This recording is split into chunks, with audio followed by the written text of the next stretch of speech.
Order.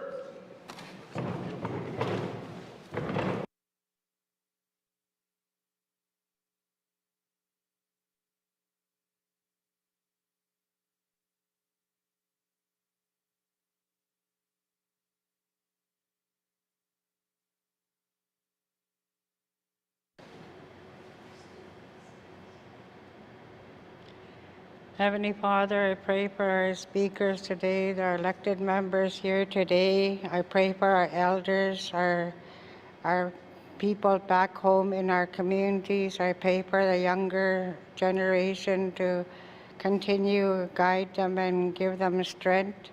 Apagput kalang minakuromik kahit sigluda ukwata okaktot at tinakparak puto mani ikat nakuron mik isu marti mika kahit silugit habakti would ovani mani government me. Utakana badlua nutaka badlua munakiluit aimabeng me. Jesus apagipin. Amen. Please be seated. I'd like to thank Elder Judy Samo for the opening prayer. Minister statement. Minister of Finance. Mr. Speaker, increasing Indigenous representation in the public service has been a goal of the Legislative Assembly for over 30 years. Guided by our commitment to reconciliation, the Government of the Northwest Territories has taken a whole-of-government approach to addressing barriers to recruitment and retention by challenging the status quo, uplifting Indigenous voices, and advancing the implementation of the Indigenous Recruitment and Retention Framework and Action Plan launched in 2021. Over the past 4 years, the Government of the Northwest Territories has made meaningful progress in implementing the Indigenous Recruitment and Retention Framework Action Plan. Departments have advanced this work through their Indigenous employment plans, which set out concrete measures to increase, develop, and maintain Indigenous employees. Today, I would like to highlight some of the progress that the Department of Finance and all GNWT departments have made in strengthening their representation since the launch of the Framework and Action Plan. Mr. Speaker, we are improving recruitment practices through the launch of the Job Description Review Guide to help departments set appropriate positional education and experience requirement and include Indigenous cultural and social factors as part of job descriptions. From September 1st, 2022 to December 8th of 2025, over 3,400 positions have been reviewed for the Indigenous Recruitment and Retention Framework Action Plan compliance by the Job Evaluation Unit within Human Resources.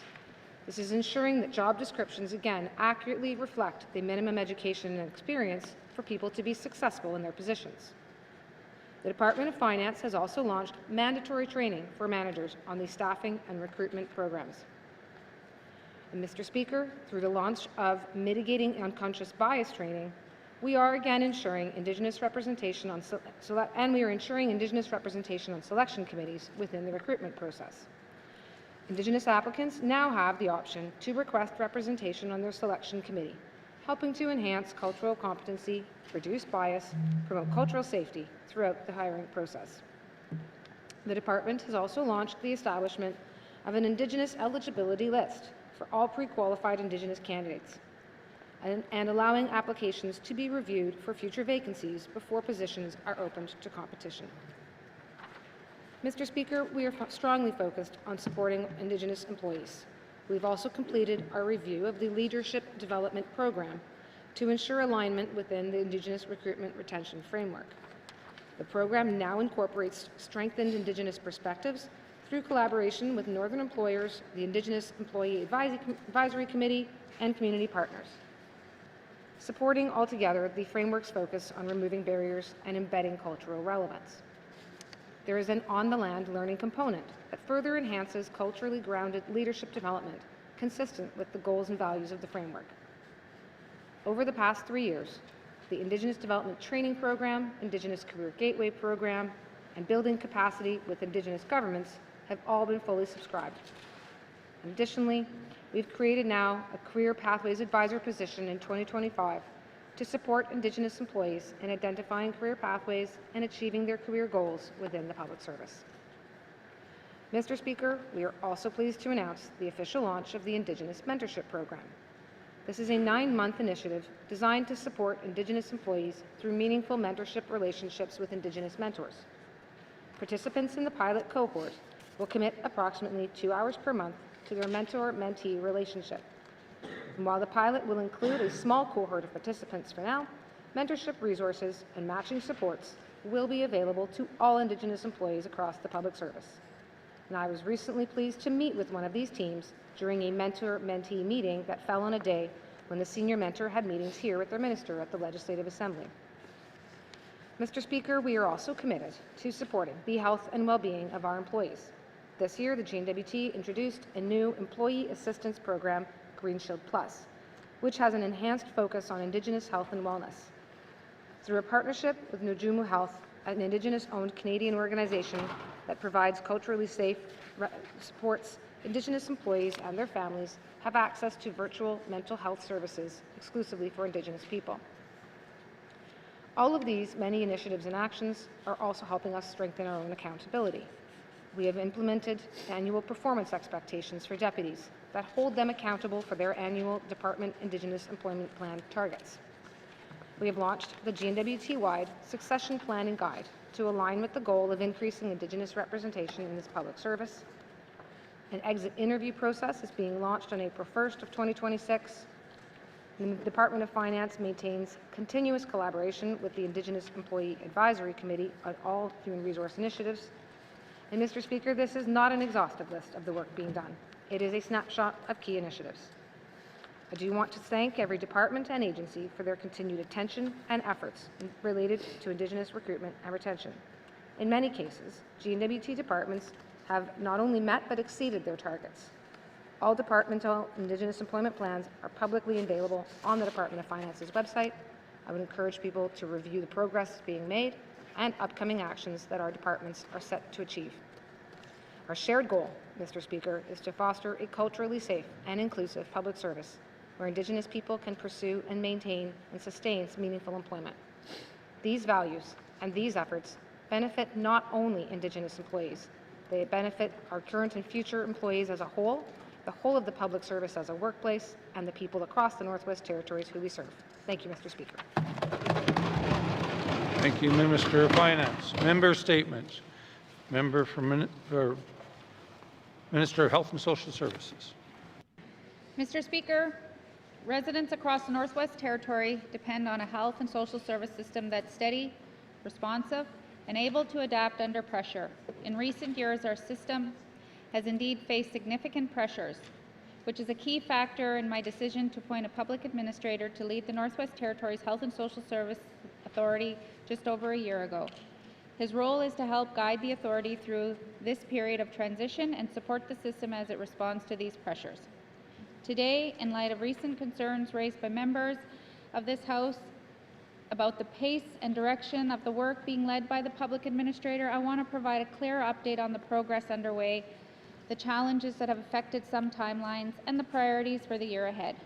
A major focus of the public administrator's work plan has been strengthening relationships with communities, regional wellness councils, and partners across the system throughout 2025.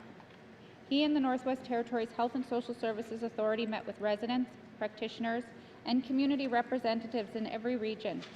These conversations continue to identify local challenges, support community-driven solutions, and shape priorities for improving access to care for smaller communities and Indigenous residents. Mr. Speaker, the work to improve access to care in the Detroit region is one example of this partnership in action. Staff and community partners are collaborating to enhance local services and support care closer to home. Early results of this work include stronger service delivery for remote communities through increased staff training, a hybrid remote and on-site nurse practitioner model, and select point-of-care testing. Lessons from this work are informing planning in other regions, and I will support future community-focused service models. In addition, the Northwest Territories Health and Social Services has advanced improvement and primary care operations. Targeted projects are supporting progress in areas such as diabetes care and scheduling for community health nurse appointments.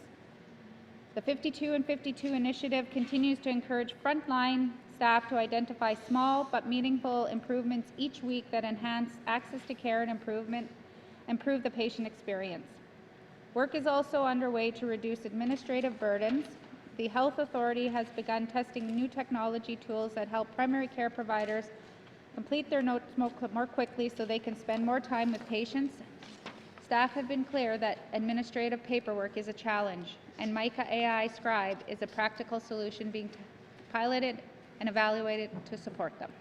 The Northwest Territories Health and Social Service Authority has also been focused on building leadership capacity within their own governance structure as they prepare to transition away from a public administrator-led model. This includes training, mentorship, and strategic planning sessions. The organizational review completed last year provided recommendations to clarify roles, strengthening decision-making, and improving alignment across programs. These findings are guiding changes using existing resources in areas such as correctional health services, dietitian services, and adult services, with implementation planned for the coming fiscal year. Mr. Speaker, some of the initiatives have required adjusted timelines. Work on people strategy progressed well last year. However, it identified issues extending beyond the health authority's mandate and required a government-wide response. As the scope expanded, additional coordination became necessary, and that work continues. Wildfire activity in 2025 also delayed planned engagement in the Dehcho region, and some reporting tools required additional time to ensure accuracy and consistency of data. Mr. Speaker, while we have experienced delays in some areas, we understand the importance of reporting on progress. That's why regular progress updates are publicly available, and quarterly work plan updates will continue to be posted on the Northwest Territories Health and Social Services Authority's governance webpage. Briefings have been and will continue to be provided to members and to partners like the Northwest Territories Medical Association. Monthly updates are shared with Regional Wellness Council chairs, with staff, and with the public. A performance indicator dashboard was launched in November 2025 on Northwest Territories Health and Social Services Authority website, providing residents with easy access to information on key areas of service delivery. In addition to public accountability, financial sustainability also remains a priority. The first phase of the budget review was completed in April 2025, and the Health Authority is working with the Health System Sustainability Unit to address the main drivers of this deficit. Mr. Speaker, while significant work remains to ensure the long-term financial sustainability of our system, it is important to recognize the progress. In 2024-2025, the Authority's year-end deficit was reduced by $34 million compared to what it had been budgeted. In the current fiscal year, targeted spending reductions have decreased the operational-related deficit by approximately $8 million. These improvements demonstrate meaningful progress in stabilizing the system while maintaining essential services. Looking ahead, Mr. Speaker, the Northwest Territories Health and Social Services Authority is preparing for another important year of transition. In 2026, our work will focus on improving the medical travel experience, reviewing access to primary care in Yellowknife, strengthening risk management, and simplifying key processes. The public administrator will continue his engagement on health equity and will focus on supporting staff throughout the organizational changes underway. He will also continue working with me to develop options for a future governance model. Mr. Speaker, the progress made over the past year reflects the dedication of staff, community partners, and leaders across the system. Their efforts have strengthened the foundation for the year ahead and will support a more sustainable, responsive system for residents. As we move through this transitional year, we will continue to focus on improving access to care, supporting staff, and working closely with communities, Indigenous partners, and members of this House. Our goal remains clear: to build a system that supports healthy people in healthy communities, and that better meets the needs of residents today and into the future. Kuenaini, Mr. Speaker. Thank you, Minister of Health and Social Services. Minister statements. Minister of Municipal Community Affairs. Mr. Speaker, I rise today to recognize the successful conclusion of the 60th Annual General Meeting of the Northwest Territories Association of Communities held February 25th to 28th here in Yellowknife. This milestone gathering brought together mayors, chiefs, and community leaders across 33 communities. For 6 decades, the NWTAC has served as a unified voice for community governments, and this anniversary was both a celebration of that history, and a clear look forward to the future. The annual general meeting began with the Mayor and Chiefs Boot Camp, providing dedicated leadership development for newly elected and returning leaders. Professional development sessions sponsored by the Department of Municipal and Community Affairs created opportunities for skill building and collaboration. Interactive sessions throughout the conference allowed delegates to share, participate in solutions that challenges communities across the North. This year's theme, Strengthening Our Communities, focused on resilience and sustainable growth. Delegates engaged in important discussions about infrastructure funding gap, climate change adaptation, emergency preparedness, and community wellness. These conversations reflect the realities our community governments face every day, from protecting critical infrastructure to supporting healthy, safe, and vibrant communities. Mr. Speaker, I was pleased to participate in a cabinet session on Saturday afternoon, formerly known as the Bear Pit, which provides an opportunity for direct dialogue between community leaders and members of the Executive Council. These conversations strengthen our shared understanding and reinforce our commitment of partnership. I was also honored to attend the closing banquet and awards ceremony, where we celebrated exceptional leadership and dedication of individuals and communities across the Northwest Territories. The resolutions adopted during this AGM provided clear direction for the year ahead. As Minister of Municipal and Community Affairs, I'm committed to working alongside the NWTAC and our federal counterparts to ensure community governments have the tools, resources, and supports they need to succeed. Mr. Speaker, the strength of the Northwest Territories lies in its communities. I extend my sincere thanks to the NWTAC Board of Directors, staff, sponsors, and all the delegates for organizing a successful and forward-looking 60th Annual General Meeting. Merci, Mr. Speaker. Thank you, Minister of Municipal and Community Affairs. Minister statements. Mr. Premier. Mr. Speaker, the Honourable Member for Cam Lake, Minister of Industry, Tourism and Investment, will be absent from the House today to attend the Prospectors and Developers Association of Canada's conference in Toronto, Ontario. As well, Mr. Speaker, the Honourable Member for Tabacha, Minister of Justice, and the Honourable Member for Hay River South, Minister of Infrastructure, will be absent from the House for a portion of today's proceedings to meet with the Federal Minister of Public Safety here in Yellowknife. Thank you. Premier. Minister statements. Minister statements. Member statements. Member statement. Member for Yellowknife North. Mr. Speaker, over the last few years in Yellowknife, we've seen security guards pop up everywhere.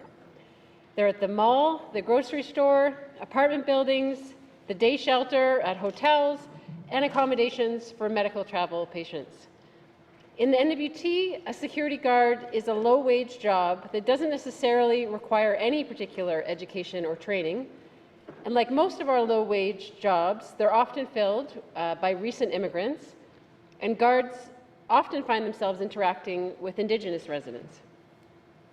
They might carry pepper spray, batons, handcuffs, and be directed to make citizens' arrests without necessarily being trained in the law. It sets everyone up, including the guards, for dangerous situations. Last November, a security guard at the Yellowknife Library was seen to hit and shove a man to the ground. The private security firm did its own internal review, but we don't know the results and may never know. Then in January, security guards contracted by Northview threw an Indigenous elder down some stairs. Those guards were fired and are supposed to appear in court today to face assault charges. Neither of those outcomes represents proper accountability. We need to make sure these kinds of incidents can't happen again. That will require the GNWT to establish legislation to regulate private security, like every other jurisdiction in Canada does, aside from Nunavut. Regulation would set standards, limits on weapons that could be used. It would stop someone from, for example, acting as a peace officer in their day job and moonlighting as private security. Citizens could launch complaints to a registrar, which could revoke a license for either an individual guard or a security company. In the meantime, a policy can be set to ensure that any security services contracted by the GNWT or Housing NWT meet a certain standard, including training and direction on the use of force. The contracts should mandate trauma-informed training, cross-cultural awareness, and de-escalation techniques. But ultimately, it's regulation that will help businesses who rely on private security by standardizing the industry and providing recourse for businesses when security firms are not delivering services appropriately. Mr. Speaker, I ask for unanimous consent to conclude my statement. Member from Yellowknife North. Member from Yellowknife North is seeking unanimous consent to conclude her statement. Seeing no nays, you may conclude your statement. Mr. Speaker, while we might be considered frontier country in the Canadian imagination, we do not want to be an actual Wild West where people are running around in uniforms, taking the law into their own hands. And at the appropriate time, I will have questions for the Premier and Justice Minister. Thank you, Mr. Speaker. Thank you, member from Yellowknife North. Member statements. Member from Great Slave. Mr. Speaker, the Standing Committee on Social Development discussed the topic of rent scales and rent control in Committee Report 29-20(1), but due to the complexity and contentiousness of the feedback that they received, chose not to make any recommendations. Instead, they stated that consideration of these topics should fall to any future reviews the GNWT undertakes on the Residential Tenancies Act. The Minister of Justice has noted publicly that in the 17th Assembly, when rent caps were last discussed under the Act, that the Assembly rejected these measures as not being fit for purpose. As this topic is brought to me by my constituents on a regular basis, and I do have several rental buildings in my riding, I reached out to the Minister directly. He let me know that the Department does not intend to make a recommendation on rent caps or control, but investigate it further in the 21st with possible amendments to the Act. One issue I hope that the Minister will be considering in his review, as it is ongoing right now, as it dovetails with public safety legislation, is the safety and state of repair of rental units and complexes. There are numerous concerns with the ongoing state of some rentals in my riding, some reported on recently by local media. I'm concerned that there are many buildings in contravention of Section 30 of the Act, which outlines landlord obligations to keep units and residential complexes in good repair. I am often copied on emails from frustrated constituents that nothing is being done to solve or address these problems. My office often sends folks with questions to the NWT rental office, but it is not clear what resolution, if any, takes place. While I agree that public housing rentals should be an asset of Housing NWT that can be maintained and managed publicly, and I am glad that a mixture of units are being slated to include social housing and traditional housing with additional supports, I am concerned that when public housing tenants begin to exit private rentals in greater numbers, that the disrepair will multiply and gentrification will take hold. Raising rents and compounding affordability concerns for my constituents will once again lend itself to amplifying calls for rent caps and rent control, which may or may not be the best solution for the Northwest Territories. Mr. Speaker, at the appropriate time, I'll have the questions from the Minister of Justice. Thank you. Thank you, member from Great Slave. Member statements. Member from Mackenzie Delta. Thank you, Mr. Speaker. Today I would like to express my concerns regarding the current shift towards regional sports tryouts and the unintended disadvantage this system creates for many community athletes. While regional tryouts may aim to broaden competition and identify talent across a larger geographic area, they also introduce significant barriers for families and athletes within smaller and remote communities. Travel requirements, associated costs, time commitments, and logistical challenges prevent many deserving athletes from even having the opportunity to participate. As a result, talented and dedicated community players are being excluded, not because of ability, but because of circumstances. Mr. Speaker, community-based tryouts, on the other hand, promote accessibility and comprehensiveness. They allow athletes to compete within their own region without placing additional financial or travel burdens on families. Local evaluations also encourage stronger community engagement, foster athlete development at the grassroots level, and ensure that participation is based on merit rather than access to transportation or financial resources. Mr. Speaker, there was a time when athletes from the small and remote communities felt the excitement about the Arctic Winter Games tryouts because they were eager to showcase their potential. That is not the case any longer. The athletes feel this is a Yellowknife representation and feel it is not worth to even put their names forth to represent the NWT. I can recall teams from smaller communities represented Team NWT and brought home medals. For families, attending regional tryouts requires significant expenses, including transportation, accommodations, meals, and times away from work. In northern and rural areas, especially, these barriers are amplified. The reality is that when participation depends on the ability to travel, equal opportunity no longer exists. Mr. Speaker, sport should be an avenue for growth, teamwork, and fair competition. Mr. Speaker, I seek unanimous consent to conclude my statement.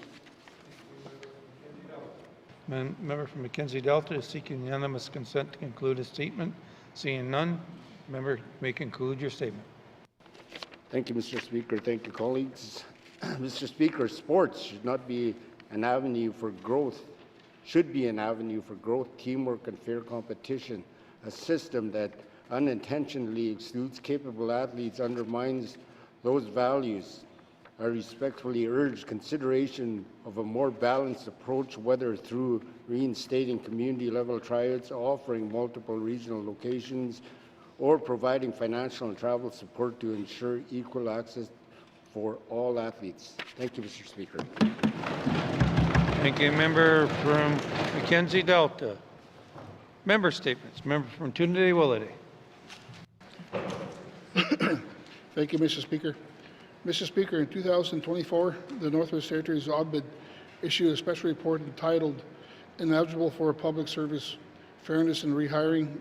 The report examined the government of Northwest Territories' practices of barring certain employees from reapplying to the public service. The report found that this practice has never been considered through an equity lens, despite the major consequences that these bans have for Northerners, particularly those in small communities, where the territorial government is one of many, very few employees. At the time, half of those banned were Indigenous, meaning the practices of disproportionately affected Inuit, Métis, and First Nation people. Despite ongoing efforts to open the public service to Indigenous employees, a goal yet to be properly realized. The Ombudsman found no mechanism to review such decisions, and very little was recorded to justify them. Many employees were never informed that they had been placed on the list. Some departments could not determine who was on the list, why, or for how long due to inconsistent documentation. Many constituents come to my office disputing decisions that led to their termination. When workplace suffers from conflict, management always has the advantage. So it's unsurprising that almost internal appeals are upheld, leaving employees with few options for recourse.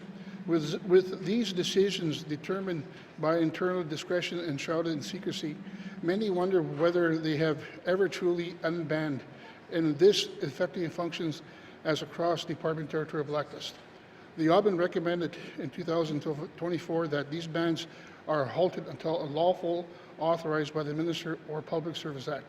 Yet, as of the last week, people are still being notified that they have been barred from working in the public service for years. Mr. Speaker, this is another example of territorial government that is not only fails to design policies that serve our people, but also struggle to hire them to administer their own services. I will have the questions for the Minister of Finance later today, whether banning Indigenous people from government employment is consistent with her stated goal for increasing Indigenous representation in public service. Thank you, Mr. Speaker. Thank you, member from Tunde-Willity. Member statement. Member from the Decho. Thank you, Mr. Speaker. Today I would like to speak about urgent and growing concern that touches far too many families across the Northwest Territories. The critical need for accessible and consistent foot care services for residents living with diabetes. Diabetes is lived every day by our elders, our parents, our young people. National data tells us that 3.9 million people in Canada, about 9.7% of the population, are living with diagnosed diabetes, and the numbers continue to grow year after year. We also know that diabetes remains a significant chronic health concern here in the NWT.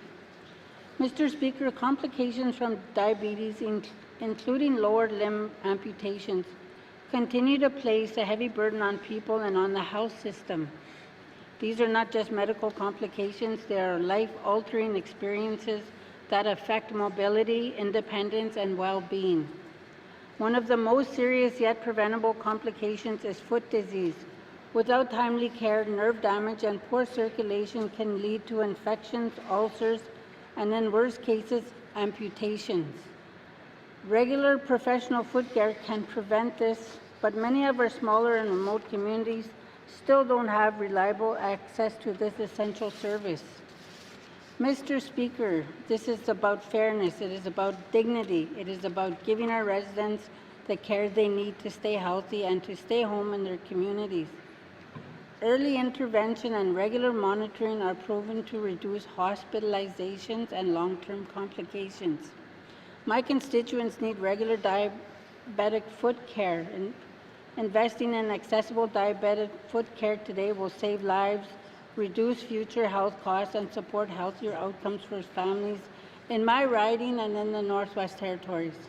I will have questions for the Minister of Health and Social Services at the appropriate time. Merci, Mr. Speaker. Thank you, member from the Date Show. Member statement. Member from Frame Lake. Thank you, Mr. Speaker. Mr. Speaker, our government is severely challenged with timelines related to developing legislation, reviewing it, and bringing it into force. Over the first 2 years of this Assembly, it has become apparent to me that this is a significant systemic problem we need to turn our attention to. I will cite some recent examples to illustrate the point. The process of development and approval of the Forest Act spanned 2 assemblies, with the 18th Assembly citing the tremendous strain caused by a pileup of legislation at the end of their term and passing the Act on to the 19th Assembly. Despite the process being largely complete when they received it, the 19th Assembly still took 4 years to redevelop and finally pass the Forest Act in 2023, which I would note has not come into force as of 2026. Mr. Speaker, it has been 7 years since the Public Land Act received assent, and regulations bringing into force are still in development. The Mineral Resources Act was passed in 2019, and according to the current schedule, regulations bringing it into force will happen in 2027, 8 years since the Act received assent. While the previous examples are large and complex bills, even smaller, targeted issues require significant timelines. For example, after a number of years of advocacy by various groups, the government agreed to make targeted amendments to the Waters Act to respond in a timely way to the most pressing issues with that outdated piece of legislation.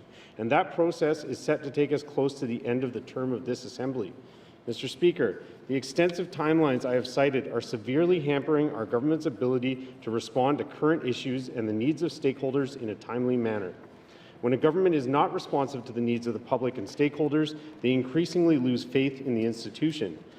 People either seek to bypass government process entirely, or they increasingly see the NWT as a place that isn't welcoming to innovation or business. Mr. Speaker, the theme of this sitting has been meeting the moment. To do so, we have to look within and figure out how we can prioritize public need over process and figure out what can be changed on both sides of this House to improve our legislative timelines. I'll have more to say on this subject later, and my first round of questions on this matter later today. Thank you.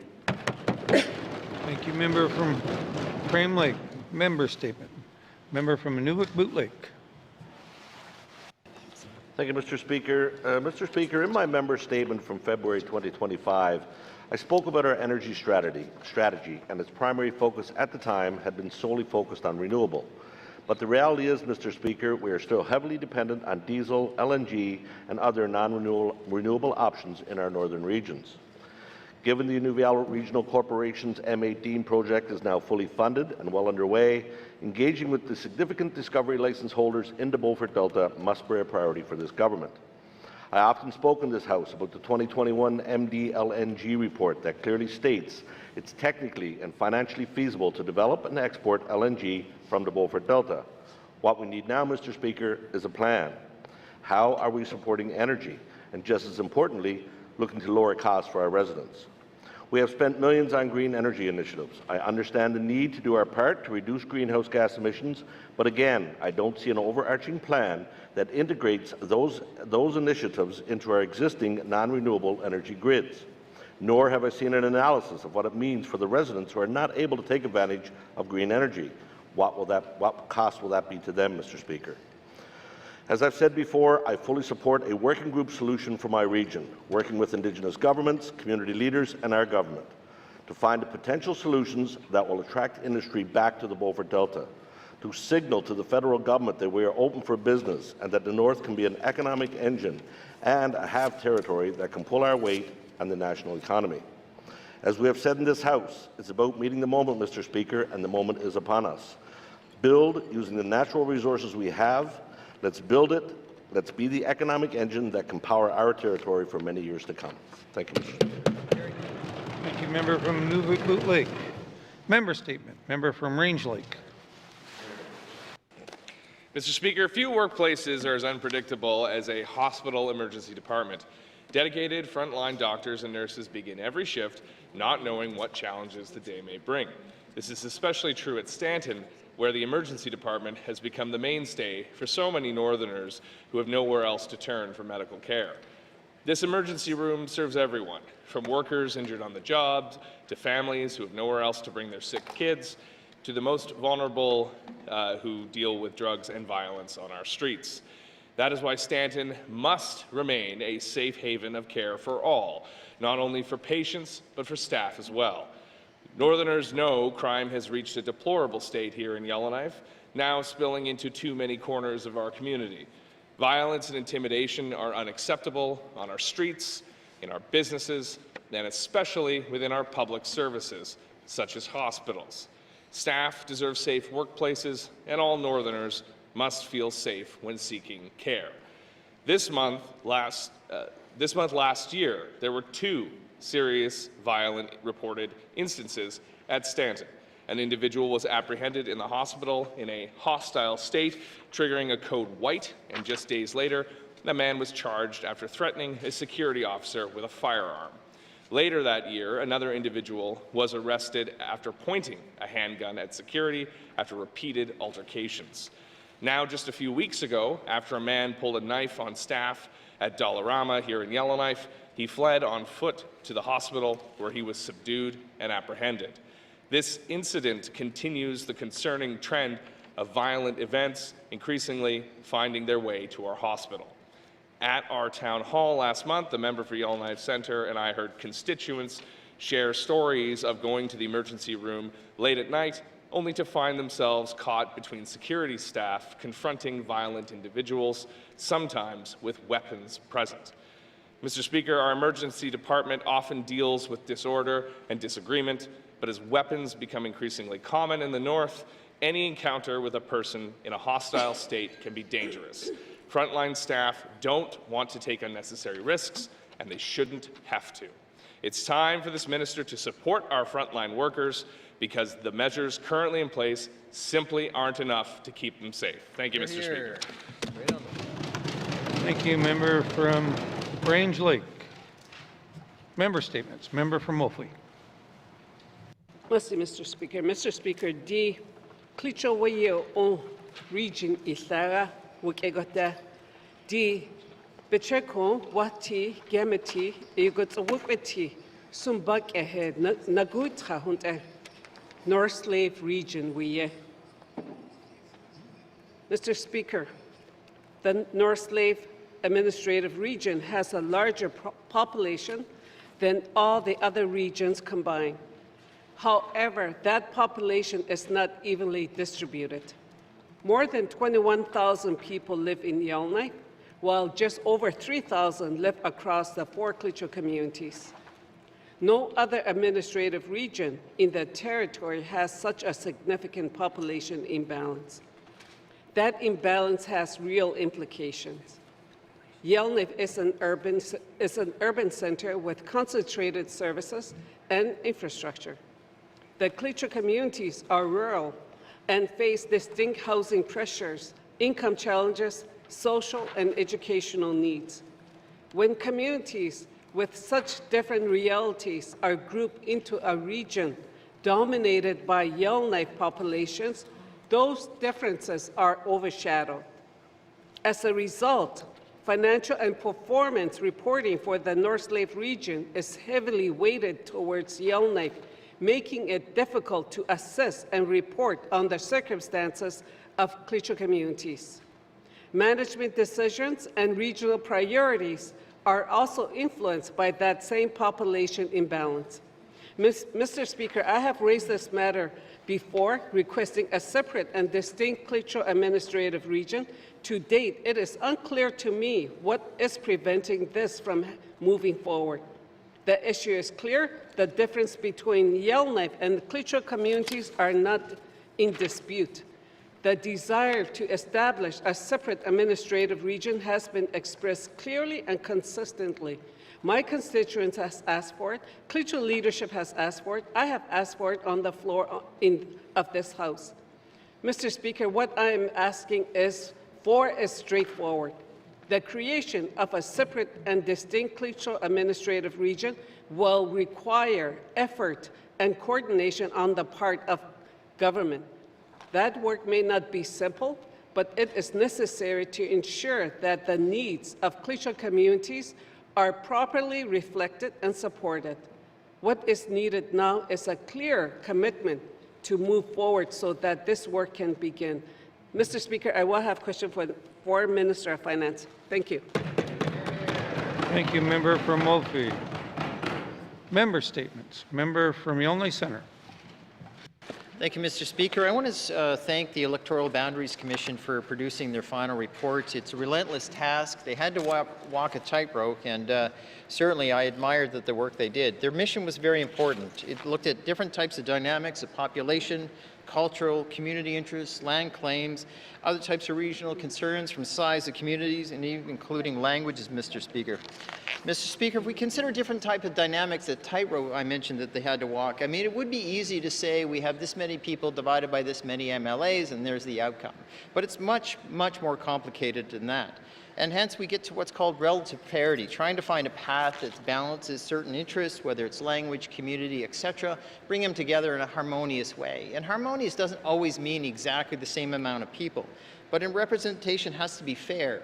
And that's the key. Not only effective, but to fair and to feel fair.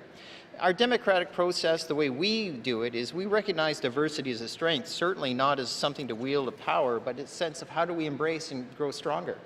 Our Electoral Boundaries Commission, again, tried their best, and I think they rose to the occasion of that demand.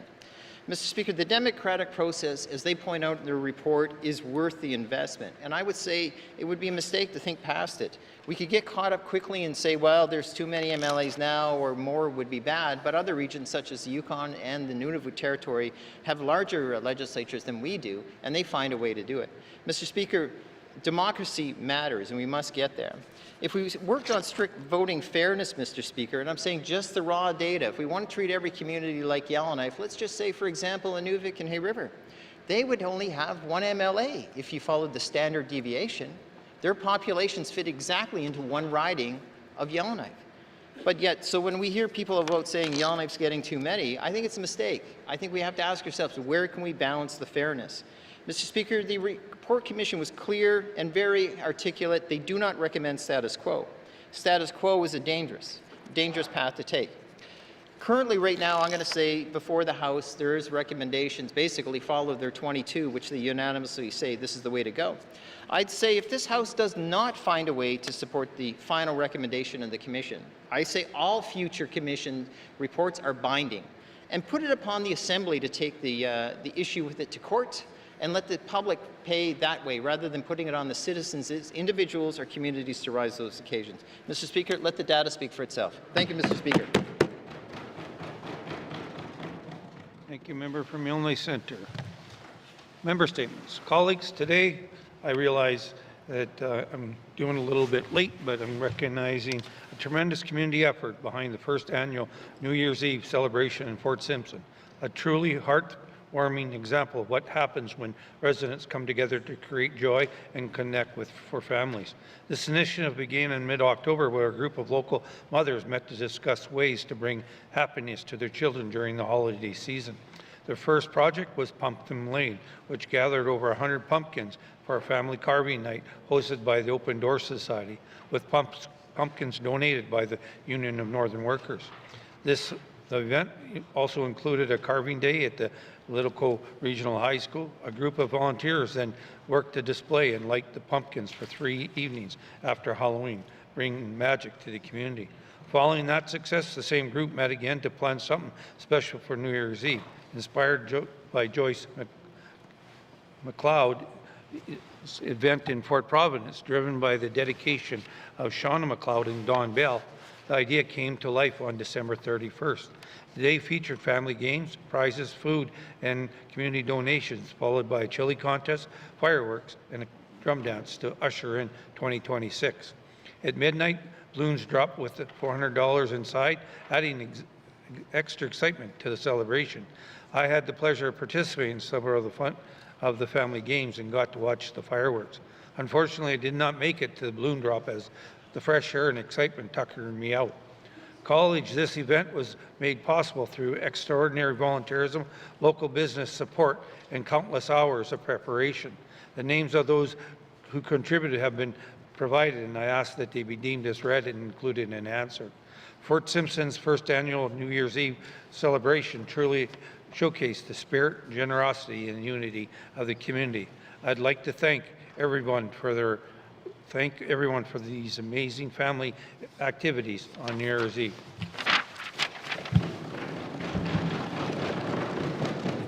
Member statements. Member statements. Recognition of visitors in the gallery. I'm going to start first because I got a little bit of a long list. First of all, I'd like to recognize Mr. David Jones, the Integrity Commissioner. Welcome back. We look forward to meeting with you. As well, I'd like to recognize some special guests up in our gallery today, the participants the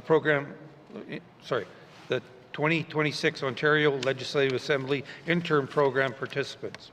Some of you had the opportunity to meet with them, and these are amazing, pretty amazing young people that have an opportunity to come here and see our work, see our government at work, and how consensus government works.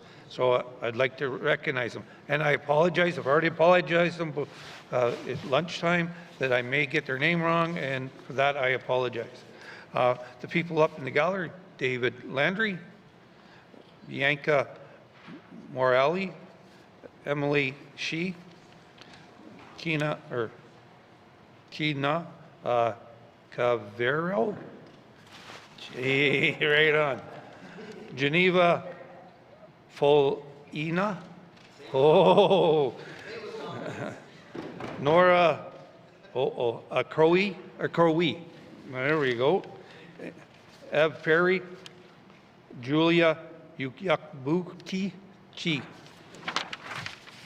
Kate Sheikha Sultan Karen. I blew that one, sorry. And Tanzima Kane. We welcome to our assembly and hope you are enjoying yourself, taking in the sights that our beautiful territories have to offer and learning new ways and better ways of doing things along the way. You're more than welcome here. Thank you. Recognition of visitors in the gallery. Member from Great Slave. Thank you, Mr. Speaker. I too wish to welcome all the Ontario interns. I especially want to wish a warm welcome to Rob Ashton, NDP leadership candidate, and Sarah Jane Dempster, President of the Northern Territories Federation of Labour. Thank you for visiting us today, and enjoy the proceedings. Thank you. Recognition of visitors in the gallery. Recognition of visitor gallery. Member from the Date Show. Thank you, Mr. Speaker. I would like to recognize as well the Ontario interns. Welcome. And Mr. David Jones. as well as my new CA, Julie Landry, and some of my constituents, Jacinda Bonrouge, Genevieve Canadian, Jacob Koza, and my sister-in-law, Marilyn Bonrouge. It's her birthday today. Happy birthday, Marilyn. Welcome. Thank you, member for the date show. Happy birthday, young lady. 21? 22? Oh, 22, okay. Recognition of visitors in the gallery. Recognition of visitors in the gallery. If we missed anyone in the gallery today, welcome to your gallery. Thanks to you, we get 19 of us get to represent the people in Northwest Territories for 4 years, and we're past halfway through. I hope you are enjoying the proceedings. It's always nice to see people in the gallery. Recognition of visitors in gallery. Recognition of visitors in the gallery. Reports and committee the review of bills. Member for Mophly.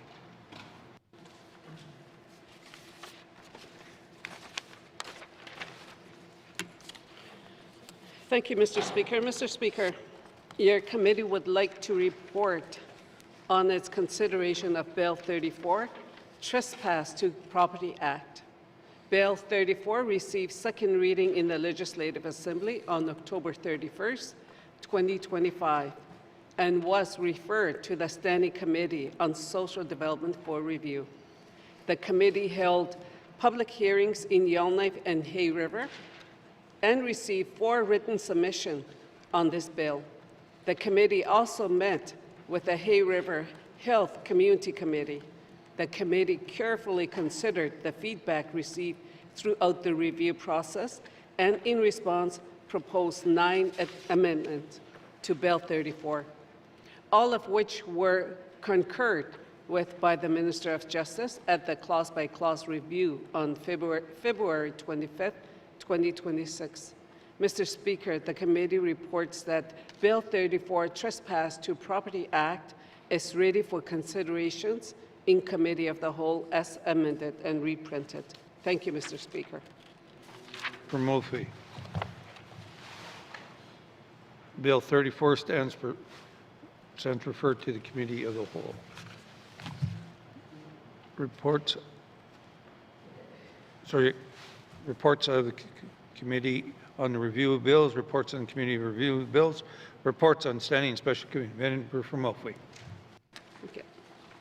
Mr. Speaker, I move, seconded by the member for Mackenzie Delta, that Committee Report 37-20(1), Standing Committee on Social Development Report on Bill 34, Trespass to Property Act, be received by the Assembly and referred to Committee of the Whole. Thank you, Mr. Speaker. To member from Mophly. The motion is in order. To the motion. Question has been called. All those in favor, please raise your hand. All those opposed, please raise your hand. All those abstaining, please raise your hand. Motion is carried. Committee report 34 has been received and adopted by the Assembly. Member from Mophly.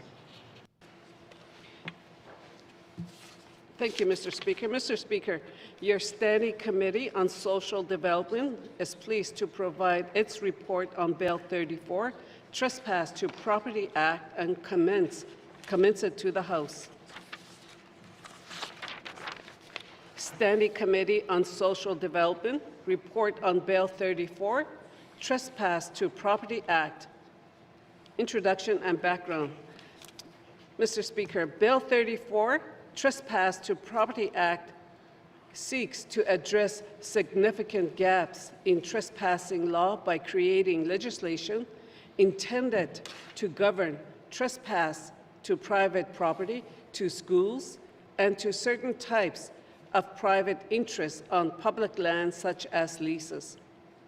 Bill 34, as originally drafted, provides the Royal Canadian Mounted Police the authority to remove trespassers from private property, issue arrests, and pursue prosecutions. Bill 34 received second reading on October 31st, 2025, and was referred to the Standing Committee on Social Development for review. This report summarizes committee's review of Bill 34, starting with our engagement with the government of the Northwest Territories, the RCMP, and the public. This report also describes committee's effort to review and strengthen Bill 34, including nine motions to amend the bill, all of which were adopted at the clause-by-clause review, and 6 recommendations. Public engagement. Between December 2025 to February 2026, committee engaged the public on Bill 34. Committee hosted one public meeting in Yellowknife, Sumbake, on January 20th, 2026. At this public meeting, committee heard from the Minister of Justice and his officials and the RCMP. A total of 4 people attended this public meeting. The minister's presentation is concluded in Appendix A. Committee hosted one public meeting in Hay River on January 26 with a total of 20 people in attendance. Committee met with the Hay River Healthy Communities Committee on January 27, 2026 to discuss Bill 34 with a total of 12 people in attendance. Committee sought written submission on Bill 34. We also sent targeted engagement letters to Indigenous governments across the Northwest Territories. Committee received written submissions from City of Yellowknife, Adrian Bell, Yellowknife Chamber of Commerce, Northwest Territories Chamber of Commerce. These submissions are also included in Appendix A. Committee appreciates those that offered feedback at public meetings and in written submissions. Contributors provided thoughtful input on the bill and raised important considerations related to trespassing in the NWT. Committee categorized public comments received into 3 themes: operationalization of the legislation, expanding levels of response, and its effects on the justice system. I do apologize. And, Mr. Speaker, I would like to pass the floor to MLA for Mackenzie Delta. Thank you. For Montfrey, member from Mackenzie Delta. Thank you, Mr. Speaker. Indigenous rights are explicitly protected and upheld under Clause 2 of Bill 34. Clause 2 describes that any action under the Trespass of Property Act must be carried out in accordance with any applicable agreements, and in the event of any conflict or inconsistency, the land, resources, and self-government agreements will prevail over the Act. The Department of Justice noted that Bill 34 in no way prevents an Indigenous government from establishing their own trespass legislation. The Act will therefore be interpreted in the manner consistent with existing Indigenous and treaty rights in Section 35 of the Constitution Act 1982 and in accordance with land and self-government agreements. Loitering versus trespassing. At the public meeting in Hay River, there was discussion and request for clarity regarding understanding the distinction between trespassing and loitering in Bill 34. These discussions were noted by small business owners who highlighted the example of loitering in stores as being a consistent occurrence. Committee notes the definition of trespass that is found in Bill 34, that a person is trespassing if they stay on a property after being directed to leave by the occupier or a person authorized by the occupier. In their presentation to committee, the department provided the example that a person can enter a store normally, but would have to leave if the owner tells them to leave. Committee believes that loitering is captured in Clause 3 of Bill 34 as part of the definition of trespass as an offense. In particular, Clause 3, brackets 1, brackets B states that a person is committing an offense by trespassing when they remain on premises after being asked to leave. In addition, the Act allows regulations to be created that will list activities that are not permitted. Signage and notices. There are numerous questions raised during public meetings about the use of signage and how the notice of prohibition of entry would be provided. More specifically, members of the public had questions regarding the types of signage or notices, whether there are clear instructions on how signs should be posted, etc.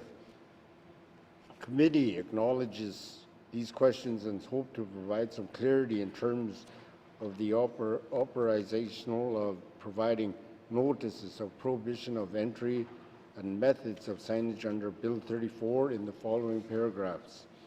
Bill 34, Clause 4, 5, and 6 describes the prohibition of entry to a premises. Clause 4 notes that entry may be prohibited by notice, and subclause 4 brackets 2 lists premises that don't require any notice at all, such as the garden or field or location that is enclosed in a manner intended to keep people or animals off property. Subclause 4 brackets 3 states that there is a presumption that the access for lawful purposes to the door of a building is permitted. Clause 5 and 6 describes that notices can be posted for the prohibition of particular activities. The department noted in their presentation to committee that the primary method of giving notice that someone is not allowed to access your property in most cases is going to be by way of sign. This is where Clause 7, 8, and 9 come into play. Clause 7 describes that notices can be given orally or in writing or by means of a sign that is visible in the daylight under normal conditions or in accordance with any prescribed marking system. The department noted that no marking system has been planned yet, as this would require additional thought and consultation.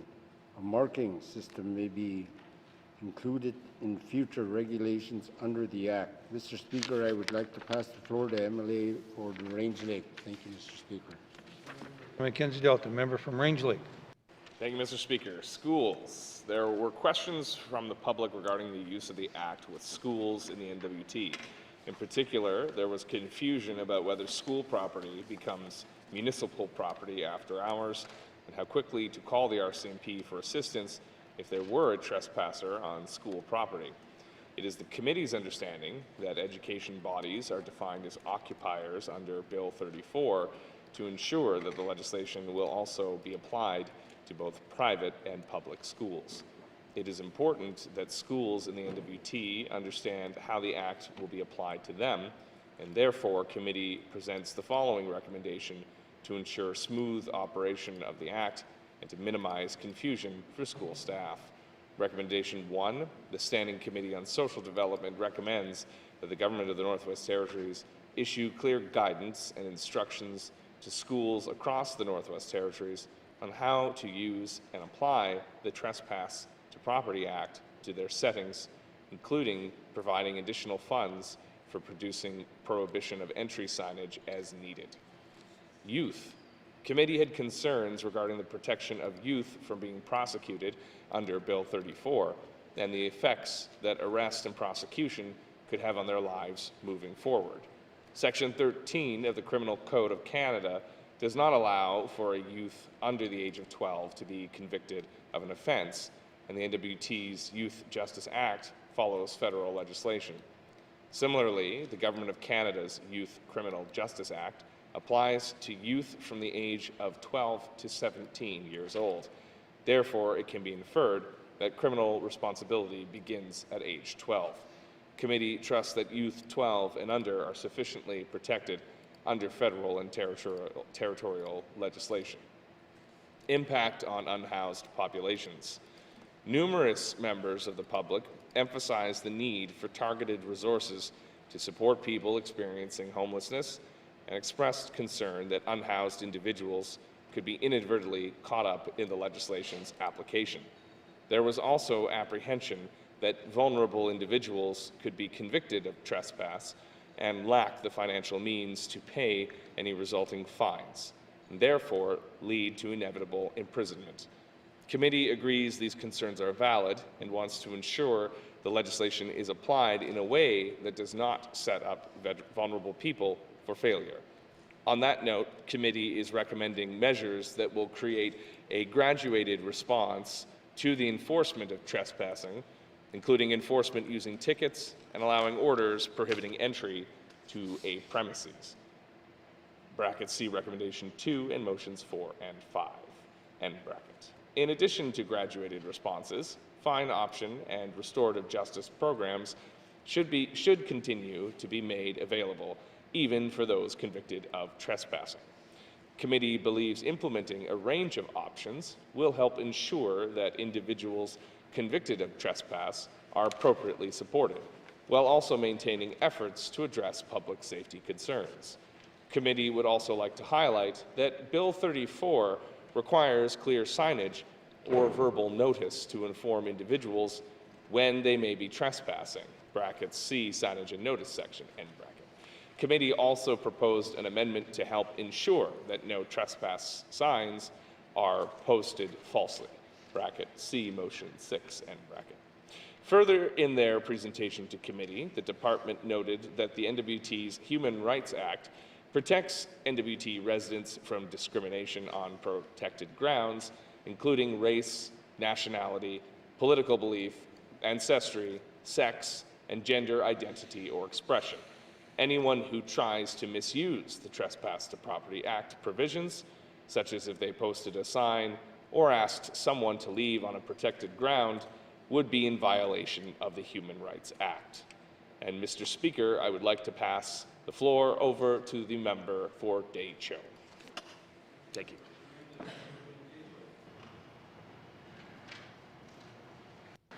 Thank you, Mr. Speaker. Expanding levels of response, allowing enforcement by ticket. The Yellowknife Chamber of Commerce recommended reframing Bill 34 to prioritize warnings, banning and removal over arrest to help reduce criminalization and court backlog. They were supportive of refocusing the bill for compliance over criminalization and stated that relying on arrest as the primary enforcement outcome imposes significant front-end and back-end demands on law enforcement resources. Committee believes it is crucial to expand the available enforcement options and summary convictions measures under the bill. As mentioned in the previous section, numerous concerns were raised regarding the reality of an individual's ability to pay fines and the realistic application of a summary conviction on vulnerable persons. Committee seeks to expand upon the levels of response for trespassing, recognizing entrenched societal struggles with the justice system and criminal penalties. As a key example, the RCMP noted concerns that Bill 34, as it stands, focuses solely on court process. The RCMP requested a measured approach whereby they could, in the first instance, issue a violation ticket, and in the second instance, issue a ticket for a higher amount. They provided the example that if there is repetitive behavior, that may be a situation where they could seek an enforcement option leading to a court process where the judiciary could make a determination based on the facts presented. Committee agrees that the peace officers should have the ability to issue tickets to individuals for trespassing. This would create an additional enforcement option and move away from Bill 34's current focus on court process. Another effort to expand upon the levels of response for trespassing is included in motion 4 and 5, to add the ability to issue orders prohibiting entry. Therefore, committee puts forward the following recommendation in an effort to expand upon the levels of enforcement of the Act. Recommendation 2. The Standing Committee on Social Development recommends that the Government of the Northwest Territories creates regulations under the Summary Convictions Processes Act to include ticketable offenses for trespassing prior to Bill 34, Trespass to Property Act, coming into force. Effects on the justice system. System capacity and resource strain across the justice system.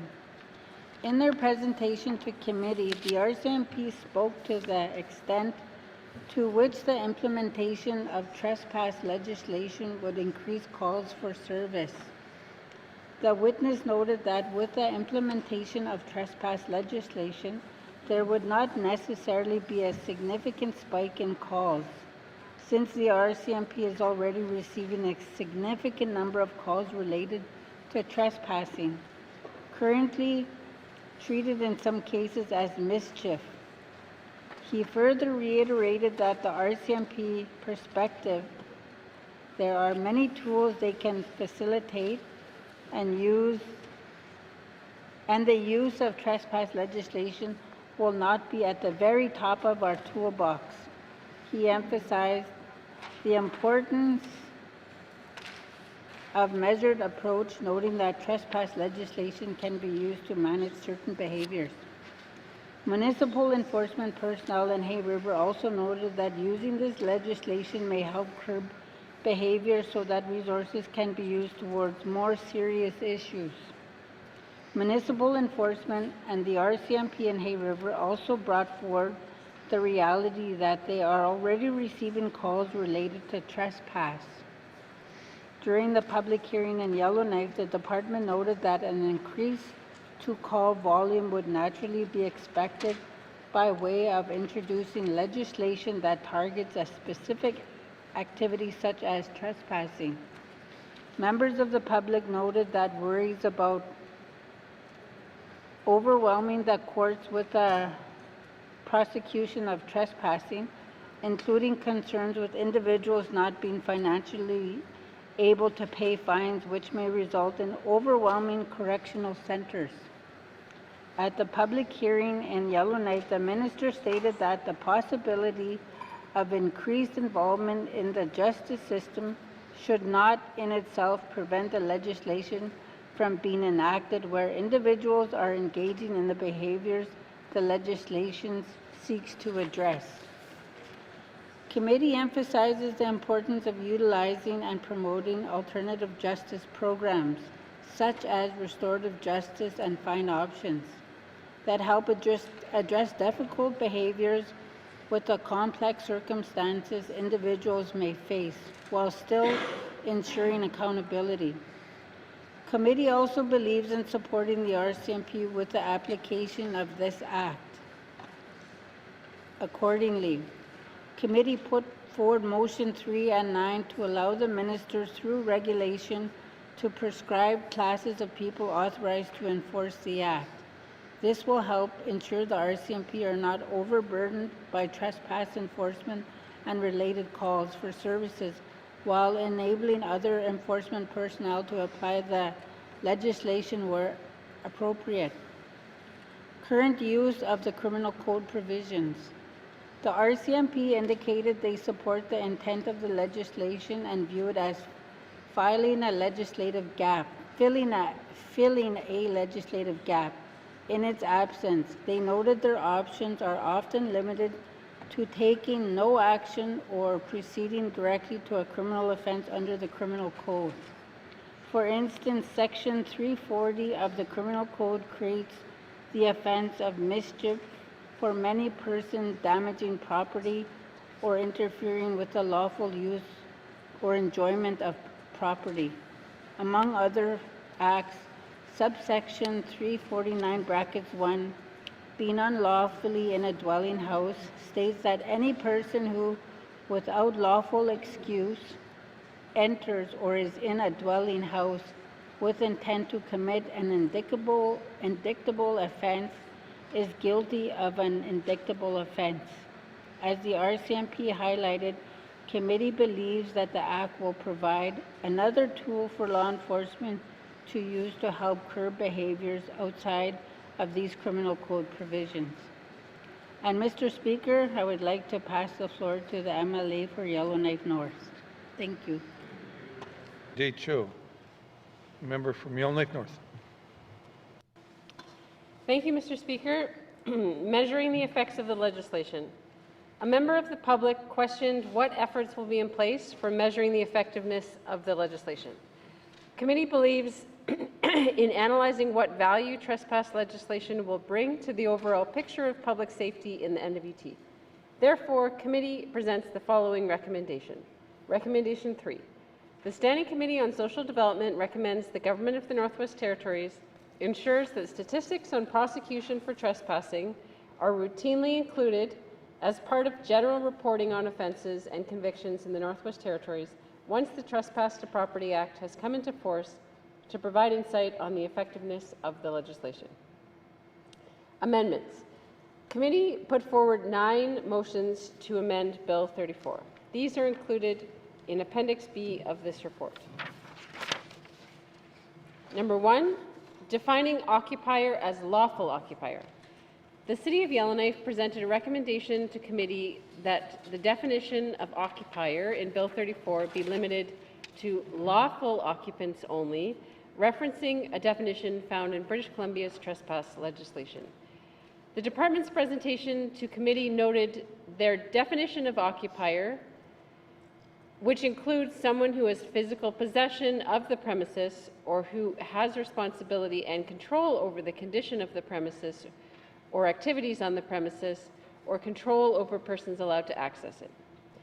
Committee believes it important to bring this definition one step further to ensure that the lawful occupiers of a premises are protected and can bring forward trespassing concerns without a debate of true lawfulness to a premises. The City provided a few examples to committee where this would come into play, including a person erecting a tent on municipally owned land with or without lawful authority could be considered an occupier under the bill as drafted. They noted that their ability to defend claims of adverse possession may be compromised or complicated. Committee would like to note that Bill 34 does not apply to trespass on public land, which would fall under the Commissioners' Land Act and the NWT Lands Act. The RCMP were also in favor of this change to lawful occupier, stating that as the definition of occupier currently stands in Bill 34, there may be complications and threats to public safety should there be situations such as a drug dealer bullying their way into a home and arguing that they are an occupier. There were questions raised regarding the relationship this Act would have with the NWT's Residential Tenancies Act, and committee understands that with the change to specifying a lawful occupier, landlords and tenants are themselves both included in this definition. Case law would aid in determining the varying and competing levels of ownership. Therefore, committee presented motion 1 by adding to the definition of occupier that a person must be a lawful occupier. Motion 1 was met with concurrence from the Minister of Justice. Number 2, improper use of signs. Concerns were raised regarding the improper use of no trespassing signs, particularly by those who are not the lawful occupiers of a premises and may not have the authority to be issuing no trespass signage. While trespassing could not be legitimately prosecuted in such cases, it might dissuade people from enjoying lawful access to public lands. Committee believes that this is a significant risk, and as such, there should be an explicit penalty for those who post no trespassing signs without lawful authority to do so. Committee therefore presented motion 6 to amend Bill 34. Motion 6 was met with concurrence from the Minister of Justice. And Mr. Speaker, I would like to pass the floor to the MLA for Range Lake. Member from Yellowknife North, member from Range Lake. Thank you, Mr. Speaker. Expanding enforcement powers. It was suggested by numerous stakeholders that enforcement powers in Bill 34 should be expanded to include peace officers, brackets, i.e. municipal bylaw officers, end brackets. The City of Yellowknife recommended this change, stating this would increase the city's ability to respond to incidents of trespass on municipal property without increasing the burden on an already overextended police force. The RCMP was in favor of this change, also providing the example of the potential use of sheriffs to broaden enforcement capability even further. While the City of Yellowknife submitted its support on expanding powers of arrest to municipal enforcement officers for the offense of trespassing, a municipal enforcement officer in Hay River noted his support for municipal enforcement to have the power to issue tickets rather than the power to arrest. The issue of allowing private security officers enforcement powers under Bill 34 was also brought forward to committee. There were varying degrees of concerns for allowing private security personnel the power to enforce, including worry for culturally safe interactions between members of the public and private security personnel, appropriate training for private security personnel, and the lack of regulating legislation for the profession in the NWT. Some stakeholders were in favor of including the powers of enforcement for private security personnel, while some were apprehensive due to reasons such as increased liability and a lack of training to properly and safely execute arrests. The RCMP noted that including enforcement powers for private security personnel would warrant further exploration and assessment. Recognizing the balance for further research and proper implementation to expand the powers of enforcement to private security personnel, as well as expanding the bill to include peace officers as enforcers, committee proposed motions 2, 3, 7, 8, and 9 to amend Bill 34. These motions are all related to expanding power of enforcement to peace officers, including a provision whereby the minister can prescribe classes of people in the regulations once research and potential future regulation of professional bodies is enacted. Motions 2, 3, 7, 8, and 9 were met with concurrence from the Minister of Justice. In addition to the motions to amend Bill 34, committee presents the following recommendations in an effort to regulate private security in the NWT and streamline clear guidance on the use of the Trespass to Property Act. Recommendation 4, the Standing Committee on Social Development recommends that the Government of the Northwest Territories urgently create legislation that will regulate private security companies in the Northwest Territories and include a requirement for Northern and Indigenous cultural awareness training. Recommendation 5, the Standing Committee on Social Development recommends that the Government of the Northwest Territories create and publicize clear policy guidance for the general public, private security companies, and Indigenous governments in the Northwest Territories on how the Trespass to Property Act can be used. Thank you, Mr. Speaker. I would like to pass the reading of the report on to the Honourable Member for the Date Show. Thank you. From Range Lake, member from the Date Show. Thank you, Mr. Speaker. Orders to prohibit entry. Members of the public and business owners in particular raised questions on their rights to ban people from their business premises who have consistently been removed due to loitering. Committee also had concerns with the fact that banning may already be occurring in the NWT in some business premises. The department confirmed in a public hearing that a standalone provision regarding orders prohibiting entry was not contemplated in the development of the bill. Committee presented 2 motions that speak to orders for the prohibition of entry due to trespassing.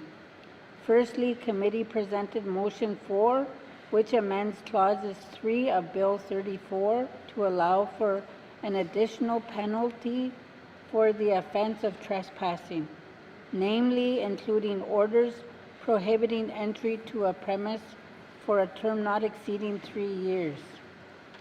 Motion 5 added a section under Clause 3 that outlines the summary convictions for when a person contravenes an order prohibiting entry. Motion 4 and 5 were met with concurrence by the minister. And thank you, Mr. Speaker. I would like to pass the floor to the member for Montfouille. True. Member from Montfouille. Merci, Mr. Speaker. Conclusion. On February 25th, 2026, committee held a clause-by-clause review where the 9 motions described throughout the report to amend Bill 34 were carried and concurred with by the Minister of Justice. Committee passed a motion to report Bill 34 to the Legislative Assembly as ready for consideration in Committee of the Whole as amended. This concludes the Standing Committee on Social Development's review of Bill 34. Recommendation 6, the Standing Committee on Social Development recommends that the government of the Northwest Territories provide a response to this report within 120 days. Thank you. Member from Montfouille. Member from Montfouille.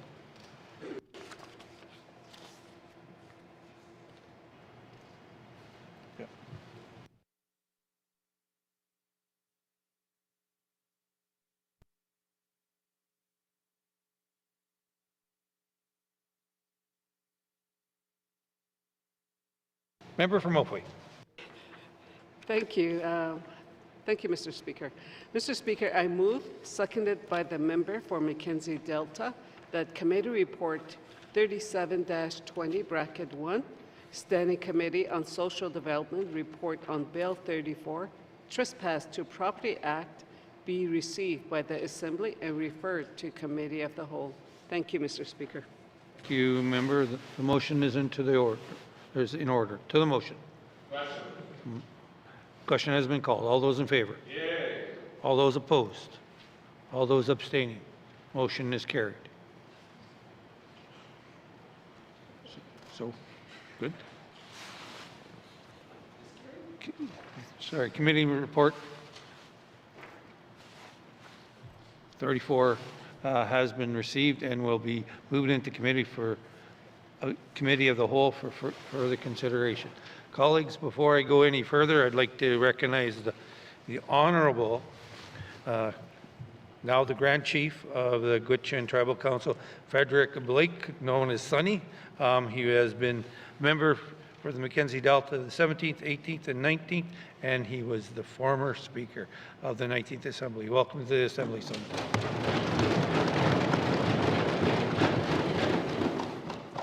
Reports on standing and special committees. Reports on standing special committees. Member from Range Lake. Thank you, Mr. Speaker. Your Standing Committee on Public Accounts is pleased to provide its report on the review of the 2024-2025 public accounts and commends it to the House. Mr. Speaker, I move, seconded by the Honourable Member for Nanakput, that Committee Report 38-20 Brackets 1, Standing Committee on Public Accounts report on the review of the 2024-2025 public accounts be deemed read and printed in Hansard in its entirety. Thank you, Mr. Speaker. Thank you, member from Range Lake. Member from Range Lake. Questions has been called. All those in favor of the motion? Yay. All those opposed? Member from Range Lake. Thank you, Mr. Speaker. I move, seconded by the Honourable Member for Nanakput, that Committee Report 38-20 Brackets 1, Standing Committee on Public Accounts report on the review of the 2024-2025 public accounts be received and adopted by the Assembly. Thank you, Mr. Speaker. Thank you, member from Range Lake. Motion is in order. To the motion. Question has been called. All those in favor? Yay. All those opposed? All those abstaining? Member from Range Lake.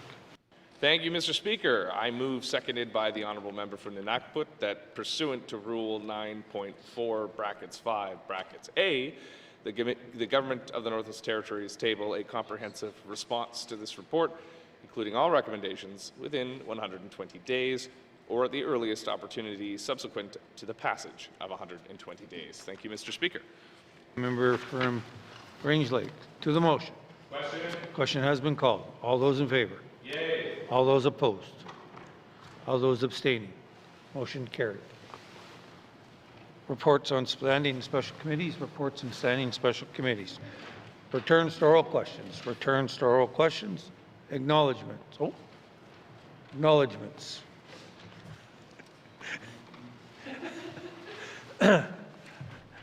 Oral questions. Oral questions. Member from Rain Lake.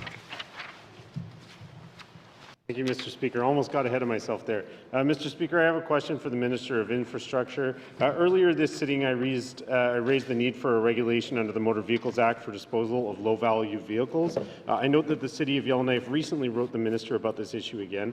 So I wanted to ask the Minister again, can he commit to bringing forward a regulation under the Motor Vehicles Act for disposal of low-value vehicles within the term of this Assembly? Thank you, Mr. Speaker.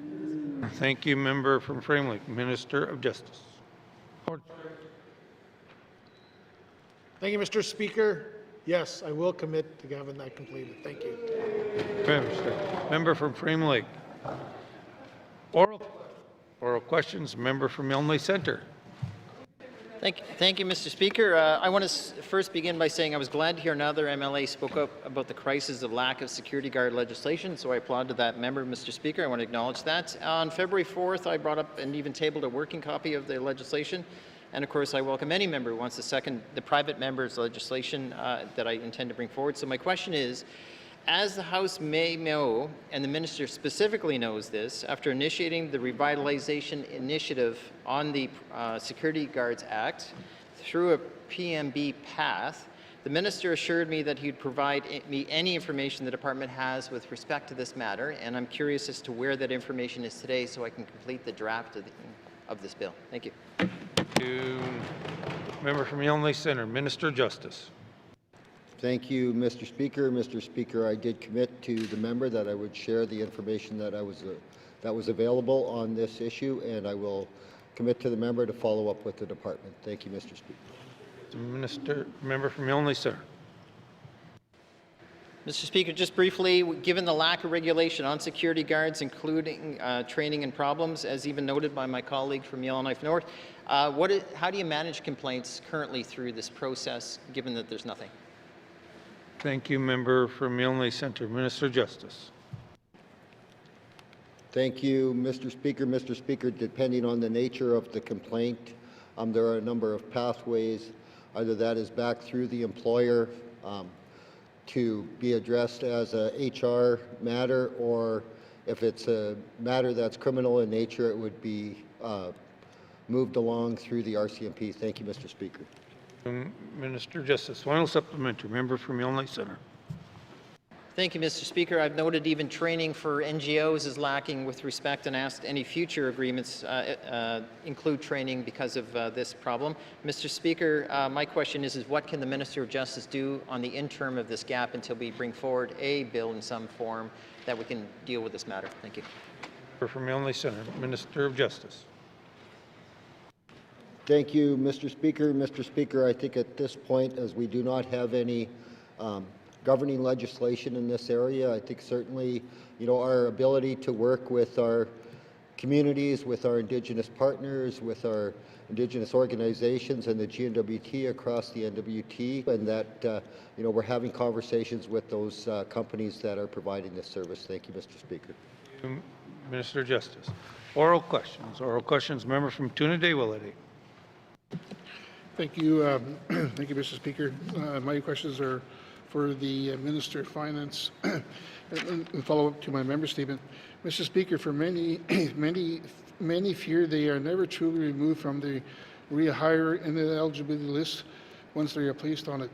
Given that the department may have access to this information across the public service, how does the government ensure that someone who is no longer on the list is not effectively and indefinitely prejudiced in seeking public service employment? Thank you, Mr. Speaker.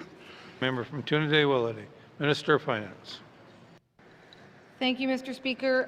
Mr. Speaker, that is one of the reasons why we have a centralized human resource services, to ensure that we are maintaining any such lists in a confidential and in an appropriate way. I can assure the member, Mr. Speaker, that the number of individuals on an ineligible hire list is actually very small. After the member statement was able to get some data from a 5-year period, there was less than 7 people on those lists. Thank you. Member from Trinity-Willety. Mr. Speaker, how does the minister reconcile in maintaining a list of Northerners banned from rehire to the public service with her stated efforts to increase Indigenous employment, when at least half of those affected by these bans are Indigenous employees? Thank you, Mr. Speaker. From Trinity-Willety, Minister of Finance. Thank you, Mr. Speaker. Again, Mr. Speaker, over a 5-year period, there was less than 7 people who were impacted by this, and it is a very strict definition of the employees who might be affected in this manner. It's someone only who is, in fact, terminated from the public service, and it is for misconduct only.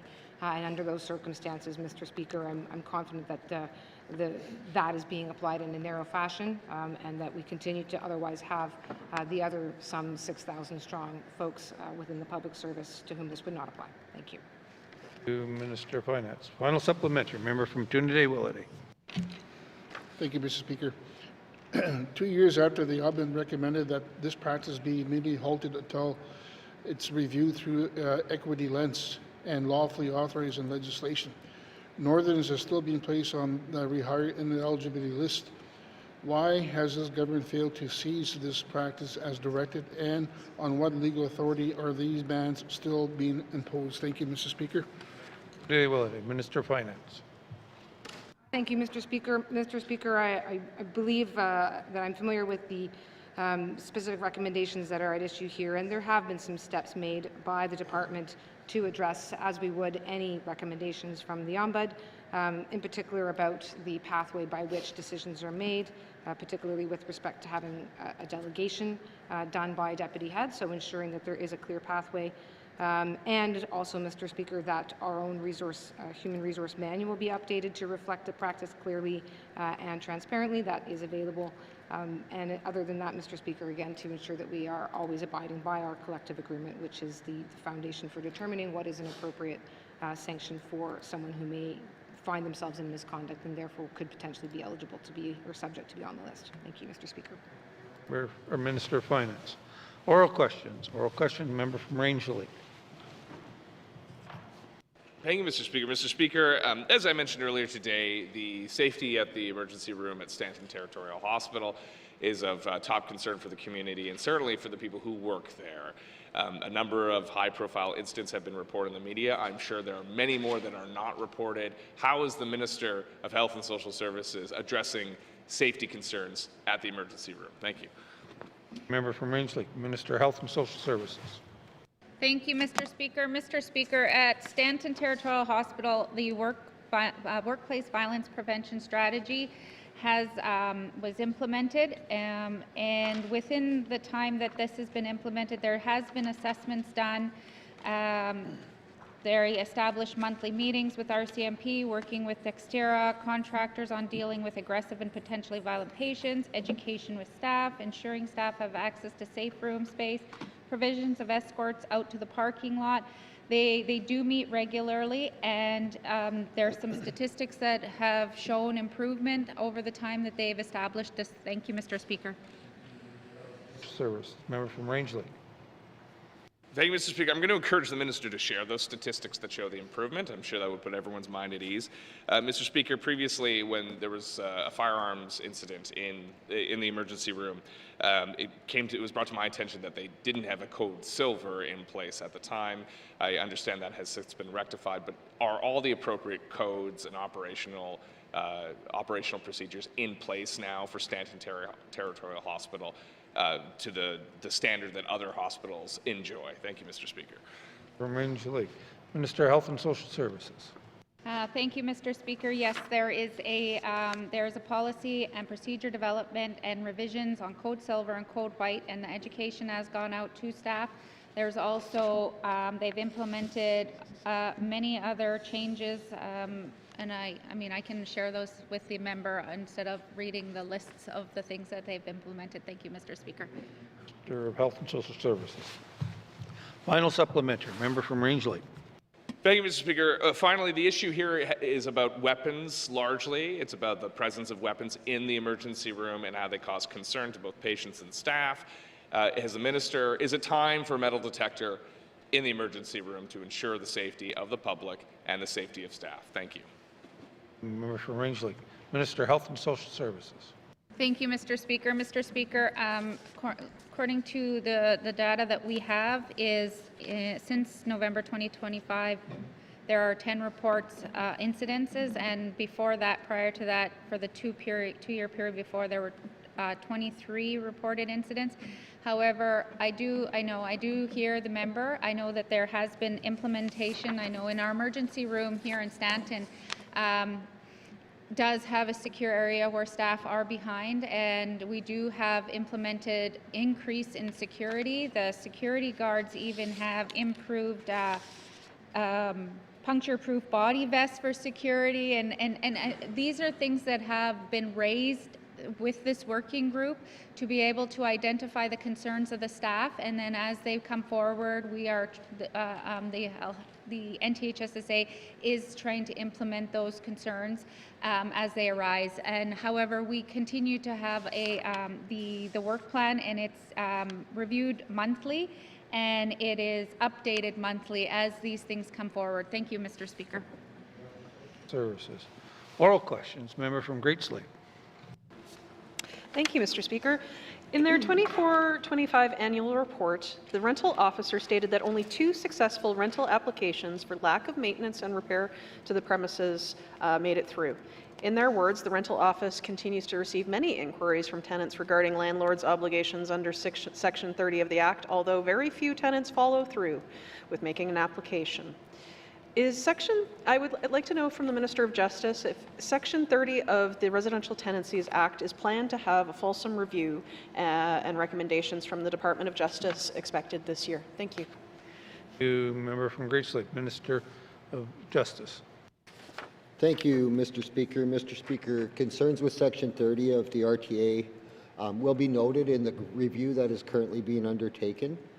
It's important to note that as part of this review, we're identifying the areas of concern, and we will intend to take those forward and have recommendations that come out of a future review in the 21st Assembly that will allow a fulsome improvement to the legislation. Thank you, Mr. Speaker.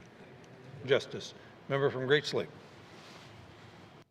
Thank you, Mr. Speaker. And I just want to clarify if I heard the minister correctly, can he explain if further policy work and legislative amendments will contemplate less onerous practices for tenant-landlord disputes over safety and repair of units and rental complexes? Thank you. Member from Great Slave, Minister of Justice. Thank you, Mr. Speaker. Yes, I would say yes to that, Mr. Speaker. There will be an in-depth policy analysis and an engagement with the stakeholders will occur as we look at the potential amendments to the RTA in the 21st Assembly. And I'll say, this is something that we need to do it right. So we want to ensure that we're taking the time to do the pre-work so that when we go on to that level of work, we're doing it right. Thank you, Mr. Speaker.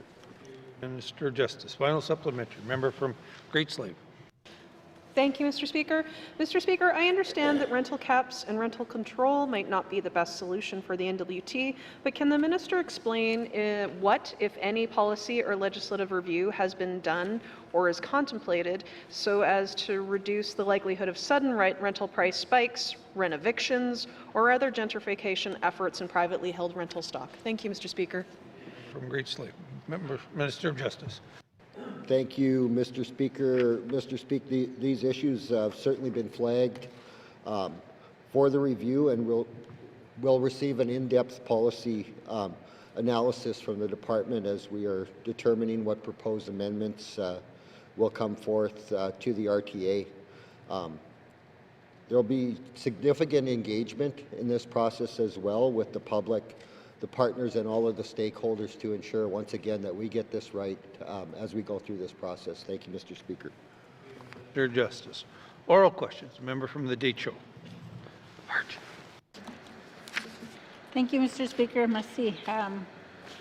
My questions are to the Minister of Health. What immediate steps will the department take to improve consistent access to diabetic foot care services across all regions of the Northwest Territories, particularly in small and remote communities where gaps in services continue to put residents at risk of preventable complications? Thank you, Mr. Speaker. Member from the Deschutes, Minister of Health and Social Services. Thank you, Mr. Speaker. Mr. Speaker, our health center, our community health nurses play a key role in our chronic disease management, which also incorporates services to the residents in small communities. And I know that they work closely with the community health representative to do some education on, awareness on type 2. Most of the Indigenous communities throughout the Northwest Territories, and the population are type 2 diabetics. So a lot of that is lifestyle changes. And so I can follow up again with the department to see where we are with our education across the territory on diabetes, especially in our small communities. Thank you, Mr. Speaker. Minister of Health and Social Service. Member from the Deschutes. Thank you, Mr. Speaker. Given the serious and preventable nature of diabetes-related foot disease, what specific actions is the department taking to reduce the incidence of infections, ulcers, and amputations among diabetic patients, and how will these actions be monitored for effectiveness? Thank you. Member from the Deschutes. Minister of Health and Social Services. Thank you, Mr. Speaker. Again, as I mentioned, in our small communities, we oversee, there's acute care, so that would be your community, like seeing the community health nurse. If they're seeing home support, they can, ensure that the home support workers know that they, if they're part of the home care team, they would know if they're diabetic and have these these issues. However, diabetic foot care is an advanced practice, and so there is training for this. What I can do is I can take this back to NTHSSA and say how much training and is there gaps in all of our small communities, and is there a way that we can provide a training opportunity for those residents in those small communities to identify some key people in those communities to do diabetic foot care. Thank you, Mr. Speaker. Thank you. Minister of Health and Social Services. Final supplementary. Member from the Deschutes. Thank you, Mr. Speaker. The minister kind of answered some of the question, my third question, but I'm going to ask it anyways. How does the department plan to incorporate diabetic foot care into its broader chronic disease management strategies? And what investments or policy changes are being considered to reduce long-term health care costs associated with unmanaged diabetes complications? Thank you, Mr. Speaker. Minister of Health and Social Services. Thank you, Mr. Speaker. And I really appreciate the questions, because I think that with this, man, I'm just passionate. I used to be an advanced foot care nurse, so I believe that it does take an analysis, and so what I will commit to is bringing this back to NTHSSA. Within NTHSSA, we do have a territorial director of home and community care, and branch out, because we do have a professional development PDI for our healthcare providers, and maybe we need to find and bring some opportunities, especially for our small communities. So I will commit to bringing that back to NTHSSA to be able to work towards some making sure there's training available for our frontline staff in small communities. Thank you. Minister of Health and Social Services. Oral questions. Member from Mackenzie Delta. Thank you, Mr. Speaker. I can recall when the community of Aklavik dominated the sport of soccer and represented the NWT at the Arctic Winter Games more than once and brought home the gold ulu.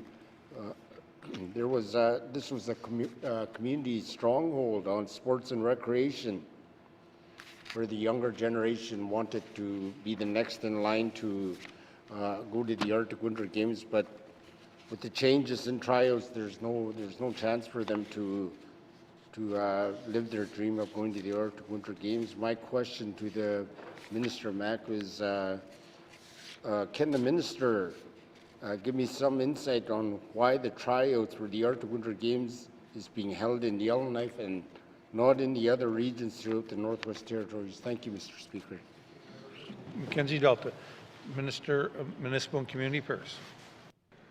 Thank you, Mr. Speaker. Yeah, some difficult decisions had to be made in order to cut costs. You know, with the times the way it is with travel, you know, the cost of travel is extremely high. In order to move people around, and you know, during tryouts, there's anywhere up to 700 athletes and participants that were moving around to do the tryouts, and sometimes it's just not easy, and it's very expensive, and we also have to adapt to getting these athletes to the Arctic Winter Games afterwards. So, you know, some difficult decisions had to be made and try to save some money in order to do these tryouts, and unfortunately, these tryouts were, the suggestion was to hold these tryouts this year in one regional spot, and that was Yellowknife, in order to try to cut down some of those costs. You know, and I've actually asked the department to work with the Multi-Sport Games group to look for other solutions for the next time around and come up with some ideas. So, thank you, Mr. Speaker. For Municipal and Community Affairs, member from Mackenzie Delta. Thank you, Mr. Speaker. It's very disheartening to hear that financial restraint is taking over the well-being of a community or a region. It should be the other way around. Will the department look at reinstating community and regional tryouts within each of the communities and regions throughout the Northwest Territories? Thank you, Mr. Speaker. Mackenzie Delta, Minister of Municipal and Community Affairs. Thank you, Mr. Speaker. Yeah, unfortunately, I agree with the member, but unfortunately, you know, the way the world works and the way these budgets are working lately, it's we're all fighting for a piece of the pie. And you know, we were able to secure some funding for sports this year, which was, you know, in the next 3 years, which was good, helped some stabilization of the multi-sport games. You know, and that's a positive step forward. However, again, I'm fighting with health, I'm fighting with infrastructure, I'm fighting with everybody to try to get some money and move athletes around, and this is the growing trend right now. So on top of that, the cost of everything's going up, the cost of airfare, the cost of travel, the cost of accommodations, just seems to never end, Mr. Speaker. So, you know, I'm committed to continue to work to try to drive down the costs and make sure that our athletes in the smaller communities are able to experience the Arctic Winter Games. Thank you, Mr. Speaker. Thank you, Minister of Municipal and Community Affairs. Final supplementary, member from Mackenzie Delta. Thank you, Mr. Speaker. The well-being of our residents in the smaller communities is important, and sports and recreation is very important in our smaller communities too. We don't have the big infrastructures that bigger centers have. So, you know, financial resources. Will the minister responsible look at putting financial resources into sports and recreation within the smaller communities, so we can have we can develop athletes, and the well-being of our residents is paramount to this government. Thank you, Mr. Speaker. Mackenzie Delta, Minister of Municipal and Community Affairs.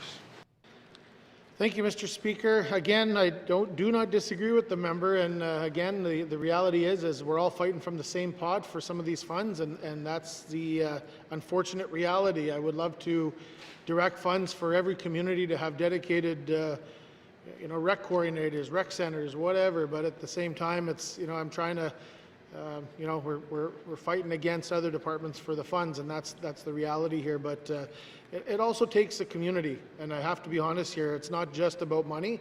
You know, I look at when I was younger, you could guarantee that there was a softball game playing and just kids playing around and enjoying time in the ball field and that type of stuff. And you don't see that in these days, and there's many factors behind it, not just funds. It also takes a community. So thank you, Mr. Speaker. Thank you, Minister of Municipal and Community Affairs. Oral questions. Member from Yellowknife North. Thank you, Mr. Speaker. So in my member statement today, I spoke about the fact that private security firms are unregulated in the NWT, meaning there are no territorial standards or licensing for security guards. However, many agencies and departments of the GNWT do currently contract private security to protect government-run operations and staff and clients, everything from public housing units to the day shelter, the hospital, counseling services, etc. So my first set of questions are for the Premier. Does the GNWT currently have a policy that requires all government contracts with private security services to mandate trauma-informed training, training in cross-cultural awareness, and de-escalation techniques? Thank you, Mr. Speaker. From Yellowknife North, Mr. Premier. Thank you, Mr. Speaker. I'm not aware of any GNWT-wide policy that does such things. However, I did have a look at what RFPs are out there right now, and I see an RFP for security guard services, and in that it requires that all employees performing professional security guard services must have cultural sensitivity training, such as, but not limited to, the GNWT living well together, and it goes on. And it also states that proponents shall be responsible for response and management of all physical and verbal violence within the facilities using approved Crisis Prevention Institute non-violent crisis intervention techniques. So while there is not a government-wide policy, departments are putting these provisions into the RFPs that govern the contract with the security guard providers. Thank you, Mr. Speaker. Mr. Premier, member from Yellowknife North. Thank you, Mr. Speaker. So that helps to start to illuminate what the current practices may be. Not sure how consistently they're applied, but secondly, does the GNWT currently have any policy or standard regarding what would be the limits on appropriate use of force or restraint by contracted private security services, such as what weapons or equipment security guards should be allowed to use and whether they should be handcuffing or arresting people? Thank you, Mr. Speaker. Mr. Premier. Thank you, Mr. Speaker. So security guards, as was mentioned, are unregulated, so they are private citizens. And so the same rules that would govern you or I when we're out in public would govern security guards. So the criminal code is the legislation I would look to for that. There are provisions in the criminal code allowing for citizens' arrest, and those allow for reasonable force to be used, as well as detention. So that is that's in the federal realm. That's in the courts, and any type of force that is used would be tested against that standard. Thank you, Mr. Speaker. Mr. Premier, final supplementary. Member from Yellowknife North. Okay, and so just following up on that then, can the Premier then clarify or make it crystal clear, does the GNWT specify whether or not its private security contractors should or should not be conducting citizens' arrests or handcuffing people, or is that left completely up to either the individual or the private security firm that we're contracting? Thank you, Mr. Speaker. Member from Yellowknife North, Mr. Premier. Thank you, Mr. Speaker.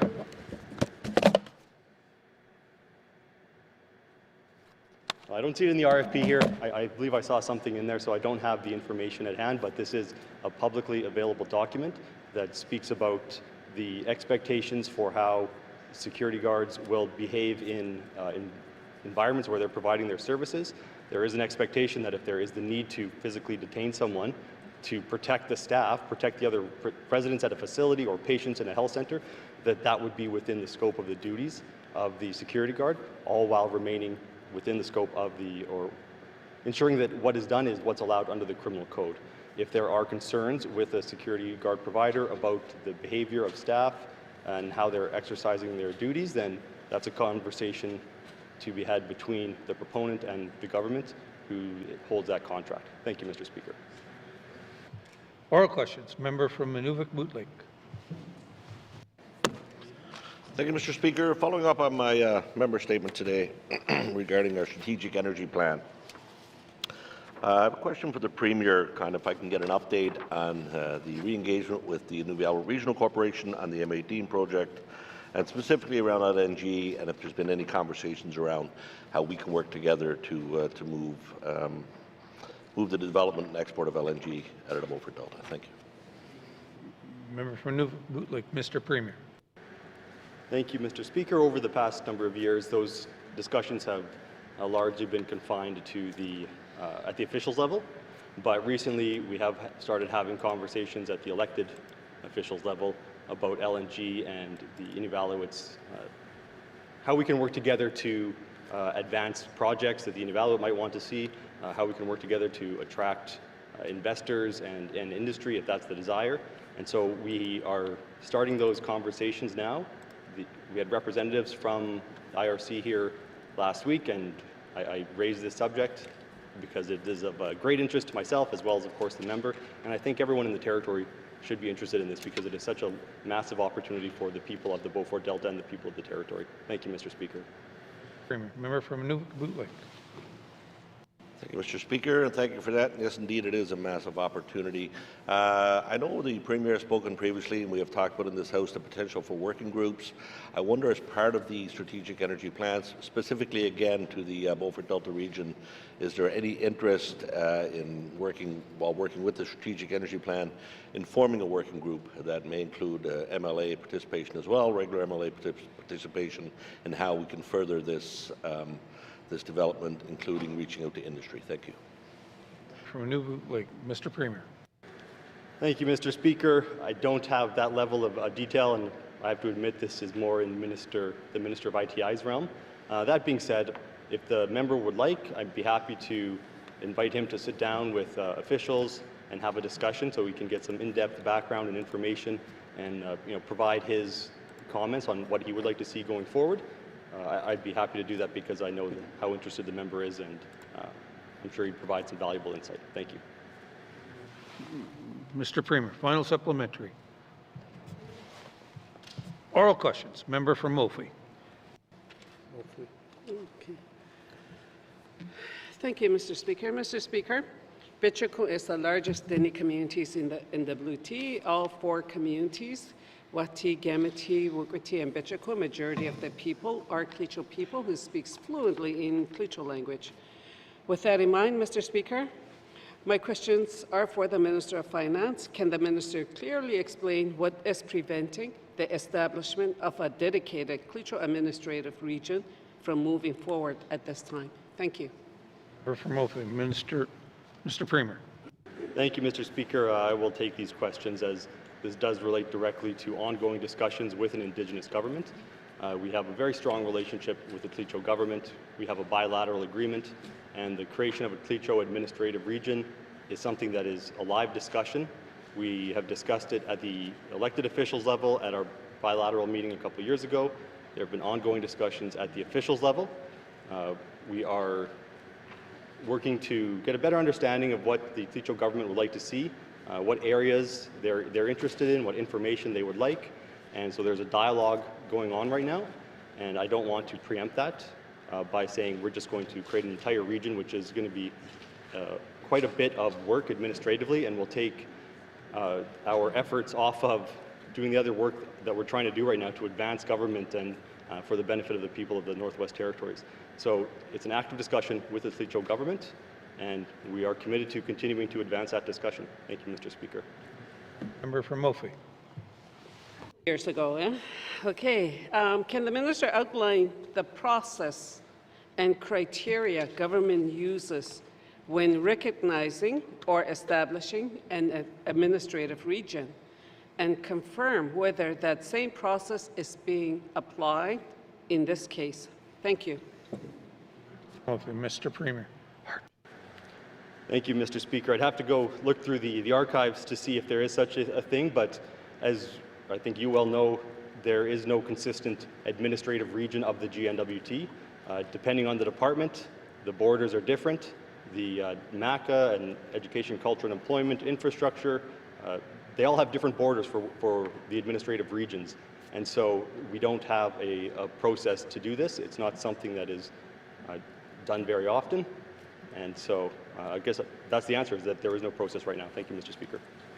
Premier. Final supplementary, member from Mofree.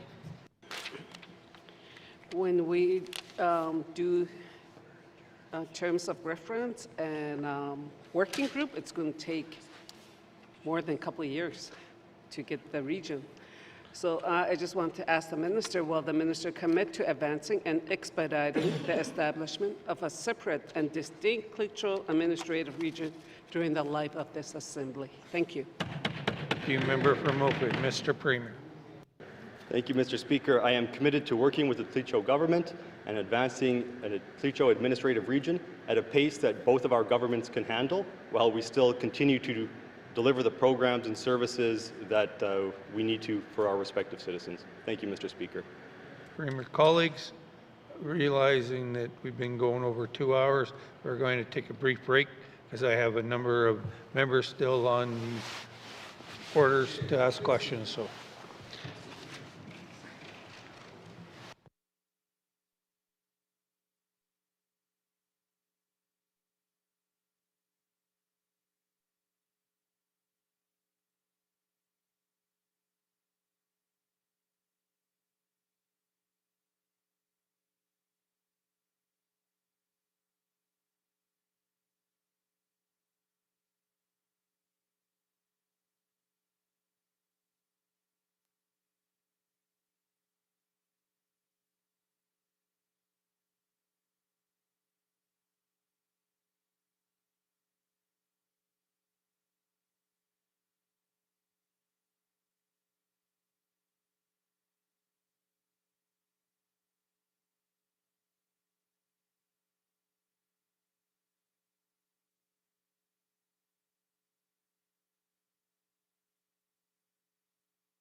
Colleagues,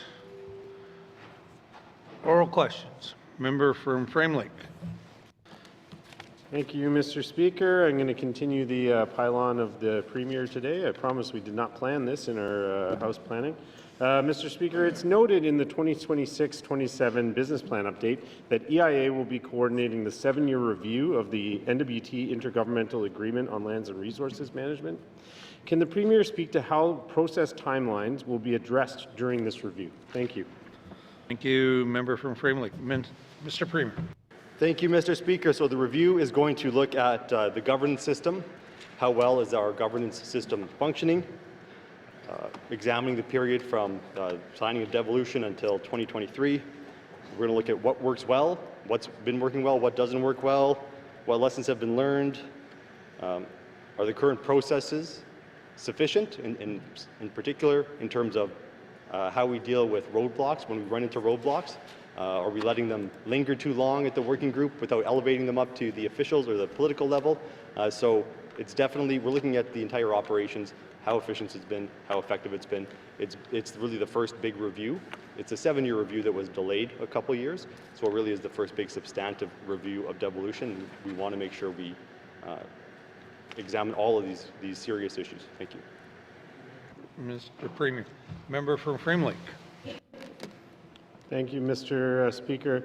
Mr. Speaker, I note in their 2023 report on the Forest Act, the Standing Committee on Economic Development and Environment made a number of recommendations related to the co-drafting process and how it relates to the public and committee.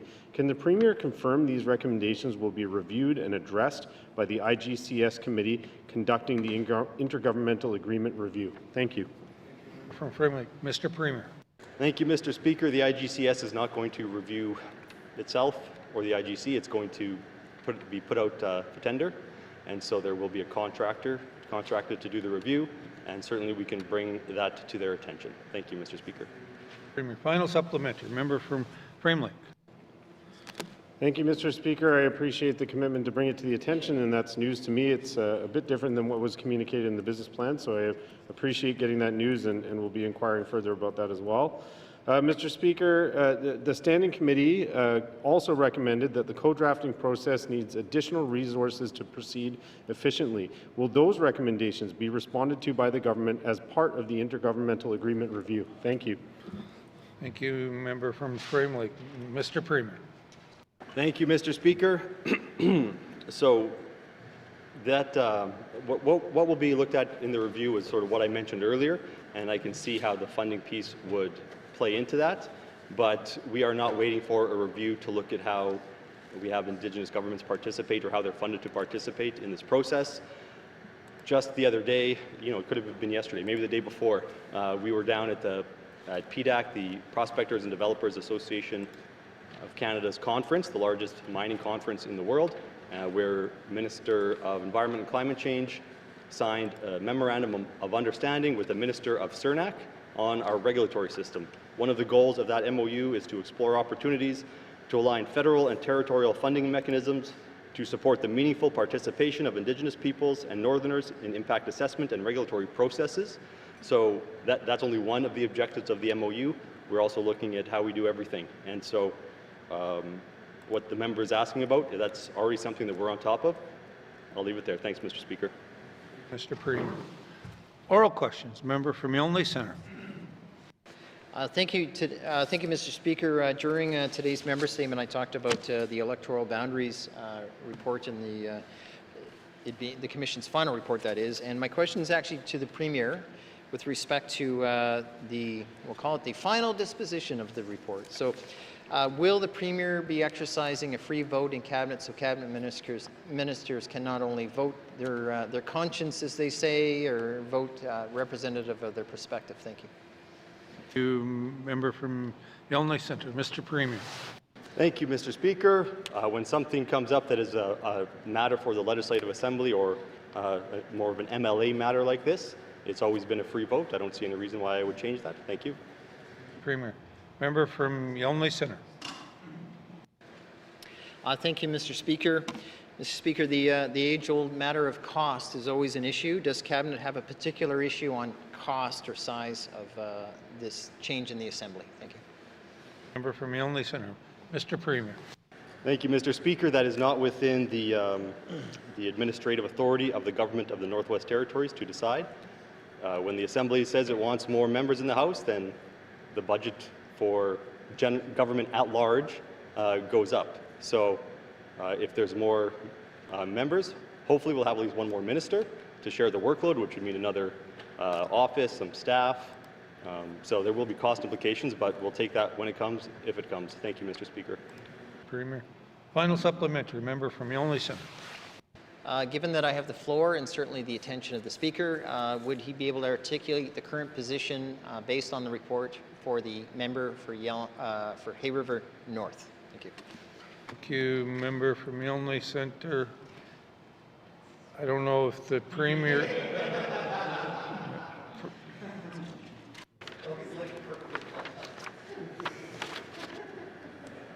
Sorry. Thank you. Mr. Premier will not be answering any questions as a MLA. Should you wish to ask the member from Hay River North, there's the opportunity to talk to the individual in the members lounge or his office or your office. Oral questions. Oral questions, member from Yellowknife North. Thank you, Mr. Speaker. I'd like to now ask questions of the Justice Minister. So given that the regulation of private security firms in the NWT would require the establishment of a new regulator and the appropriation of government funds, so it would not be able to be accomplished through a private member's bill, can the Justice Minister commit to begin the process through the Department of establishing legislation to regulate the private security profession in the NWT? Thank you, Mr. Speaker. Member from Yellowknife North. Mr. Minister of Justice. Thank you, Mr. Speaker. Mr. Speaker, I believe I've said many times in this House that our approach to legislation in the 20th Assembly has been to take the priorities of this 20th Assembly and focus on those legislative initiatives that align with our priorities. Currently, there's no initiative being undertaken that directly relates to the issue that the member is raising. If the 21st Assembly has this as one of their priorities, the Department of Justice would be happy to continue on the work in this area. Thank you, Mr. Speaker. Member from Yellowknife North. Thank you, Mr. Speaker. So has Justice done any analysis of potential liabilities or repercussions to the government of contracting unregulated private security firms to protect government-run operations? For example, if a resident or a client or a security guard was harmed on the job. Thank you, Mr. Speaker. From Yellowknife North, Minister of Justice. Thank you, Mr. Speaker. Mr. Speaker, in our contracting guidelines, there are very common clauses within our contract documents that address those types of questions and considerations, and they will vary depending on the situation. Thank you, Mr. Speaker. Minister of Justice. Final supplementary. Member from Yellowknife North.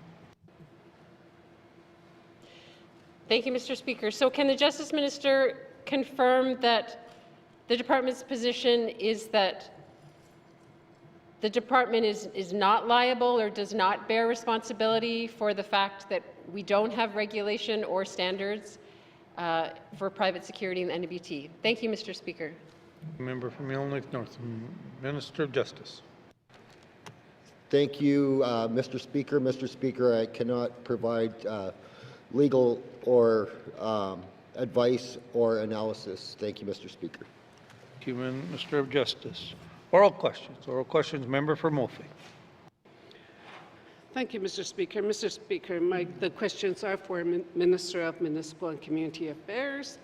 On the MACA's website, it states that the Northwest Territories has 33 communities that are designated authorities, hamlets, villages, or cities located in 5 regions. With that in mind, can the minister confirm if that information is correct? Thank you. Minister of Municipal and Community Affairs. Thank you, Mr. Speaker. As far as I know, we still have 33 communities in the Northwest Territories. Thank you, Mr. Speaker. Infrastructure. Member for Mophie. We all know that there's still 33 communities, but the designations. So, Mr. Speaker, can the minister provide the legal or policy instrument used to define a region, quote, of the Northwest Territories? Thank you. Member for Mophie. Minister of Municipal and Community Affairs. Thank you, Mr. Speaker. I do not have the policies or procedures in front of me that or how we get to the regions and how we design them. I will look into this for the member and get back to her on that question. Thank you, Mr. Speaker. Minister of Municipal and Community Affairs. Final supplementary. Member for Mophie. I'll do a written statement. Can the minister confirm the process used to change, update, or establish new regions of the Northwest Territories? Thank you. Good question. Member for Mophie. Minister of Municipal and Community Affairs. Thank you, Mr. Speaker. As I said earlier, with that much detail, we'll get the information and get back to the member. I believe the last time regions were changed were over 20-some years ago, so we'll have to get back to the member on how that happened the last time. Thank you, Mr. Speaker. Thank you, Minister of Municipal and Community Affairs. Oral questions. Member from Range Lake.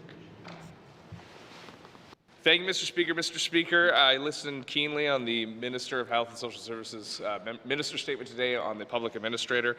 Seems to me that the biggest achievement from the last or the short tenure of the administrator has been the Decho patient journey.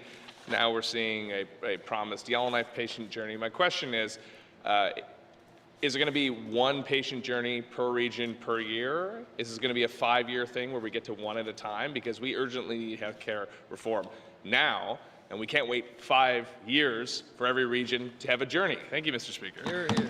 Member from Range Lake, Minister of Health and Social Services. Thank you, Mr. Speaker. Mr. Speaker, the Decho journey was identified because within the concerns and the observations that once we analyzed all the regions, that was where the priority was needed. And due to the amount of residents in the north, in the capital, and the continuing ongoing concerns with access to primary care, that is how we designated the second Yellowknife as the next journey. The remainder of like the Beaufort Delta and the Sawtooth, those areas have also already been in having projects that have been going on to try and improve access to care. Doesn't necessarily mean they need patients' journeys. We will, however, complete the Yellowknife, and as we move forward and work with the other regions, whether or not they need designation of patient journeys, we will analyze that as they come. Thank you, Mr. Speaker. Minister of Health and Social Services, member from Range Lake. Thank you, Mr. Speaker. Well, I guess we've just got the 2 to look forward to, and then we'll move on. Speaking of moving on, to another part of the statement was talking about the Mika AI Scribe tool. So my question with this tool that's being touted as innovative, as listening to the physicians who have asked for more AI tools and more innovation, we use paper-based charting, Mr. Speaker. That's how we do charting in the hospital system and in the health system. How does an AI help with that? And to that end, is it compatible with our EMR, our outdated EMR that needs replacing? We have this state-of-the-art tool. So how is this AI actually interacting with paper systems and with an outdated electronic medical record system? Thank you. Minister of Health and Social Services. Thank you, Mr. Speaker. Mr. Speaker, the member is correct. When you're an inpatient, it is a paper file. However, in primary care, there are some forms of where with this tool, it would be uploaded as the information goes into the EMR.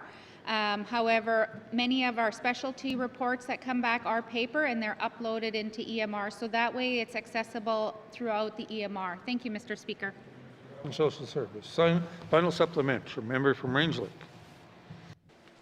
Thank you, Mr. Speaker. Finally, the organizational review that was completed last year and the future organizational change to the governance structure of NTHSSA. We've already done these reviews. In fact, many of the recommendations were made the last time that were ignored. So why are we wasting more time and money on reviews and paying an expensive public administrator to do them when we already have the answers? We're just choosing not to implement them. Thank you, Mr. Speaker. Range Lake. Minister, Health and Social Services. Thank you, Mr. Speaker. Sometimes when third party come in and they make recommendations, it's not necessarily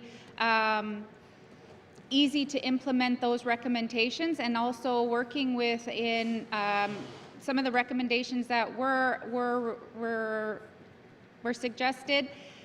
There were many options, and many of the options were to remain status quo. We know that status quo is not the option to do. So what we are taking in account are the recommendations that have been suggested, but also working within our system to see where are there other areas that can change as well as structurally. And one of the part that we are continuing to work on is the NTHSSA and the department and some of that overlap, and that currently that work is ongoing. Thank you, Mr. Speaker. Mr. Health and Social Services. Oral questions. Oral questions. Member from Frame Lake. Thank you, Mr. Speaker. Mr. Speaker, I wanted to follow up a bit on the line of questioning I had with the Premier earlier.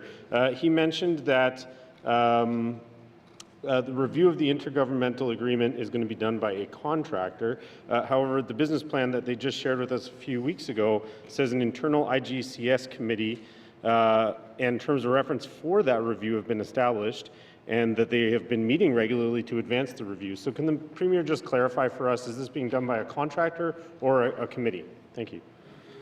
Member from Frame Lake. Mr. Premier. Thank you, Mr. Speaker. So the way I understand it, at the last Intergovernmental Council meeting, we tasked the Intergovernmental Council Secretariat, which is the officials level group representing each of the governments at the Intergovernmental Council, with developing terms of reference that for the review that we could put out to a contractor to actually administer the review. So the Intergovernmental Council Secretariat was working on the terms of reference, on developing the framework to figure out what questions we need to ask, what we need to get the contractors to look into, and then that will be converted into an RFP that will then go out for tender. Thank you. Member from Frame Lake. Thank you, Mr. Speaker. Will the Assembly or MLAs have any opportunity to contribute to those terms of reference, or at least see them before they're set in stone and put out for RFP? Thank you.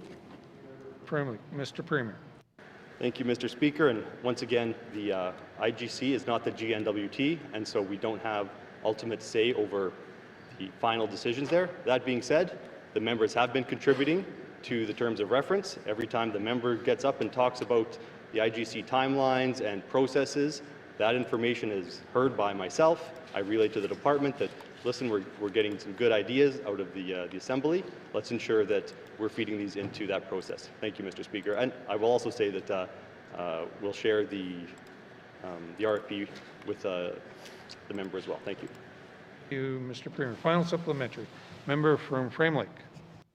Thank you, Mr. Speaker. Appreciate that they are listening to us on the floor, and I hope that they've been hearing the comments that have been made by previous standing committees and members in this House about how it would be appreciated if the IGCS conducted itself more publicly. To that point, Mr. Speaker, will the contractor be engaging with the Assembly and the public and reporting publicly on their findings? Thank you. Member from Frame Lake. Mr. Premier. Thank you. I'll have to get back to the member. Thanks. Oral questions. Oral questions. Member from Yellowknife Centre. Thank you, Mr. Speaker. My question is for my favorite health minister, and it's regarding medical travel or just records in general, similar to the question asked by my colleague from Range Lake. Mr. Speaker, what type of process, this is the question, what type of process does the Department of Health need to go through when referrals are actually lost and they've gone missing? So referrals to medical appointments down south. What type of investigation process, or how do we sort this out? If the minister can enlighten this House. Thank you. Member from Yellowknife Centre, Minister of Health and Social Services. Thank you, Mr. Speaker. Mr. Speaker, I don't have that level of detail of the process. Thank you, Mr. Speaker. Minister of Health and Social Services. Member from Yellowknife Centre. Thank you, Mr. Speaker. I have a constituent who had a medical referral down south. Their paperwork was lost. This can't be the only time. So is it normal for files to be lost? And if so, could the minister speak to how often this is the case? Thank you. Member from Yellowknife Centre. Minister of Health and Social Services. Thank you, Mr. Speaker. Mr. Speaker, as that is very detailed information that I don't have here available. Thank you, Mr. Speaker. Minister of Health and Social Services. Final supplementary. Member from Yellowknife Centre. Thank you, Mr. Speaker. What type of information can the minister provide the House, given the fact that I would assume at least the structural concepts of these questions could be answered? Thank you. Member from Yellowknife Centre. Minister of Health and Social Services. Thank you, Mr. Speaker. Mr. Speaker, the Health Authority goes through, has a established process that sends referrals to specialty to specialists throughout our system. However, I don't have the level of detail here in the House today to be able to respond to that. Thank you, Mr. Speaker. Thank you, Minister of Health and Social Services. Oral questions. Oral questions. Member from Yellowknife Centre. Thank you, Mr. Speaker. Can the minister update the House as to our doctor levels for general family doctors, or GP doctors sometimes they're referred to? So in other words, can she tell us what the capacity is in the Northwest Territories currently operating? And I'd certainly like to hear details with respect, certainly with respect to Yellowknife. Thank you. Thank you, Member from Yellowknife Centre. Minister of Health and Social Services. Thank you, Mr. Speaker. With those questions coming at this time, I don't have that direct information on the floor, as doctor levels, staffing levels change all the time, and so what I've updated the members in some of the written questions that recently were reported could have changed today, so I don't have that level of information here today. Thank you, Mr. Speaker. Thank you, Minister of Health and Social Services. Oral questions. Member from Yellowknife Centre. Thank you, Mr. Speaker. I think on both sets she's keenly avoided the phrase, "I'll provide the member," so hopefully she'll provide some detail. Mr. Speaker, specific to doctors and replacements of doctors in the sense of vacancies, have any doctor been refused the opportunity to be a locum here in the Northwest Territory, certainly in the last while, and certainly over the last 2 years, if possible? Thank you. Thank you, Member from Yellowknife Centre. Minister of Health and Social Services. Thank you, Mr. Speaker. Mr. Speaker, these are questions that are vary in the operations, and it's not something that I keep at my fingertips. So I know that we are constantly in recruitment of physicians and health professionals throughout our entire system. However, when there are, they have to meet certain criteria. They have to have registration and be able to practice. I don't like I said, like the detail in this type of a question, I don't have at my fingertips. Thank you. Mr. Health and Social Services. Final and supplementary. Member from Yellowknife Centre. Mr. Speaker, if a doctor is in good standing and retires and offers to be a locum in the Northwest Territories, I'm getting to the very specific point: has the department refused doctors from staying on as locums because they no longer wish to be full-time practitioners in that field? So if the minister can answer the question, could she at least provide the information in writing to me? Thank you. Member from Yellowknife Centre, Minister of Health and Social Services.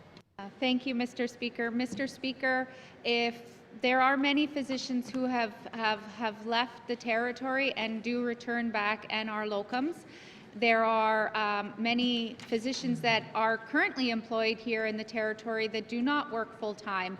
And, you know, this is a conversation I just had today, actually, with my staff on looking at models, you know, within within our entire system. The workforce has changed. We have to be able to adapt.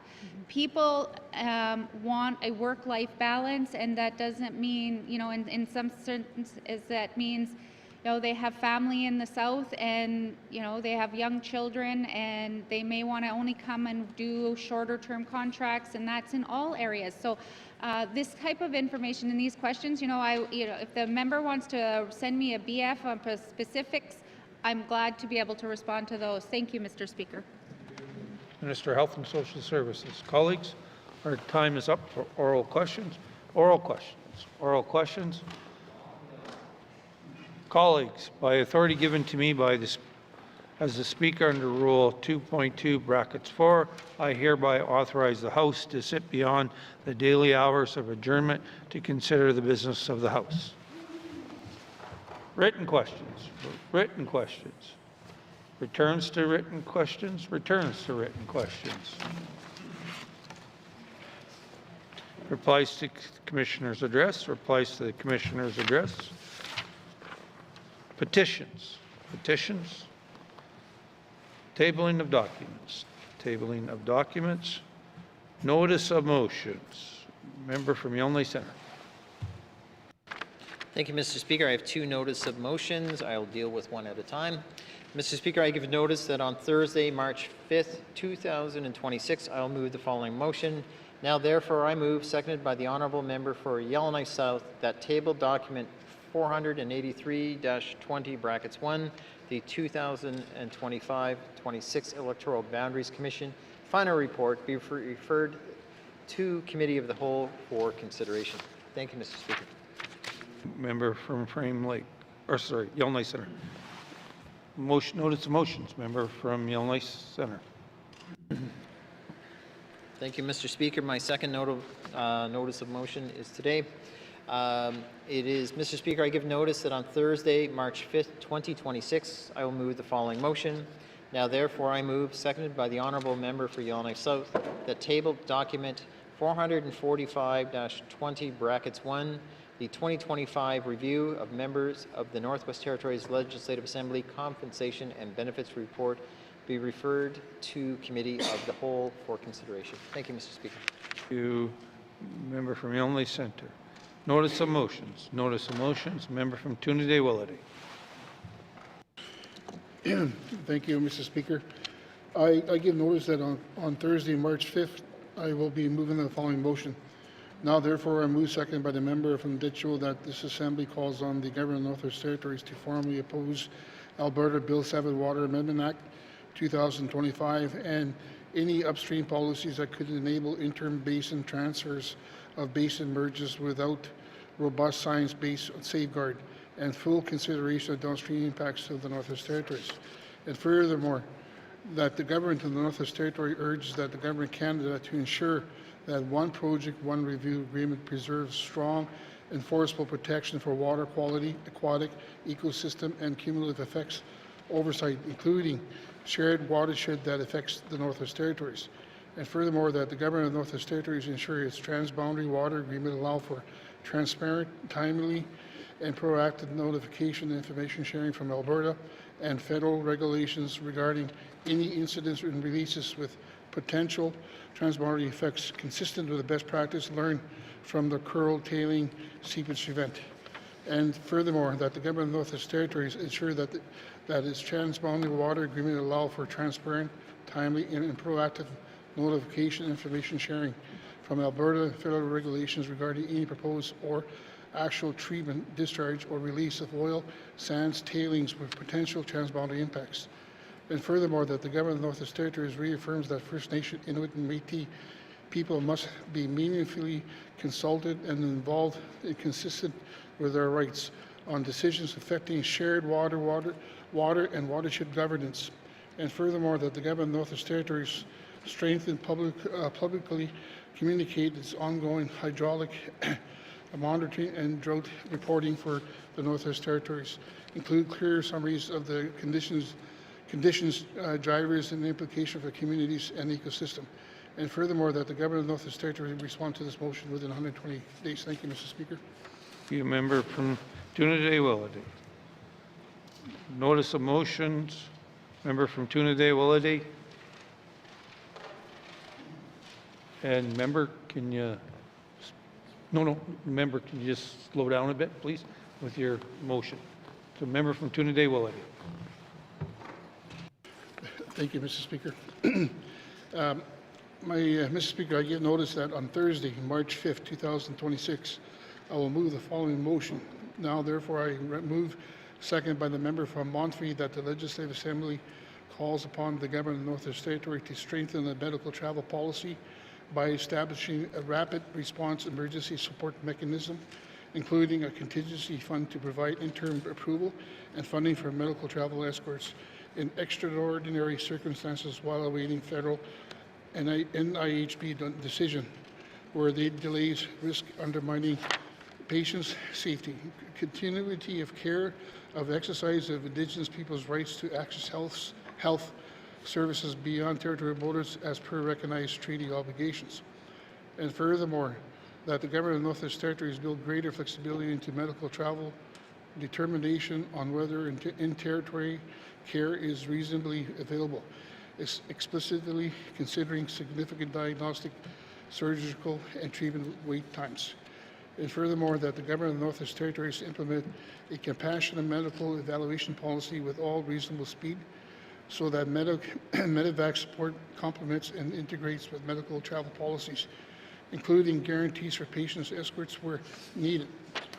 And furthermore, that the Government of the Northwest Territories ensures that all amendments to the medical travel policies are made in accordance with the United Nations Declaration on Rights of the Indigenous Peoples Implementation Act, consistent with the United Nations Declaration on the Rights of Indigenous People, and in the matter that respects and uphold Indigenous treaty rights recognized and affirmed under Section 35 of the Canadian Constitution.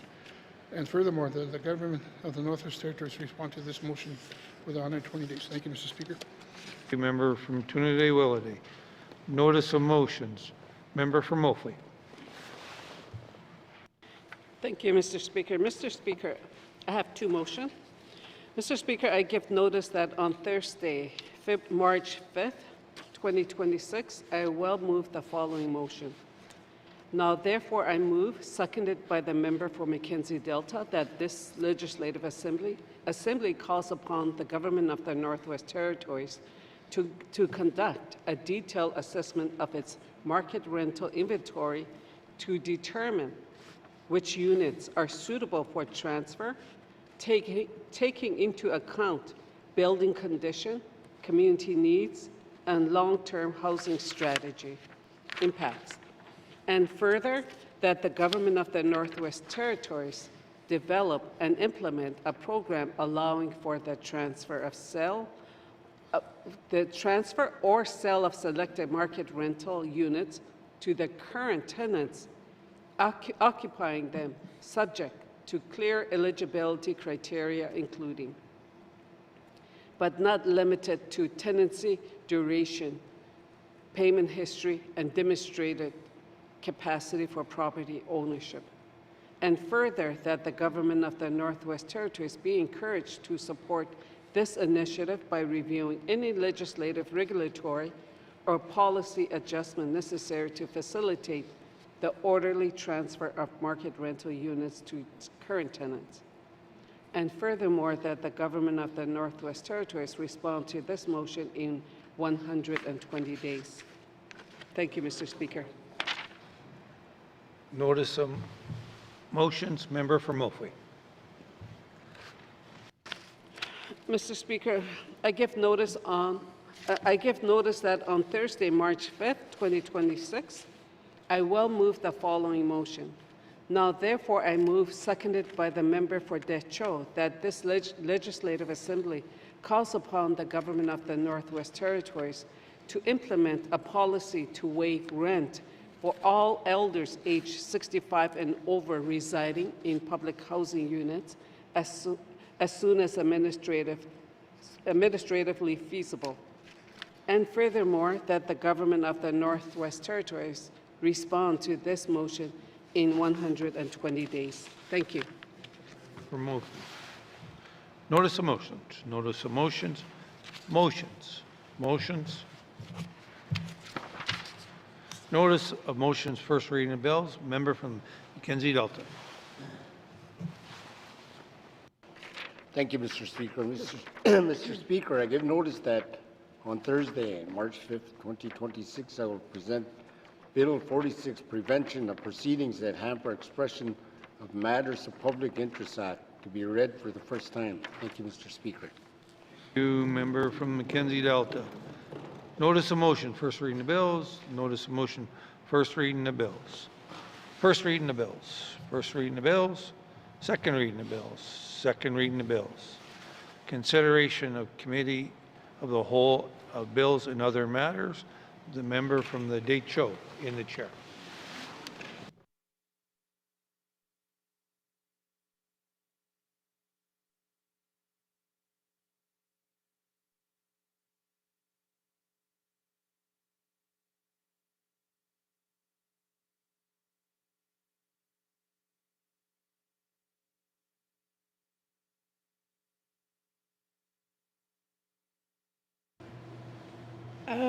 I now call Committee of the Whole to order. What is the wish of the committee?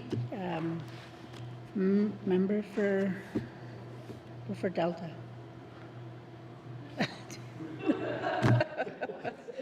Bootleg. Jeez. Okay, sorry. Who doesn't say? Nuvik Bootleg. Jeez. Nuvik. Thank you, Madam Chair. Your committee wishes to consider tabled document 448-20 brackets 1, 2026-2027 main estimates to the Department of Housing Northwest Territories. Thank you, Madam Chair. Thank you. Now we're going to call for a short break. Thank you.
Committee, we have agreed to consider table document 448-20 brackets 1, 2026-2027 main estimates.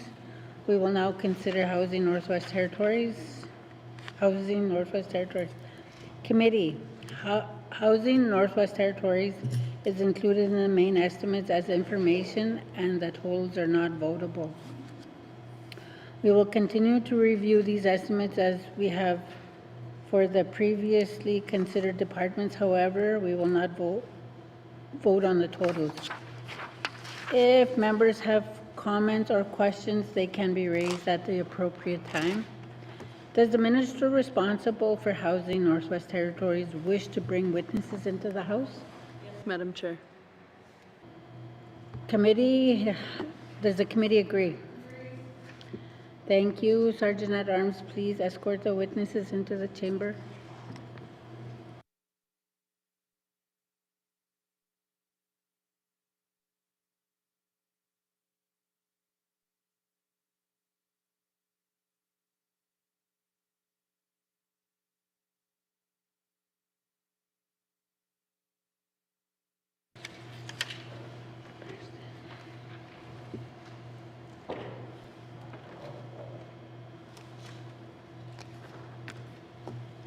Thank you.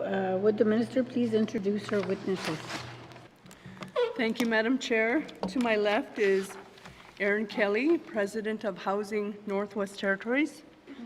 And to my right is Michael Saturnino, Associate Deputy Minister, Housing, Sustainability and Partnerships.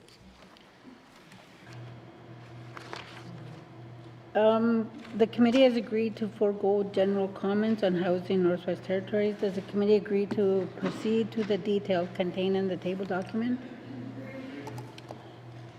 Committee, we will defer the totals and review the estimates by activity summary, beginning with community housing services, starting on page 377 with the information items on page 379. Are there any questions? Member for Great Slave. Thank you, Madam Chair. Madam Chair, on page 370 of the main estimates, the line item for minor modernization and improvements, there's a significant jump from slightly over 5 million to just slightly over 9 million. And then in the same key activities, grants, contributions, and transfers, there is a minor jump also in maintenance. Can the minister please speak to the substantiation around improvements and maintenance costs going up? Thank you. Thank you. Minister and Deputy Minister, Housing. Thank you, Madam Chair. I'll begin with grants, contributions, and transfers. In terms of the expenditure increase, $241,000 is to adjust LHO's maintenance, materials, and contracts funding for inflation, and then $240,000 is to increase Yellowknife Housing Authority funding allocation to add 2 maintenance positions. With the minor modernization and improvement, the increase of $3.967 million is for additional funding allocation to minor M&I budget for repairs and preventative maintenance, and that's $4.44 million. And then an internal reallocation from the minor M&I maintenance repairs budget to increase LHO's maintenance materials and contracts funding by $241,000 for inflation, and to fund 2 additional maintenance positions for Yellowknife Housing Authority in the amount of $240,000. Thank you, Madam Chair. Thank you. I'll go back to the member for Great Slave. Yeah, thank you.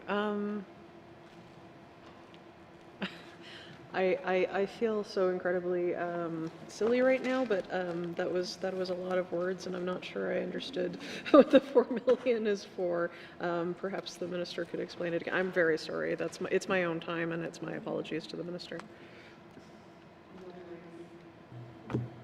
Minister of NWT Housing.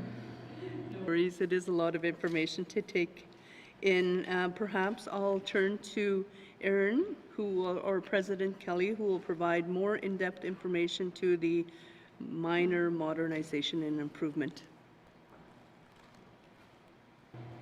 President Kelly. So there was 4.48 million that we were able to add to the minor M&I budgets for repairs and preventative maintenance. This is from internal resources, which is what we tend to do with the internal resources when there's additional funding available, is try to put it back into repairs. So you can see it here. Thank you, Madam Chair. Thank you. I'll go back to the member for Great Slave. Thank you, Madam Chair. And just for clarity, if you're finding $4 million internally, where was the $4 million coming from? Thank you. I will go to the Minister of Housing and WT.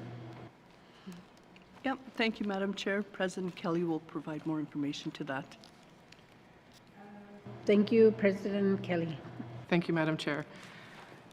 Sometimes there are things like infrastructure projects that don't get completed within this time frame that they were allotted for. Sometimes we make revenue from the federal government or from some of the market housing that we have, and we're able to put that into repairs. Thank you, Madam Chair. Thank you. I'll go back to the member for Great Slave. Thank you, Madam Chair. And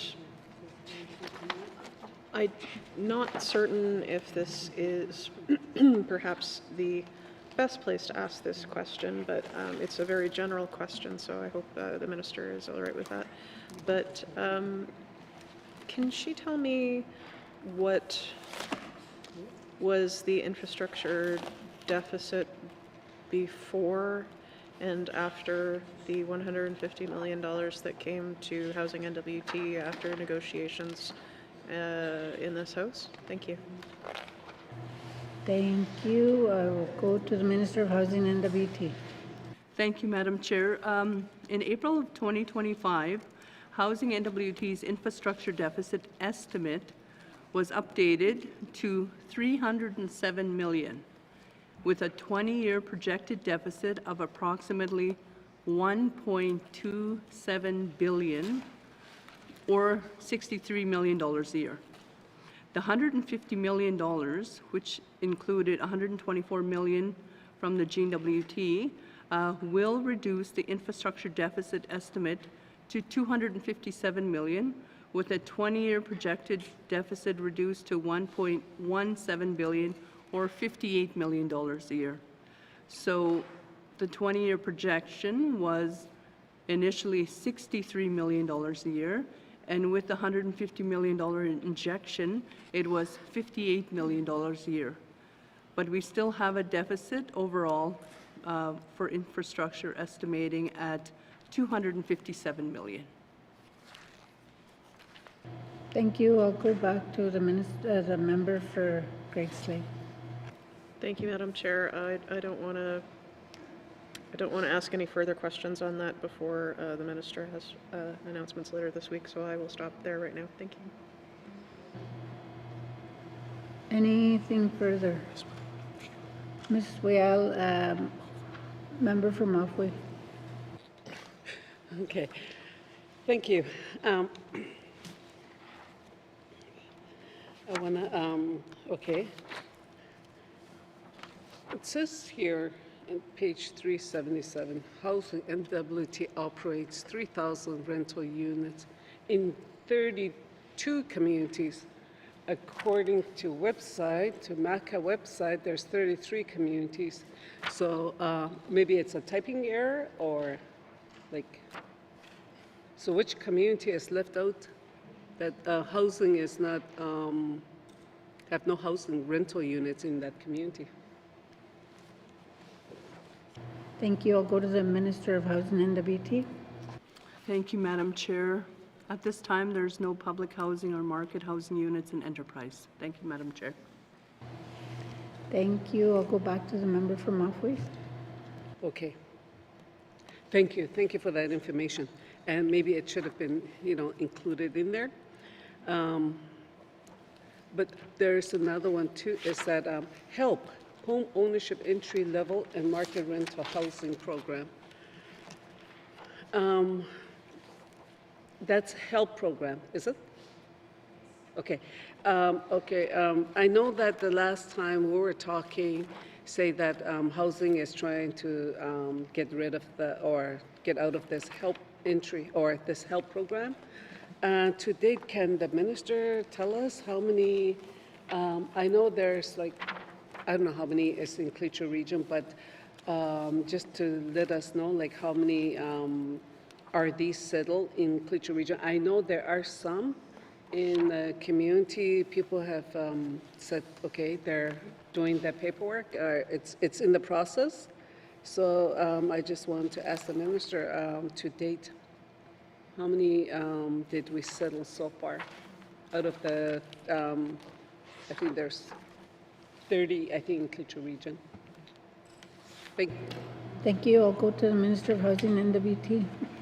Thank you, Madam Chair. In terms of our HELP units, we have 140 units across the Northwest Territories that are designated as HELP units. And I know in the last couple of years, Housing NWT has been kind of rolling back and working with the HELP tenants to ask them if they're interested in either taking over their unit or turning that unit into either a market unit or other possibilities within the housing infrastructure. But in terms of the day-to-day, what we've done so far in the last couple of years, perhaps I'll turn that over to President Aaron Kelly to provide some just exact numbers of what we've done over the last couple of years with those HELP clients. Thank you, Madam Chair. Thank you. I'll go to President Kelly. Thank you, Madam Chair. Unfortunately, I don't have the data with me by community, but we can certainly provide that information. As the minister mentioned, we've been working really diligently with clients to try to determine next steps for them. Some folks are indicating that they are not interested in ownership at this time and they'd like to continue to rent, so we've been looking at options with those clients. Thank you, Madam Chair. Thank you. I'll go to the member from Mafway. Okay, thank you. I'm a bit surprised with that response. Maybe so can the minister tell us what are the eligible criteria to become a homeowner of these program, HELP program, I mean. Thank you. Thank you. I'll go to the Minister of Housing and WT.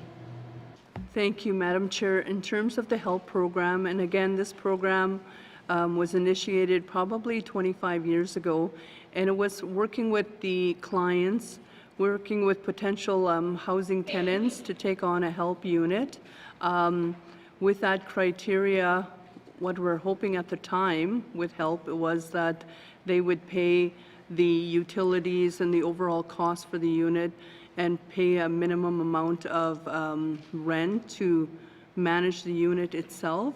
So housing would speak to the tenants themselves if they had a steady income, they were employed, they were probably either a public housing tenant or a market housing tenant at the time, and there was a lot of good interactions with local housing authority, so they probably graduated to the HELP program at the time. And again, this program is a long-standing program. Over the last couple of years, housing is slowly getting out of that program and just talking to tenants about would you take this on and would you take it on as an owner rather than housing managing the HELP program. Thank you, Madam Chair. Thank you. I'll go over to the member from Mafway. Thank you. Thank you. What about for arrears? If they have arrears, would they be eligible? to become a homeowner of this, the HELP program. Thank you. Thank you. I'll go to the Minister of Housing and NWT. Thank you, Madam Chair. Just to clarify, if they had arrears with the HELP program or overall arrears with the public housing program? Thank you, Madam Chair. Thank you. I'll go to the member from Mafui. Clara. Arrears with this HELP program. Yeah. Go to the housing of Minister of Housing and the VT Housing. Madam Chair, I think it's really important that housing, with our district office and the LHO, that we talk to tenants about the arrears, especially in the HELP program and especially with housing looking to potentially ease out of the program, that we counsel clients to pay down their arrears so they're eligible to take on the house full-time as owners. Thank you, Madam Chair. Thank you. I'll go back to the member from Mafui. Okay. Okay, because I know there are some people in the communities, you know, I guess this is one of the good programs too, you know, and there are, you know, we don't have no more HELP program, I mean, what do you call, HAP program. So, and I know that because, you know, like with that Legacy Mortgage that we just did yesterday, you know, that announcement, I know there's quite a few that, you know, there's no market in small communities. And I know there is a house that I think it's been on the market for 3 years. It's a private homeowner who bought it through the financial institutions, through the bank, but it's been sitting. I mean, they're renting it. It's good. It's being used, but it's a well-kept house. It's a new house, but it's been on the list to be sold. It's not happening. So I think this is where some of the young people are kind of like, you know, they don't want to buy. I don't think they want to buy unless there's a program in place, you know. And I know yesterday you mentioned about the down payment deposit. Is that program still available?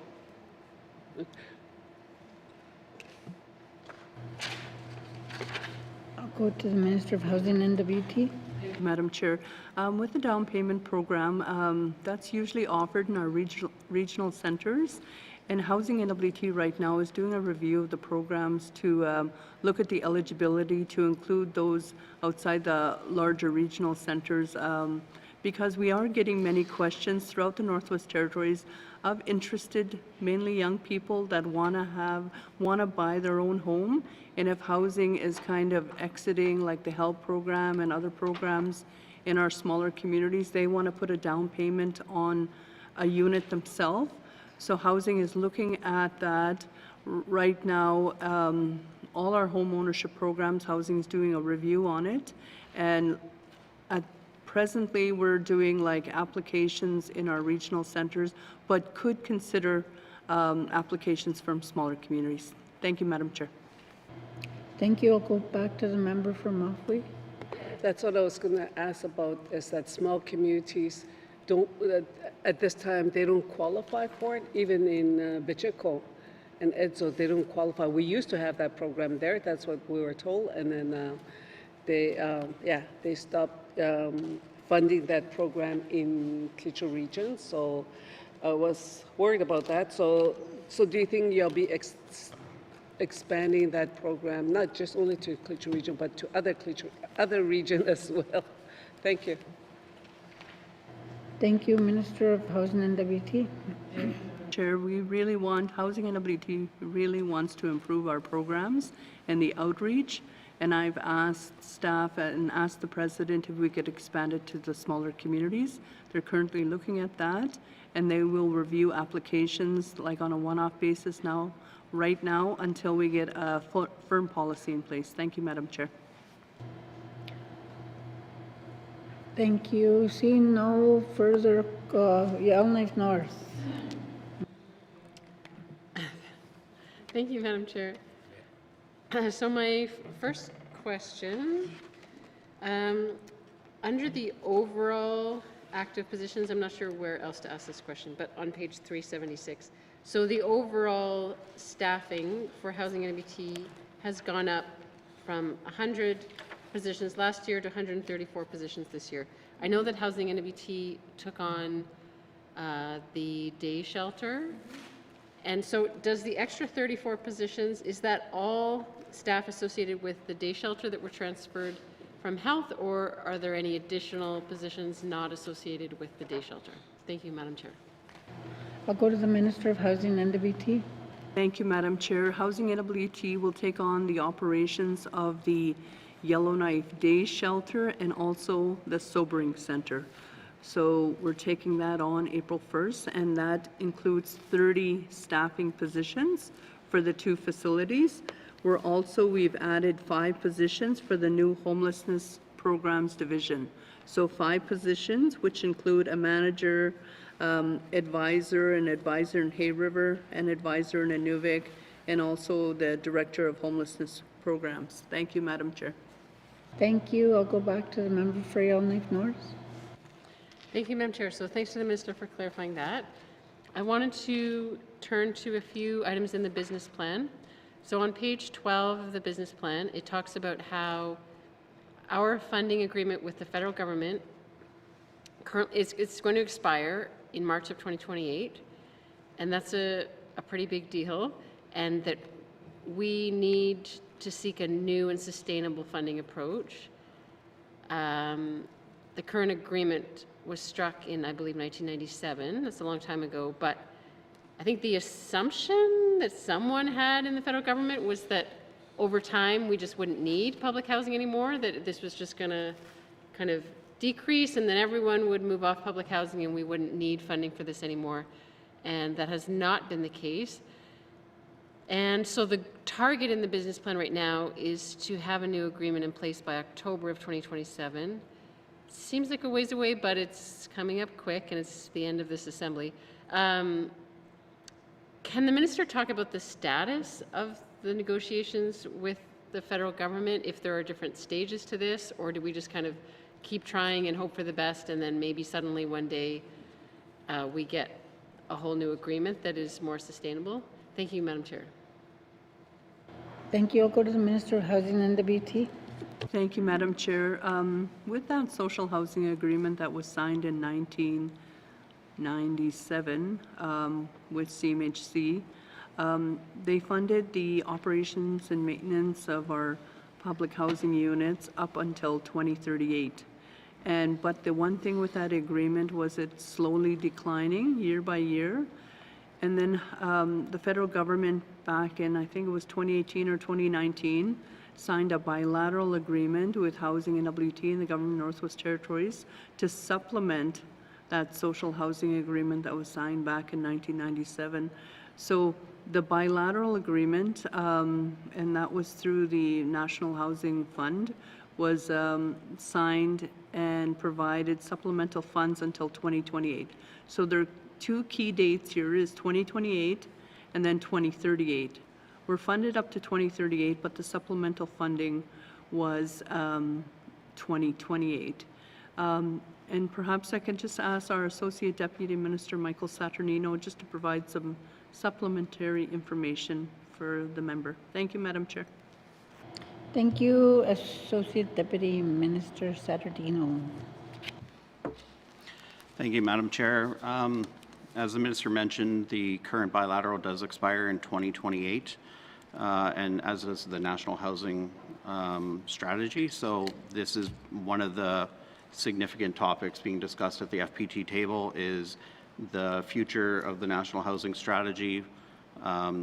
Negotiations are top of mind for all provinces and territories, and so those discussions are beginning now. We're about 2 years out from that agreement ending, and I can confirm that every PT has communicated the importance of this bilateral agreement and the O&M funding to the federal government. So it's currently, those discussions are ongoing. Thank you, Madam Chair. Thank you. I'll return to the member for Yellowknife North.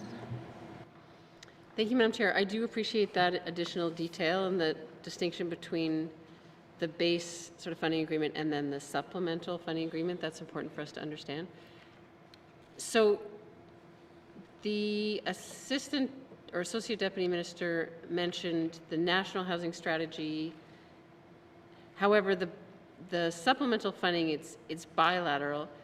Does that mean that our bilateral agreement with the federal government is going to have to be the same as all the other bilaterals that all the other provinces and territories get?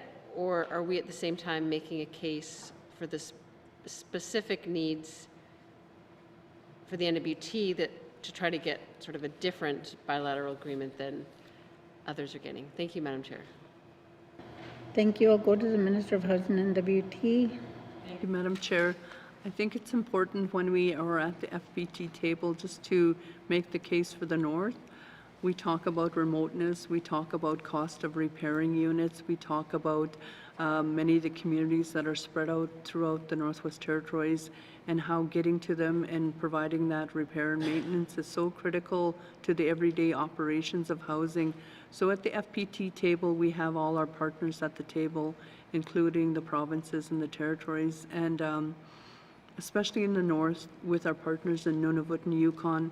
We always add the northern remote perspective to request additional funding through our bilateral agreements with the federal government. And perhaps Mr. Saturnino could just provide more information to the ongoing negotiations. Thank you, Madam Chair. Associate Deputy Minister Saturnino. Thank you, Madam Chair. So to be clear, the bilateral is a product of the National Housing Strategy, so both are expiring at the same time.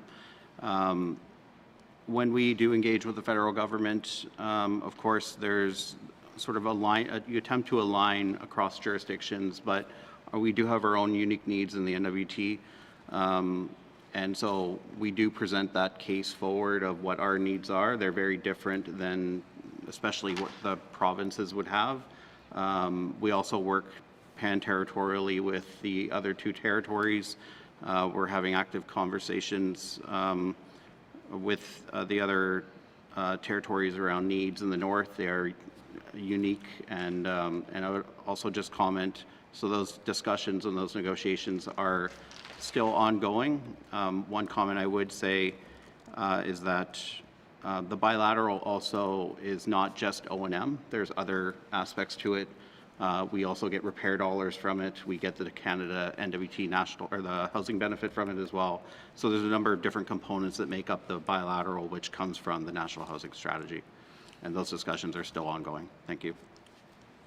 Thank you. I'll go back to the member for Yellowknife North. Thank you, Madam Chair. So I have a different question now.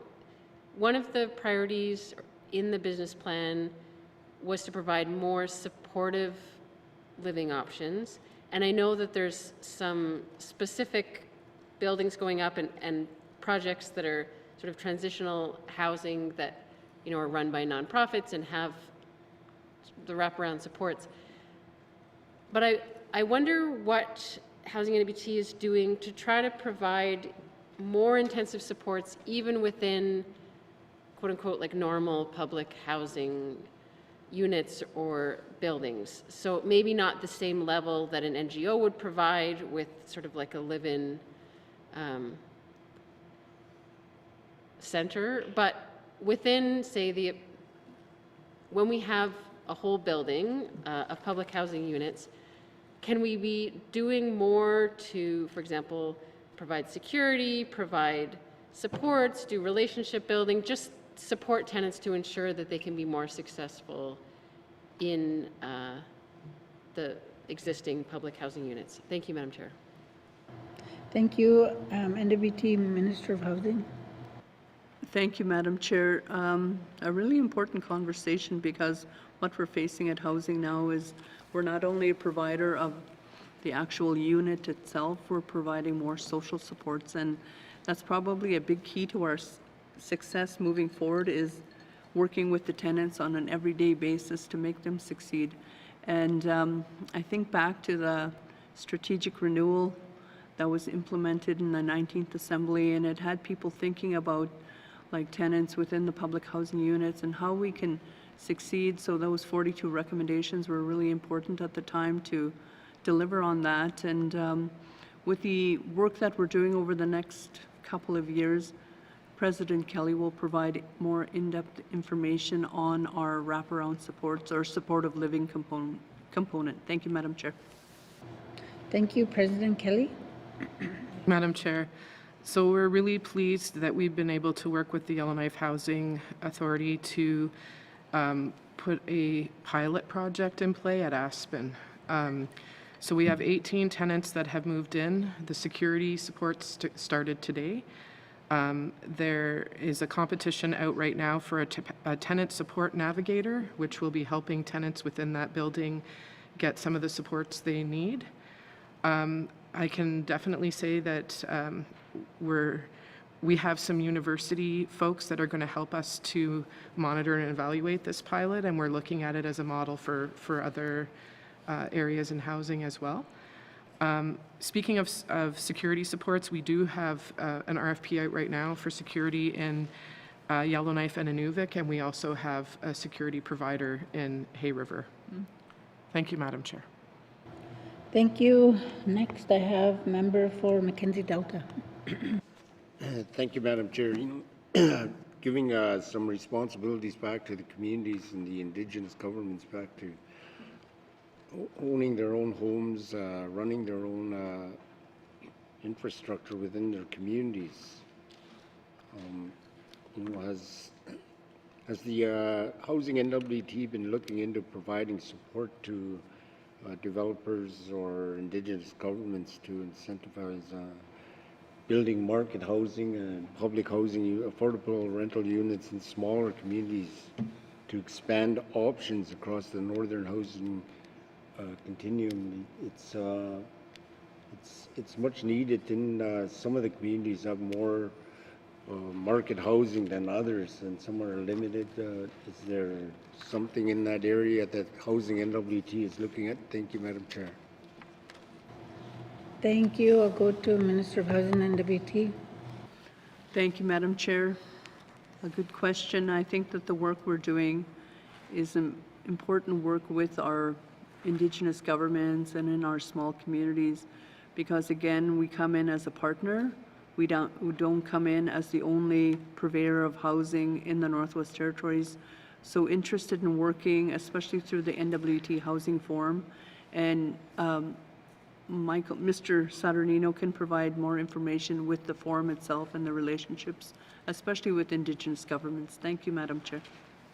Associate Deputy Minister Saturnino. Thank you, Madam Chair.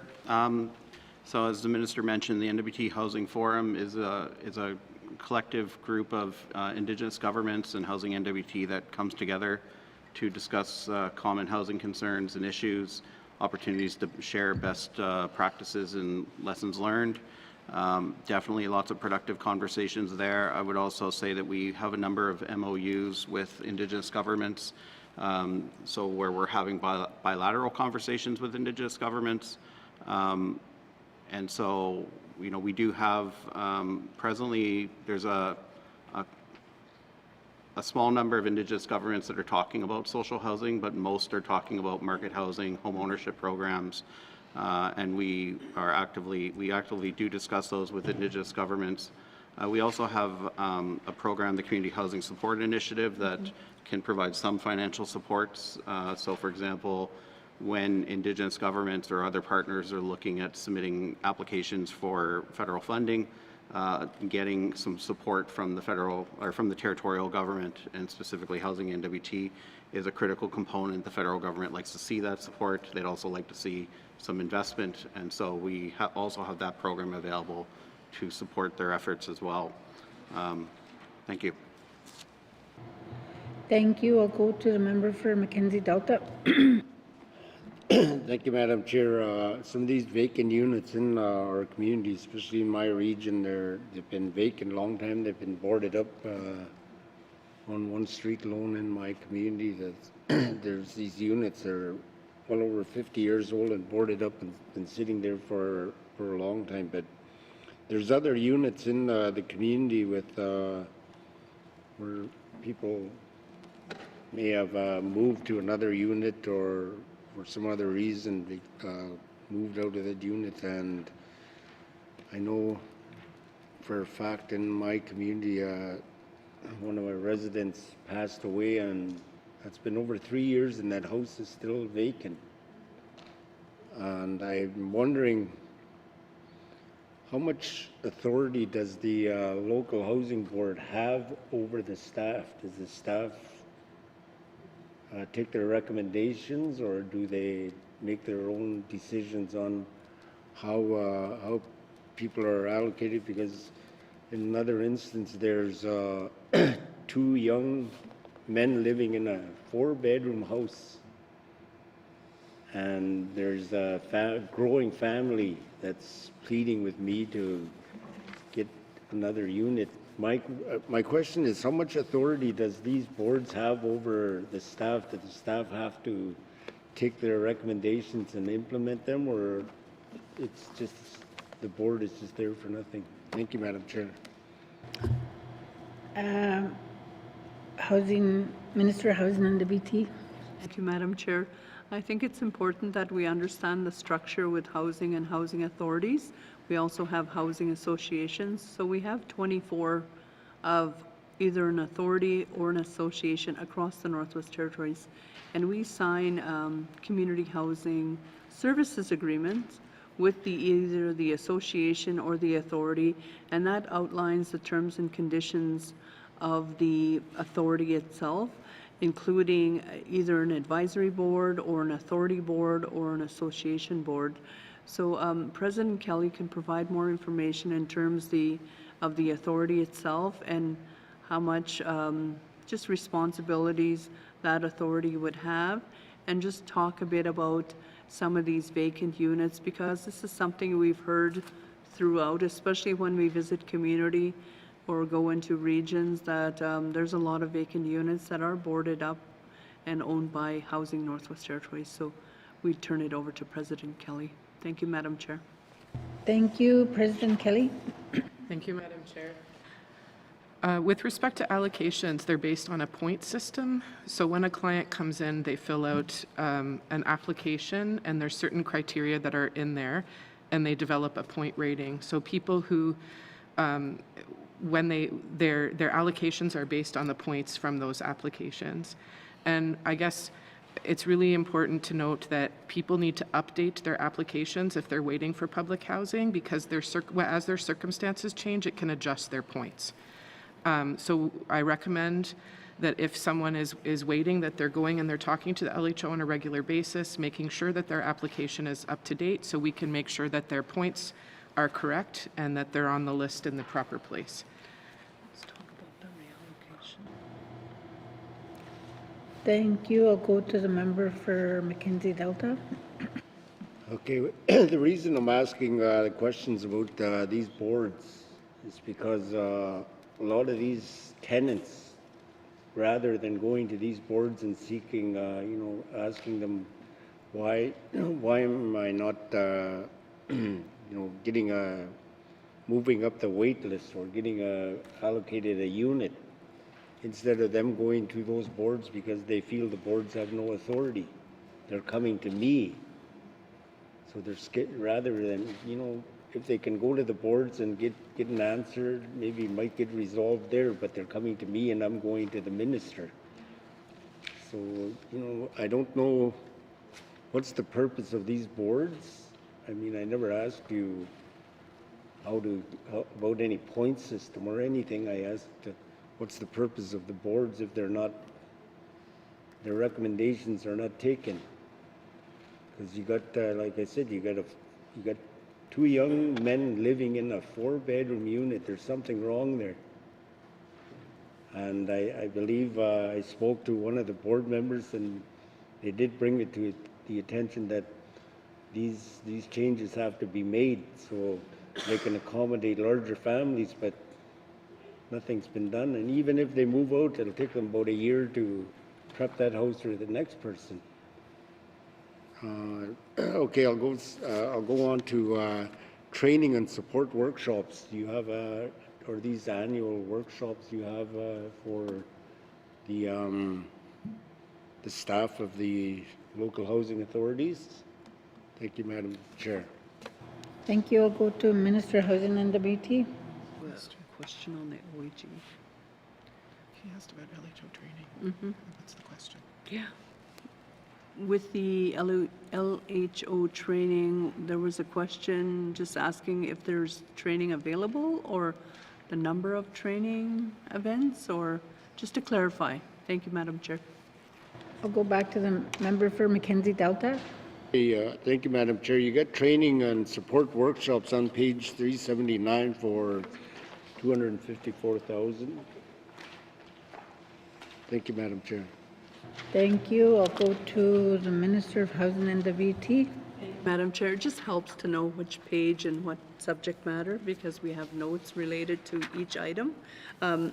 Saturnino will provide information regarding the training. Thank you, Madam Chair. Deputy Minister Saturnino. Thank you, Madam Chair. So as part of strategic renewal, we went out and engaged with various stakeholders, including LHOs, and definitely heard that there was a need for more training, more support for LHOs. So through strategic renewal, we did make a commitment to offer annual training. So we do offer a variety of different workshops, so some for LHO managers, tenant relations officers, maintenance staff as well. And usually, these are LHOs from across the territory that come together, and within those workshops, we would offer different training that would be specific to what identified needs. And so that is happening on an annual basis. Thank you. Thank you. I'll go to the member for Mackenzie Delta. Okay, thank you, Madam Chair. One quick question that, are these workshops held in Yellowknife or are they rotated? And, we went, our committee, social development, went to Hay River last month and we toured some of these units.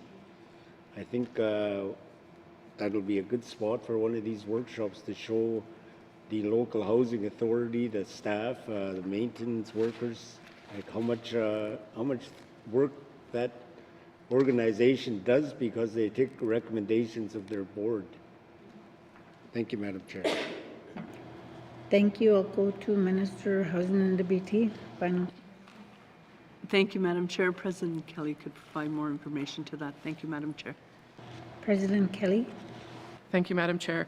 They have been held in Yellowknife annually, but we have been looking at other locations for the exact reasons that the member brought forward, having exposure to some of the things that are happening in different communities. And the other thing that we've done is we've had the Dene Wellness Warriors come in and do training with our LHO staff, because some of the illegal activity things that are occurring in units, it's not something that a lot of those folks are used to or have been trained for. So we're trying to expand that training as well. Thank you, Madam Chair. Thank you. Now, seeing no further questions, remind the committee that the estimates for Housing Northwest Territories, sorry. Oh, member for Frame Lake, sorry. Thank you, Madam Chair. I wanted to ask some questions about the business plan. I figured this would be as good of a spot as any, so I'll try to refer to pages to keep the minister and staff on track. First one is on page 10 of the business plan. It talks about updated legislation, updating the Housing NWT Act, and it says in the business plan the legislative review is underway and there's a proposal plan for 26-27 Q1. So I think I always have a hard time with the way fiscal years work and everything, but I think we're in Q1 now. So is that on track? Do we expect to see that LP within the next couple of months here, or?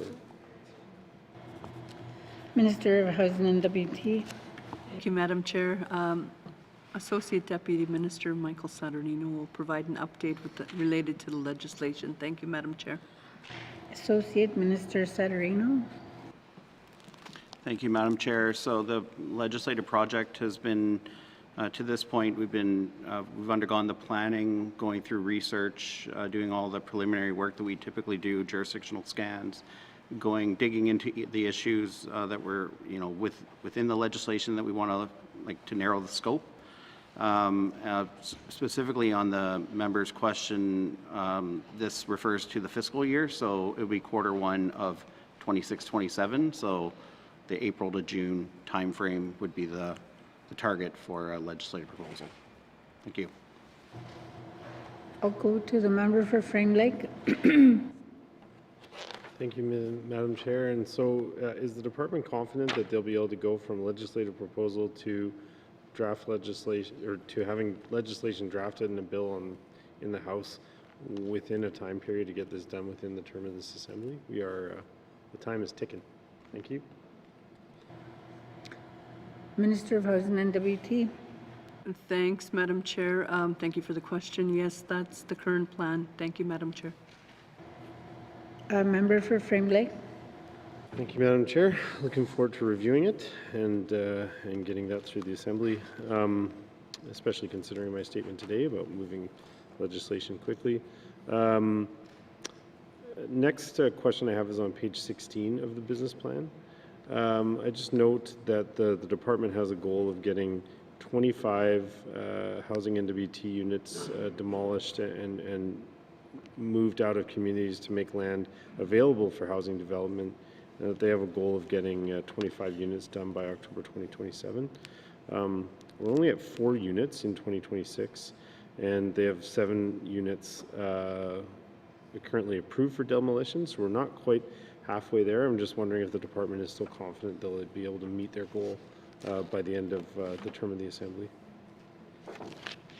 Minister of Housing and WT. Thank you, Madam Chair. I think the Housing NWT is still confident that it could meet its goal.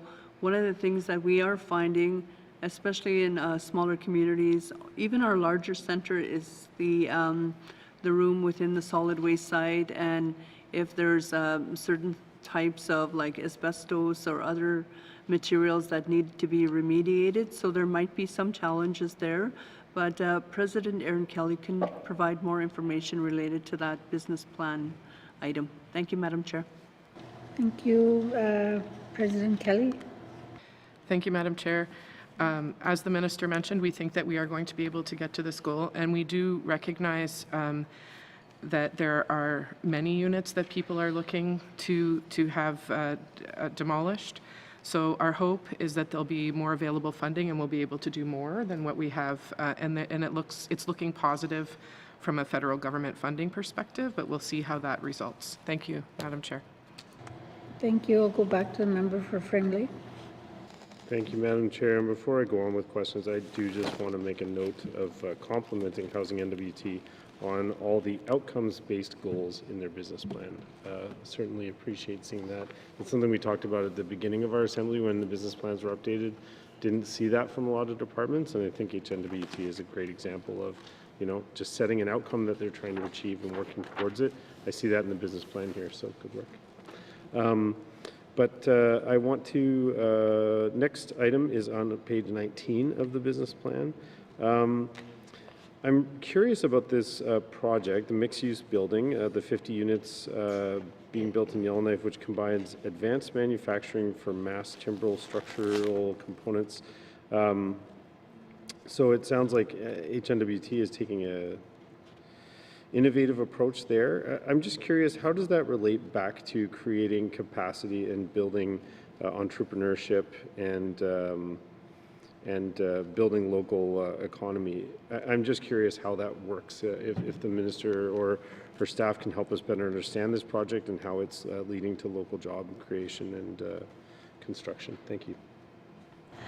Thank you. I'll go to the Minister of Housing and WT.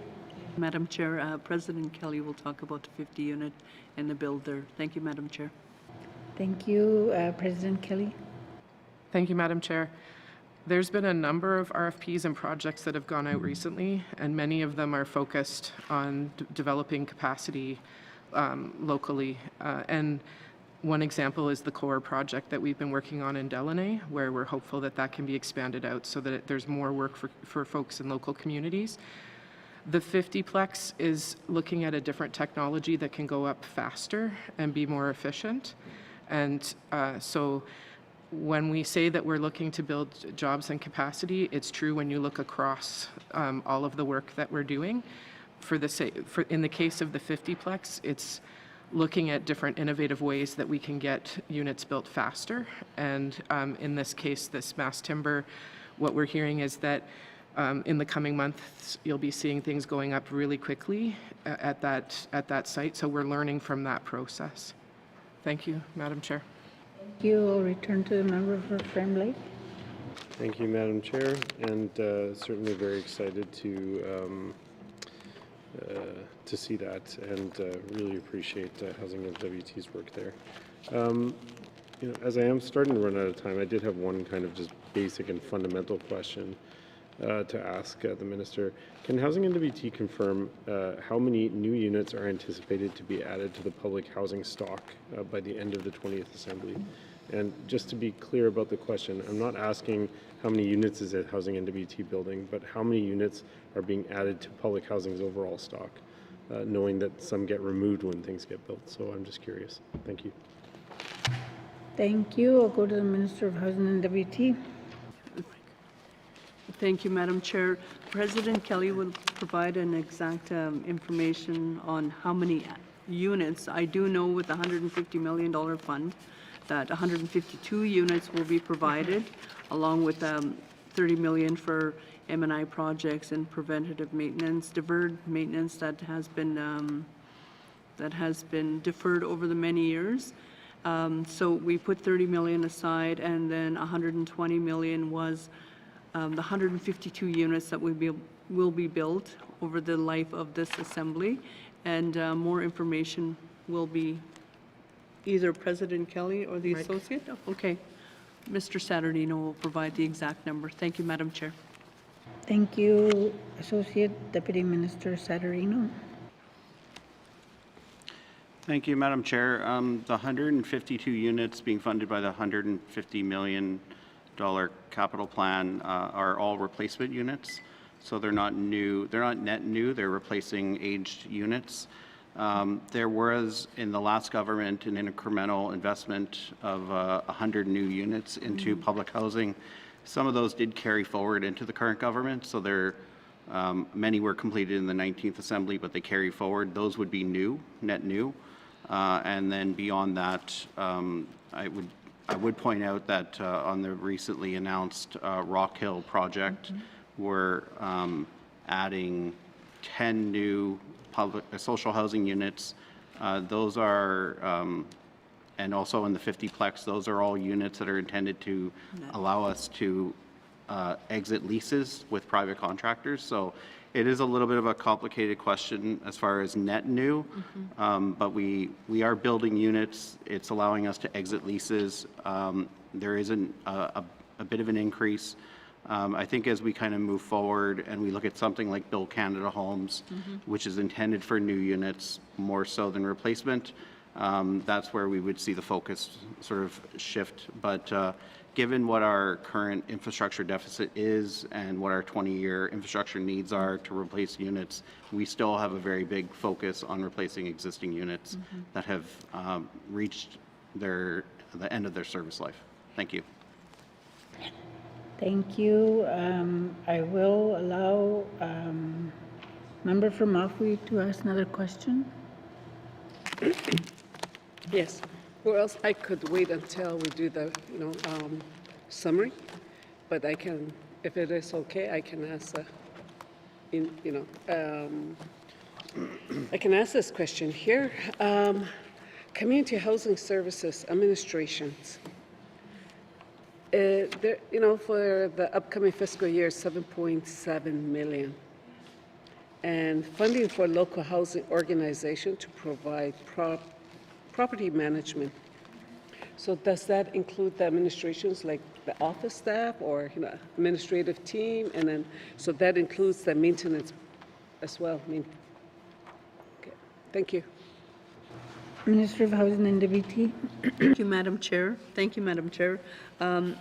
With the administration funding of $7.74 million, that's funding our local LHOs for their administrative staff within the LHO. And then in terms of maintenance, it's $15.182 million, and that's for the LHOs to undertake demand and preventative maintenance activities. So LHOs are provided funding for maintenance, and LHOs are provided funding for administration. Thank you, Madam Chair. Thank you. Member from Ottawa, you have many more?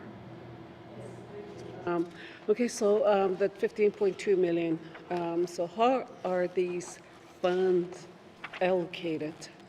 Because in Klutcher region alone, in Bichicon, there's a lot of houses that are boarded up, and some are beyond, it's been boarded up for 10 years, and I think it needs to be demolished, some of them. But so how is this fund, going to be allocated or being allocated? Thank you. Minister of Housing and WT. Thank you, Madam Chair. And I think that's throughout the Northwest Territories is the LHOs are faced with an aging housing stock, and they're trying to keep up, especially with the preventative maintenance side of managing the housing stock within community. And many times LHOs won't be able to find the part for either the furnace because it's so old, or another part of the system within the housing unit.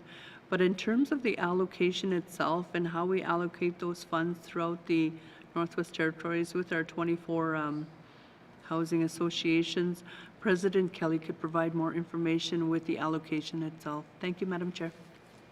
Thank you, President Kelly. Thank you, Madam Chair. So one of the reasons that we do unit condition ratings is to know what the state of the units is in, and so that we can make good decisions about where we allocate our maintenance funding. And this is base maintenance funding that is being provided, but there are other types of funding that are provided for major repairs, for example, or if we get federal funding for repairs, that also would be divided up amongst the communities. And they would look at those unit condition ratings, and how old a house is, what shape that it's in, and allot the money based on those types of things. Thank you. Thank you. Now we're going to move on. So, see no further questions. Remind the committee that the estimates for. Okay, I'll go back to Ms. Morgan. Thank you, Madam Chair. I appreciate your indulgence. I just wanted to ask about the apprenticeships. It's the line in the budget on page 379. There's $861,000 allocated for apprenticeships for LHOs to hire apprentices to try to get more qualified tradespeople into the communities. Now, I don't see anything in the business plan about targets for numbers of apprentices, or whether we're sort of meeting those targets if we have them. So I guess my first question is, do we have a target for a number of apprentices that we're hoping to have on any given year, or in the coming year specifically? Thank you, Madam Chair. Thank you. I'll go to Minister of Housing and WT. Thank you, Madam Chair.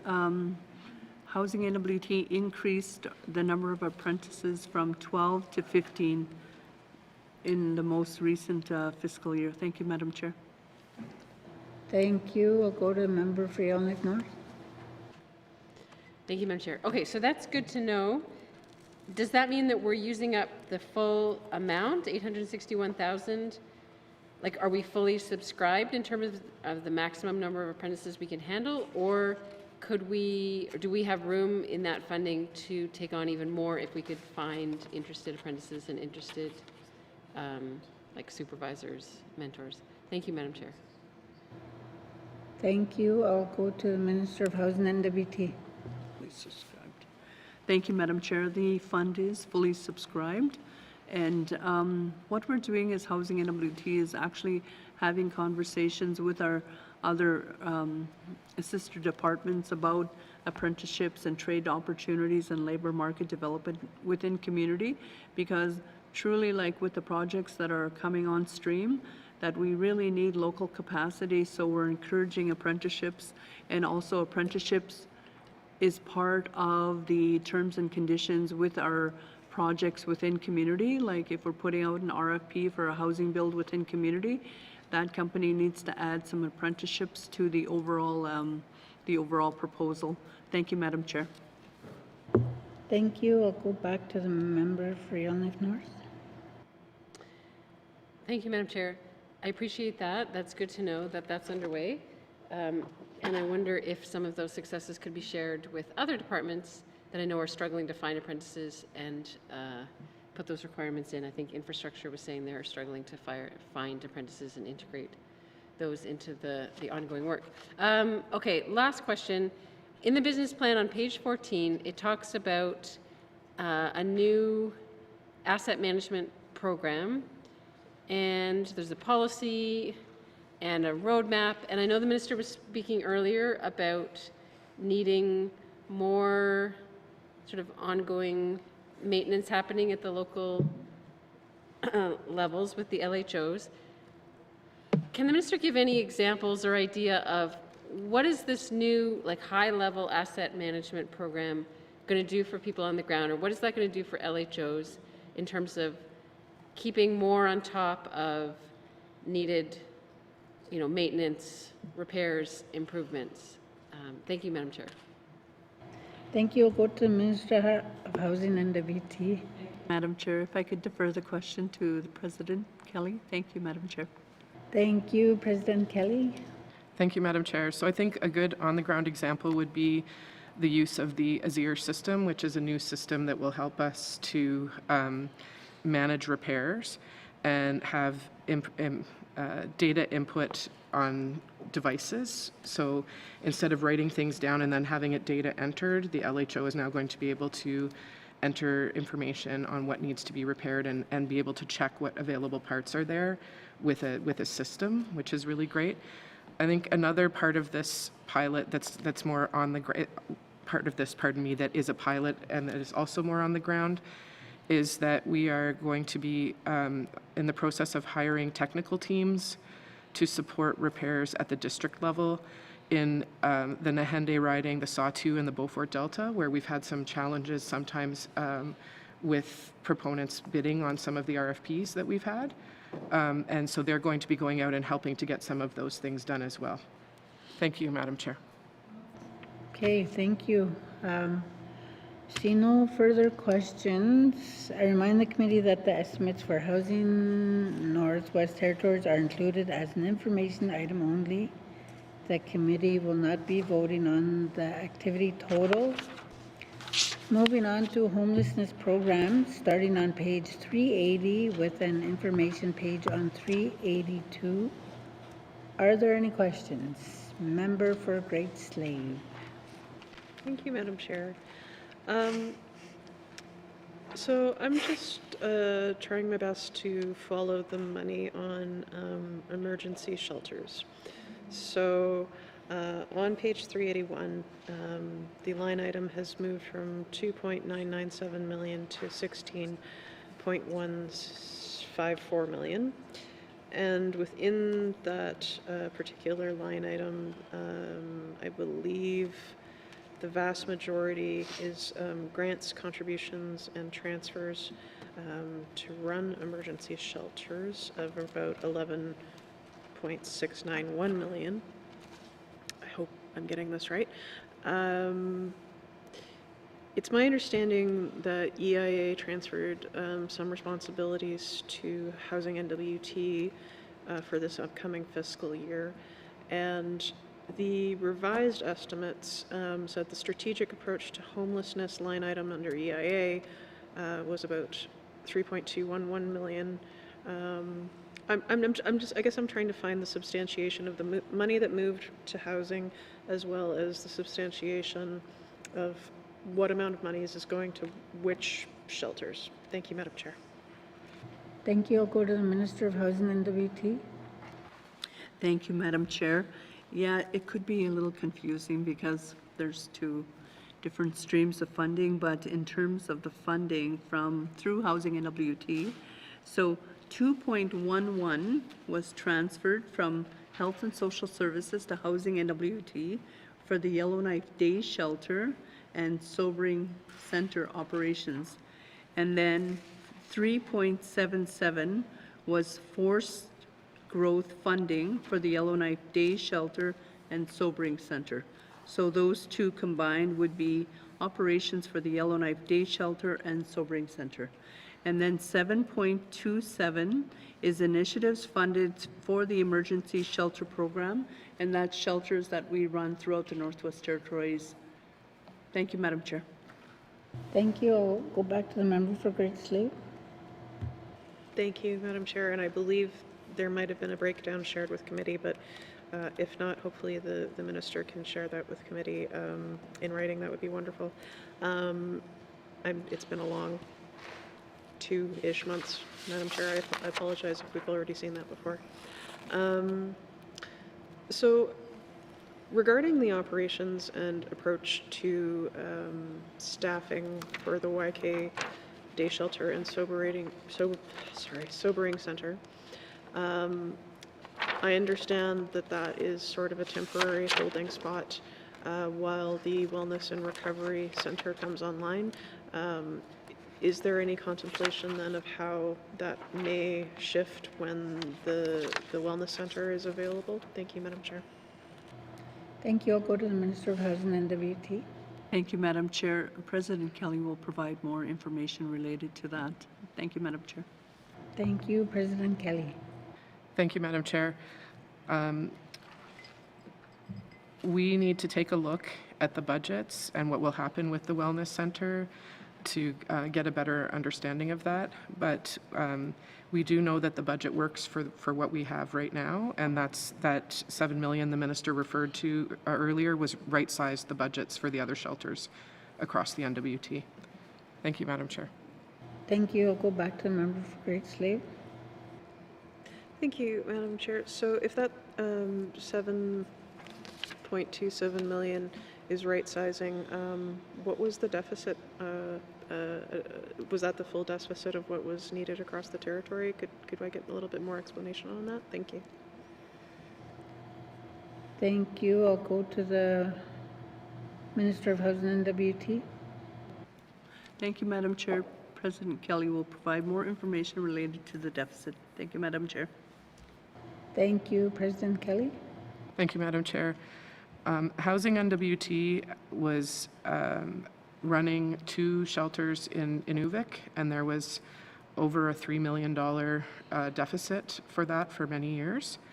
What was completed was an analysis of costs across all of the shelters, and these 2 were looked at as well to right-size the budgets across the board for shelters in the NWT. And so that number is what was required to get everyone on the same level for shelters across the territory. Thank you, Madam Chair. Thank you. I'll go back to the member for Great Slave. Thank you, Madam Chair. And I guess all of this is sort of culminating to my main question, and it sounds like more work needs to be done to understand as new assets come online with health, which is how does Housing NWT expect to continually fund this new division? I assume it's being made permanent, and if new assets come online, will the costs to housing decrease? Thank you. Thank you. I'll go to the Minister of Housing and WT. Thank you, Madam Chair. In terms of our homelessness division, this is something that we are operating this fiscal year. So we're taking over operations of Day Shelter, Sobering Center. We've right-funded the Inuvik, the 2 shelters in Inuvik, plus the shelter in Hay River, plus the shelter in Fort Simpson. And then we're just operating with our small team with the homelessness division. So in terms of right funding, I think over this next year, we'll get a good sense of the operations itself, especially in Inuvik, because it's now moved from Government Northwest Territories to an NGO. So we'll get a good sense of the operations itself. And again, the NGO in Fort Simpson operates the shelter, and the NGO in Hay River does that as well. Thank you, Madam Chair. Thank you. We'll go back to the member for Great Slave. Thank you, Madam Chair. That's all for me right now. Thank you. Next, I have the member for Frame Lake. Thank you, Madam Chair. I believe that transitional housing falls under this item, although I don't see it specifically referred to here. So maybe I should just confirm that I'm on the right page. Minister of Housing and WT.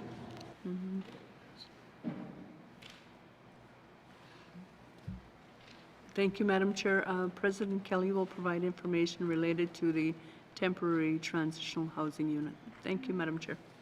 Thank you. I'll go to President Kelly. The transitional, the temporary transitional housing unit is being run out by Folk on the Rocks. There have been 17 folks that have been through there. 2 have left and gone on to either market housing, one, or to addictions treatment, another.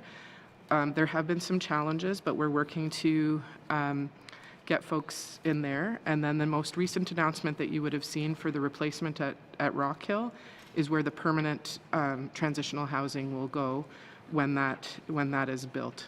So we have a plan where the transitional will move over to the old Rock Hill site as part of that 64 units? 64 unit build with a daycare. Thank you, Madam Chair. Thank you. I'll go back to the member for Frame Lake. Thank you. Yeah, I appreciate that. The Deputy Minister answered a question I hadn't even asked yet, so it's amazing. They're reading minds over here.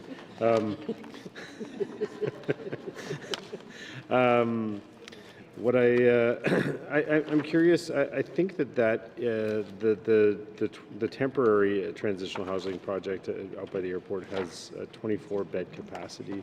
It seems like the need is out there. Does the minister or staff have any insights as to why we haven't been able to fill that facility yet? Thank you. I'll go to the Minister of Housing and WT. Chair, the contract for the operations of the temporary transitional housing unit is with the Yellowknife Women's Society, and they do have a specific criteria related to the temporary transitional housing unit due to the location of the unit itself out by the Folk on the Rock site. So perhaps President Kelly can provide more information related to the criteria, the operations of it, the ongoing discussions with the Yellowknife Women's Society. Thank you, Madam Chair. Thank you. I'll go to President Kelly. Thank you, Madam Chair. The contract with the Yellowknife Women's Society is with EIA, and the repair of the building is with Housing NWT. And I think one of the reasons there were some challenges. There had been some freeze-ups and other things that occurred, and we needed to work with the vendor on those things. But now things are in order, and people are being moved through. And as I mentioned, it's good news that there's been those folks that have been in there already, and we're going to be filling it up. They're working to fill it up as soon as possible. Thank you, Madam Chair. Thank you. I'll go back to the member for Frame Lake. Okay, thank you, Madam Chair. And yeah, I did want to mention, very excited about the Rock Hill announcement, and look forward to finding a permanent home for this program. With that, I know that there are, I don't want to identify them specifically, but I understand there is at least one other THARP program house in our community of Yellowknife. I'm just curious, I can't remember if it's one or two other locations, but are those locations kind of up and fully functioning and populated now, or are they still awaiting residents?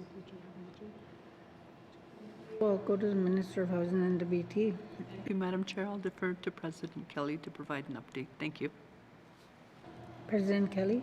Madam Chair, the THARP units are a collaboration between Health and Social Services and Housing NWT. The one in Yellowknife is up and running. The one in Inuvik will be up and running shortly. Our understanding is in April at this point. Thank you, Madam Chair. Thank you. I'll go back to the member for Frame Lake. Thank you, Madam Chair. I think that's it for questions on this page. Thank you. Next I'll go to the member for YK North. Thank you, Madam Chair. You'll all be happy to hear that most of my questions are already answered. And my final question is just to get clarification. Under compensation and benefits, there's about 3.3 million there, but we don't see a staffing chart for like how many positions there are in each community for this item. So how many staff in total fall under this set of programs, the homelessness programs that make up the $3.3 million for compensation and benefits? Thank you, Madam Chair. Thank you. I'll go to the Minister of Housing and the VT. Thank you, Madam Chair. Funding for the Yellowknife Day Shelter and Sobering Center operations. Thank you, Madam Chair. Thank you. I'll go back to the member for Yellowknife North. Okay, and so the entire 3.3 million is for the staff associated with the day shelter and sobering center. Okay, thank you. That's all. Thank you, Madam Chair. Thank you. Next, I'll go to the member for Mafwee. Thank you. Regarding this homelessness program, and I know in Klitschko region, especially in Bichiko alone, we have a lot of people on the housing wait list, but in the other small communities, there's a wait list as well, like Wati and Gamity, and even in Wukbati, there's a wait list for people to get into programs. So right now, I have a lot of people in the small communities where they're couch surfing, or it's overcrowded, like in Wukbati, I didn't thought that there would be because, but there is. Like I've said many times, a lot of people are coming home and, for whatever reason happens in Yellowknife, then, we have the family back in those, in many of the small communities. So, and then in Yellowknife, there's a home-based program, that cater to teenagers and, support them in school and everything. The home-based program is good, but we do have some of those kids in the small communities where because of the relationship, and some of the young people are homeless, and they're putting themselves at risk. And they really do need a safe shelter, like the home-based. With a home-based program, so at least they have a chance to complete their high school and work, but because there's nothing, so a lot of them are putting themselves at risk and getting into relationship or having families at a young age, and that's to get out of the situation that they're in. But if we had home-based program like this in some of the regions that really needs it, our young people will do a lot better. And I know that we will see maybe a graduation increase. And I'm sure you probably have that in your writing as well. And I know that in 19th, one of our colleagues from different region also had the same issue. And this is nothing new. It's been like that for quite some time, but it's just that it was never addressed. But until the home-based program in Yellowknife came up, and I thought, hey, that's also in my region as well, because we have some of those youth, some of the youth that are homeless. So I just wanted to ask the minister if they're working, I would like to see a home-based program, so in Klitschko region as well. So if the minister or that Department of Housing and WT are are working with the Indigenous government or Indigenous organizations to possibly, create a home-based program for our youth that are falling through the cracks, and give them a chance to have a safe place to sleep, and give them a chance to complete their high school education. Thank you. Thank you. I'll go to the Minister of Housing and the VT. Thank you, Madam Chair. And I think the question or the comment from the member around programming, especially around youth and homelessness, we're finding that like she mentioned, in many of our smaller communities. The home-based program here in Yellowknife is funded through Health and Social Services, but we do have a couple of opportunities through housing, and they're small, but still, conversations with the local Indigenous governments or with the MLA. We do have a small community homelessness fund, and we also have a community housing initiative fund that we can talk about potential programming in community and those related to youth. Thank you, Madam Chair. Thank you. I'll go to the member from Muffley. Thank you. So that is this small community homelessness fund. Is that application based? First come, first serve, or how is this fund allocated? It's a good program. I know it's going to, benefit some of the communities. Thank you. Thank you. I'll go to the Minister of Housing and WT. Thank you, Madam Chair. This is something that we could bring up at our meeting with the Clecho government when we talk about housing and our MOU and continuing that memorandum of understanding is potential funding for like a home base in another community in the Clecho, in the Montfrey riding. Thank you, Madam Chair. Thank you. I'll go back to the member from Muffley. Thank you. Yes, I really do appreciate it. Thank you. I think that will be nice. It's going to help some of our young people, a lot of our young people, and not some, but, at least if there is a housing or if there's a, then they can fall back on. So they're not really stuck, because right now, since we don't have anything, they're kind of stuck. And then I just don't want to, a lot of them to get into an unwanted relationship. And because, they are a future. They are, we need to do more for them. So that's why I'm really I want to see something for them in the regions. And emergency shelters. I know, Wati or Gamity, they don't have an emergency. None of our community have emergency shelter. I mean, this is overnights. But a shelter where,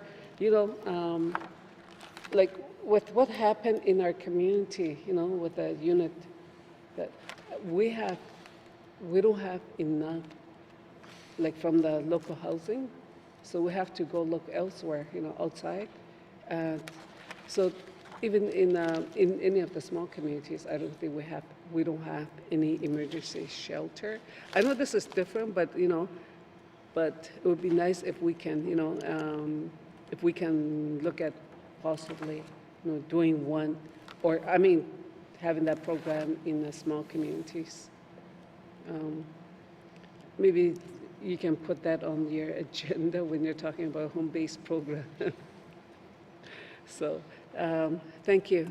I think that's about it for this section. Minister of Housing and WT, do you want to respond? Thank you, Madam Chair. I think, again, having that working relationship with the Clecho government allows us to have these ongoing conversations about how to improve housing and how to help, especially with the homelessness file, considering like the Montfrey riding, there's a lot of people on the wait list waiting for housing. And I think that it's really important that we just advocate for future housing needs and looking at numbers, like numbers tell the tale of people waiting for housing and proper housing supports. Thank you, Madam Chair. Next, I'll go to member for Mackenzie Delta. Thank you, Madam Chair. Yeah, there's a big increase from your emergency shelters on page 382 from your revised estimates of 2025, 2026 from 2.9 to 10.2. Can you give me some information on the big increase in your main estimates? Thank you, Madam Chair. Thank you. I'll go to the Minister of Housing and WT. Thank you, Madam Chair. So we just spoke about this earlier, but it was incremental initiatives funding for emergency shelter programs. We talked about the increase in emergency shelter programs, the forced growth initiative, the funding for the 2 shelters in Inuvik, the funding for Fort Simpson Shelter, Hay River Shelter, and also the transfer of the day shelter and the sobering center here in Yellowknife to Housing and WT. Thank you, Madam Chair. Thank you. I'll go back to the member for Mackenzie Delta. Thank you, Madam Chair.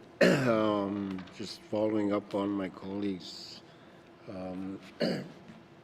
what she stated about homelessness in our smaller communities. Recently, in your minister's statement on homelessness, you often used the phrase throughout the Northwest Territories, and you're still using it, but yet you're funding only programs in Yellowknife, Inuvik, and Fort Simpson. And you know, I get a lot of I get a lot of comments from residents saying, why can't this government put a place somewhere in the community like Fort McPherson? We have a lot of people that are couch surfing, they're sleeping in abandoned buildings because they have arrears with housing or they're way out on the wait list. If you're going to use the phrase, you know, throughout the Northwest Territories, like, implement it. You know, it's something that I often go by units, and like LJ's has trailers there that he bought, and he uses it for his workers. I don't know how much that cost him, but you know, I think something should be done in that regard, where we can help our people in the smaller communities. You're rolling all this money into Yellowknife, Inuvik, Fort Simpson, and Hay River. To me, you're just putting a welcome mat out there saying, come to the larger centers, we'll look after you. But at the same time, you go to your larger centers, they have a residency clause there that you have to live in, let's say in Inuvik, you have to live there for a certain amount of time before you can go be participate in some of their services. I think that's just more of a statement saying, you know, like, be careful with your words, like using throughout the Northwest Territories often, and it's just 4 regional centers and that you're referring to. Thank you, Madam Chair. Do you want to respond to that, Minister of Housing and WT?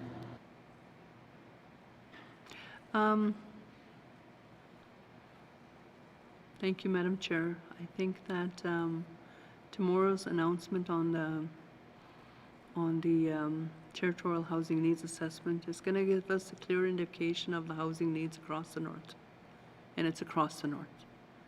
Especially you look at our wait list, but it's going to provide more data on the need for housing across the north and throughout the Northwest Territories, because we know, every one of us know, especially as MLAs, you know, the need, the number of BFs that come in, the people that are couch surfing, the suppressed households.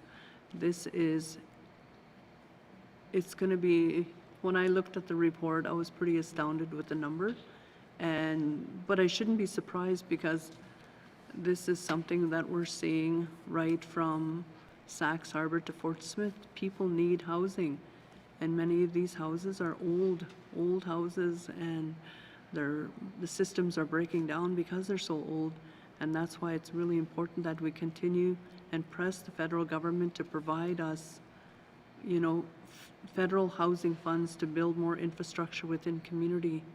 But also our systems are breaking down in the community too, where in the past families used to take care of families, but now we're faced with so many different issues within community that it's hard for people to actually to look out for each other. There's really, people are facing hard times.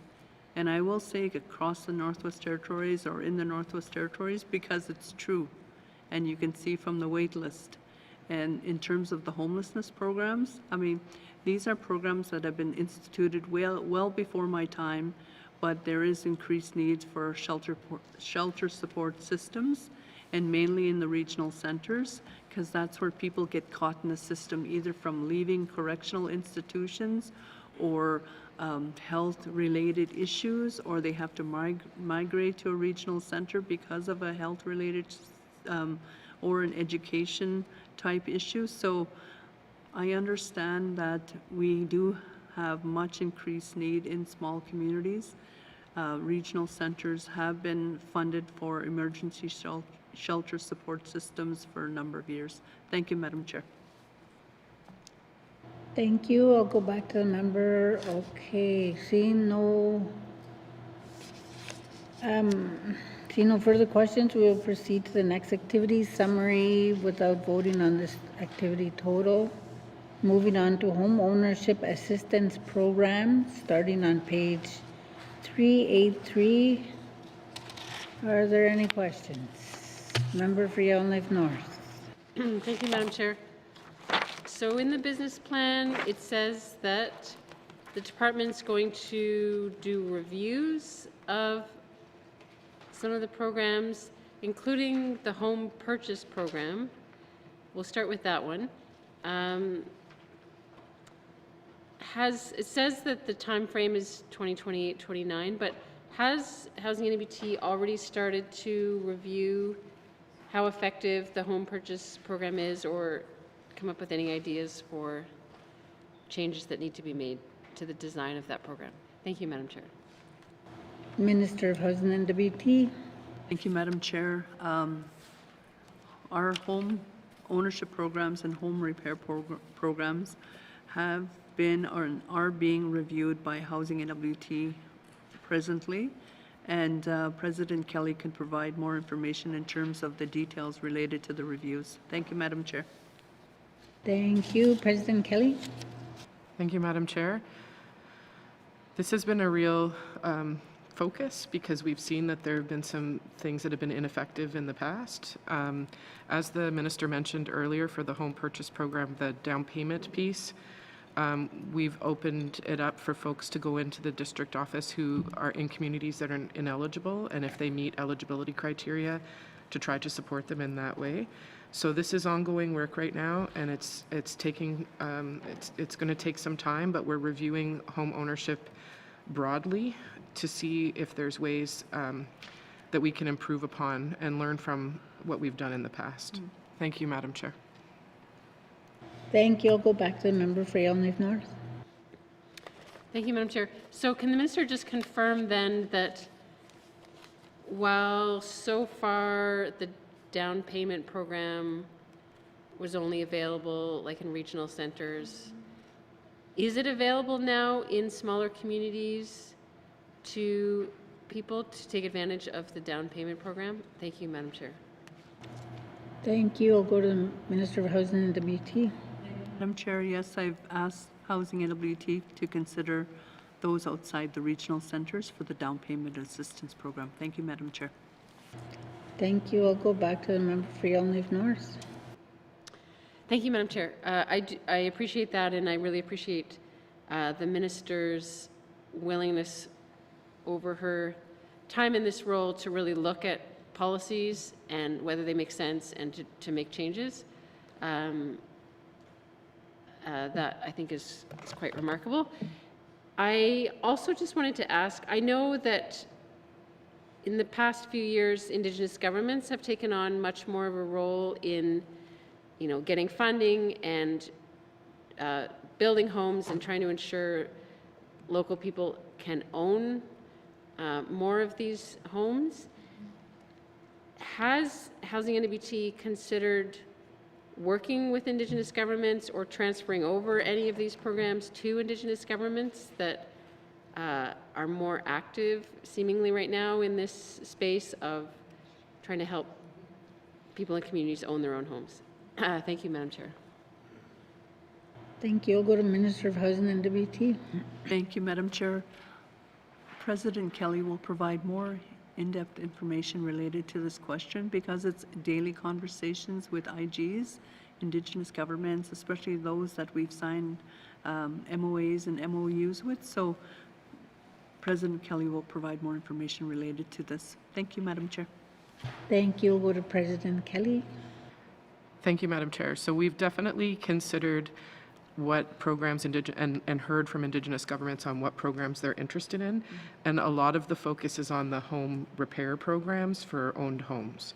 And so there's been a number of relationships built through the MOUs and outside the MOUs where we're supporting Indigenous governments to do that part of the programming, to do some home ownership repairs. We haven't transferred the program over, but we've supported them to do the home ownership repairs. There are those that are interested in that transfer, and we continue those conversations. With respect to home ownership assistance programs like these ones, we haven't heard that much input from Indigenous governments, to my knowledge anyways, of wanting to take on that aspect, but we have seen some really innovative work done by Indigenous governments on home ownership that we're certainly watching. Thank you, Madam Chair. Thank you. I'll go back to Member of Yellowknife North.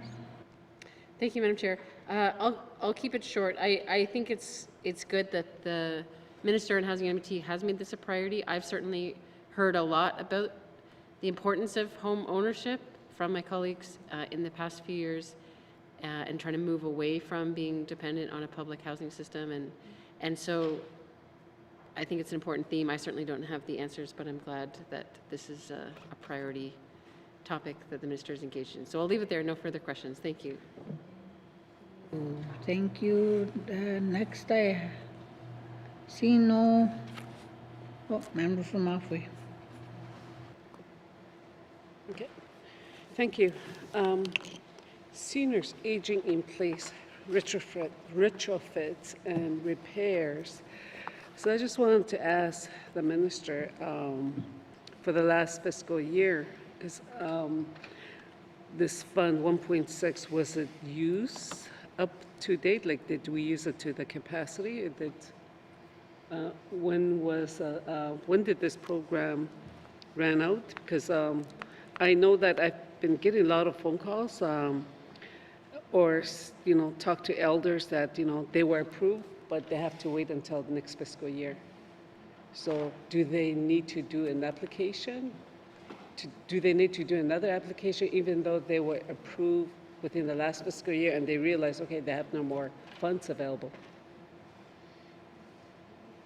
Thank you. I'll go to the Minister of Housing and WT. Thank you, Madam Chair. And I find this again throughout the Northwest Territories where sometimes we have, we issue RFPs and they're delayed depending on the contractor or the contractor schedule or who's available with contractors and local community to do the work. So sometimes things are delayed. One thing we are finding, especially in the Clecho region and also in the Gwich'in settlement area, is working with our MOU with the Indigenous government. We have a conversation, say, this is delayed. Could your development corporation take this on to get this seniors home repair completed? Those kind of conversations are happening at the regional level. In terms of the funding is set aside once they're approved and they receive notification that they have been approved. It's just usually finding the contractor to do the work. So in terms of a reapplication, I think that they would contact the district and the district would just affirm that, yes, we're just waiting on quotes or we're waiting on a response with the request for proposal. Thank you, Madam Chair. Thank you. I'll go back to the member from Mafway. Okay.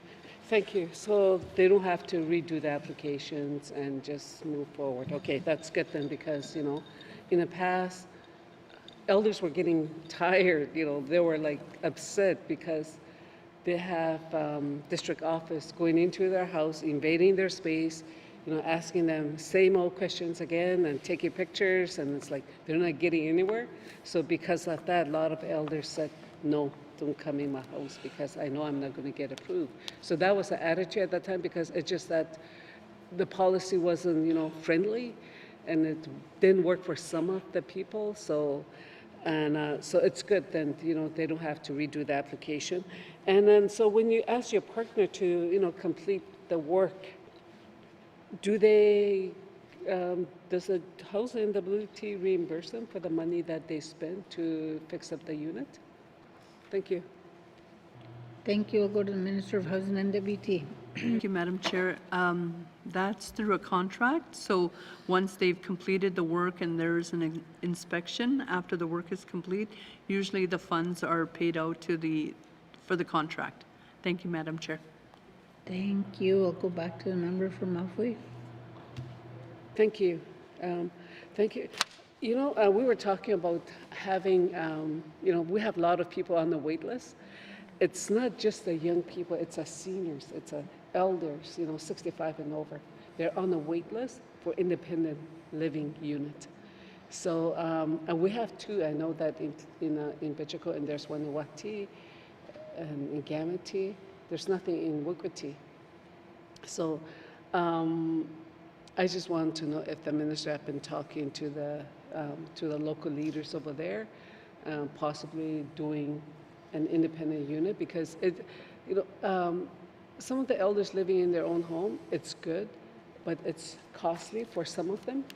And so if we had an independent unit there, I'm sure, the elders would enjoy their golden years, living, still being independent. And not just over there too, but we do need more independent living unit for senior citizens in Bichico as well. So the wait list, it's from young to the elderly. And it's just, and I know how some of these get in, they shouldn't be on the wait list. They should, because right now some of those are living in an overcrowded house, and they don't have their own place. And I know a lot of them would like to, live on their own. And so that's why I'm asking that. I know in Klitschko region we need more independent units. So is there a plan in place, or that have you did an assessment, or to see regarding the needs? So is there a plan in place that that Housing NWT is going to build more independent unit for senior citizens in Klitschko region? Thank you. Thank you. We'll go to the Minister of Housing and WT. With the Territorial Housing Needs Assessment that's going to be released tomorrow, one thing it does is it provides a community profile for each community in the appendices of the document. So it just gives a clear indication, because every community is different in terms of needs. And then looking at Housing NWT, we do have a 20-year infrastructure plan that shows the growth of housing within community for each community across the north, and it's usually based on wait list, condition of the units within the community, the ages of the residents within the community, so it provides more demographics, unit condition rating, wait list, condition of unit. These are all important. What's that word called? It's just important criteria that we add to the 20-year infrastructure plan. But again, I think with the communities themselves, this territorial housing needs assessment will provide a really good profile for each community and confirm the need across the Northwest Territories. Thank you, Madam Chair. Thank you. We'll go back to the member from Malfoy. I know my colleague talked about the home purchase program, so and I know that in Klitschko region, it's really, really greatly needed, because, like I said, there's a house that's been on the market for 3 years, no market value, so young people can take advantage of it. And living in small communities, you can't save. So how can you save?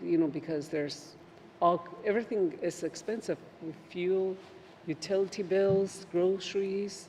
So there's no room to save. And if that was possible, I'm sure a lot of our young people would, buy but it's just that it's a down payment. Usually holds them back. And so I know they will benefit from the home purchase program or the down payment program in the Clutha communities. And even though where there's no market, like maybe Wigwiti, somebody would like to build a house, you know, but it's just that you're taking a chance, you're taking risks, you know. But it's needed, and there's nothing in Clutha region, so it's nothing new.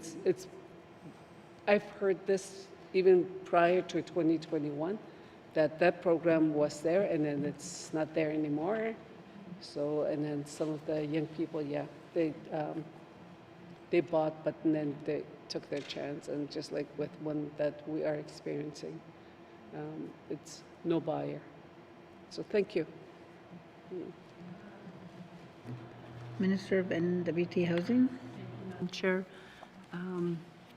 just to reinforce that Housing NWT will consider applications outside the regional centers for the down payment assistance program, especially those in smaller communities that are interested in purchasing their own house. Thank you, Madam Chair.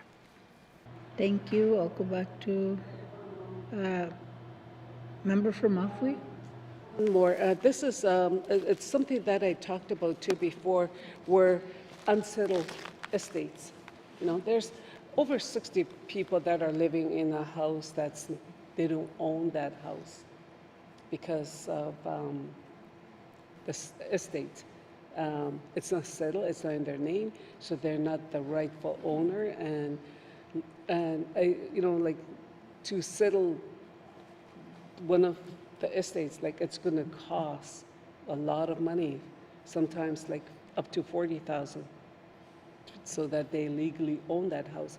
So right now, there's a lot of people in my region that are living in a house that's not theirs, but they've been living in it for quite some time, for many years, of the deceased relative, parents, especially parents. So I know they asked about the home repair program. And so do they qualify for the home repair program? Thank you. Thank you, Minister of NWT Housing. Thank you, Madam Chair. I understand with the criteria that it needs to be the homeowner to apply for the home repair program. So part of the criteria is you own the home and it's within municipal boundaries. So I think that's part of the criteria with Housing NWT. And with unsettled estates, I think that's, again, something that could be very difficult to settle within family. And it is costly to do that. So applying for an administrator through the court system to settle the estate is probably the best bet for the family. Thank you, Madam Chair. Thank you. With that, I'm going to call a break and we'll continue on with the next section when we get back. Thank you.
Oh, sorry. Committee, seeing no further questions for this activity, moving on to housing operations support, starting on page 385. Are there any questions? Member for Great Slave. Thank you, Madam Chair. I got really excited because my last question is about the last page of the business plan, the very last page. So in the entire huge business plan that we have, I know I get excited about weird things, Madam Chair. That would be the evaluation plan for Housing Northwest Territories. I'm specifically interested in the market rental program. It's not going to be in the 26-27 not in the 26-27 year, but in the 27-28 year, and it's noted to be in the initial planning stage. Could the minister please provide some details and substantiation around what that evaluation will be evaluating? Thank you. Thank you. I'll go to the Minister of Housing and WT. Thank you, Madam Chair. It's good to hear that members are excited about housing because it is so important that we deliver, especially in our business planning items with our mandate and our priorities. I think with the market rental plan, President Aaron Kelly can provide the member with some information related to that. Thank you, Madam Chair. Thank you, President Kelly. Thank you, Madam Chair. With respect to reviewing market housing, I would say that we have been looking at our reviews over the next while, in particular because there were some added based on our response to the OAG. So I don't have a specific date for this one, but I can say that we've recently hired an additional staff member in the policy to our policy group who has evaluation background and is doing great things with the evaluations that we have on the go right now. And so I'm positive about when we can get to that one. I just don't have an exact date at this time. Thank you, Madam Chair. Thank you. I'll go back to the member for Great Slave. Thank you, Madam Chair, and that's really good news. I'm hopeful that that means that the items that are slated for this upcoming fiscal year, being the emergency repair program evaluation and the homeownership repair program evaluation, are on schedule. Thank you, Madam Chair. Thank you. I'll go to the Minister of Housing and WT. Thank you, Madam Chair. Yes, those are on schedule. Thank you. I'll go back to the member for Great Slave. Madam Chair, that is all for me. Thank you. Thank you.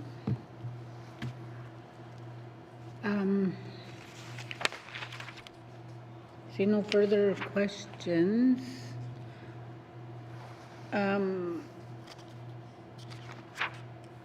We will not be voting on the activity total. Moving on to non-residential building operations, starting on page 388. Are there any questions? See no further questions. We will not be voting on the activity total. Moving on to the rent subsidy program, starting on page 390. Are there any questions? Member for Yellowknife North. Thank you, Madam Chair. So this appears to be a federal subsidy program for people who spend more than 30% of their income on rent. The budget is $2 million. I'm wondering if we can get more details about this. So, for example, is it fully subscribed? Do we get lots of people applying for this federal subsidy? And what happens if more people apply than we have money for? Will the feds pay for more than $2 million if we have lots of people who qualify according to their criteria applying for this benefit program? Thank you, Madam Chair. Thank you. I'll go to the Minister of Housing and WT. Thank you, Madam Chair. President Kelly will provide more information around the subscription to this program. Thank you, Madam Chair. Thank you, President Kelly. Thank you, Madam Chair. This is one that last year was undersubscribed, and this year we did a bunch of advertising to try to increase subscription. It did increase it, but it didn't fully increase it to the allocation.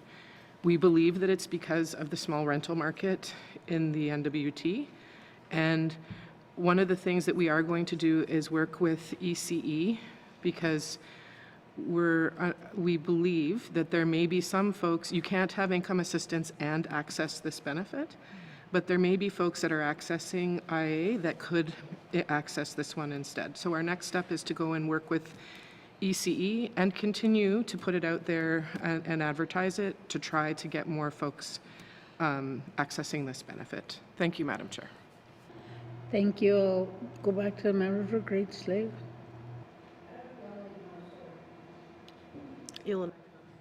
Thank you, Madam Chair. It's good to have more information about this program. I had not really heard much about it. And it's good to know, too, that if you're on income assistance, you don't qualify for this program. But yeah, I'll look out for some of the advertising that's out there and let people know that they could be taking advantage of federal dollars instead of territorial income assistance, potentially in some cases. Final question, though. Does the minister happen to know if we did get more applicants than we have money for in this $2 million pot? Have the feds committed to pay for like all eligible applicants that apply, or is there a firm cap at $2 million even if there's more people that are eligible? Thank you, Madam Chair. Thank you. I'll go to the Minister of NWT Housing. Thank you, Madam Chair. Again, this program is undersubscribed, and with the funding pot itself, it's 50-50, so 50% from the federal government and 50% from Housing Northwest Territories. Thank you, Madam Chair. Thank you. I'll go back to the member for Yellowknife North. Okay, thanks for that clarification. I'll leave it there. That's fine. Thank you, Madam Chair. Thank you.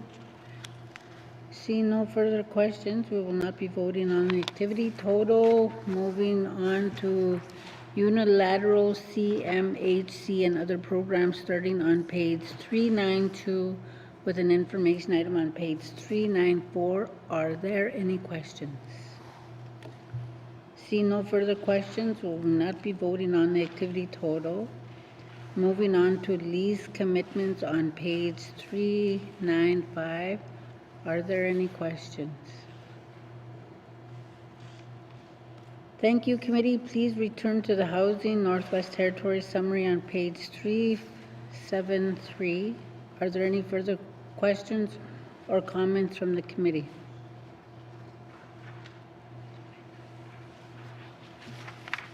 Seeing no further questions, does the committee agree that consideration of Housing Northwest Territories is now complete?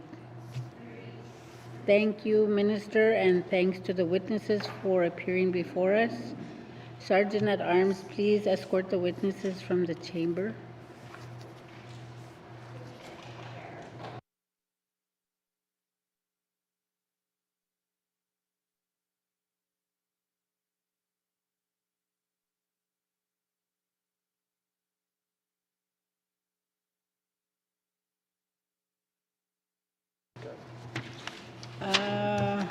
What is the wish of committee? Member for Inuvik Bootleg.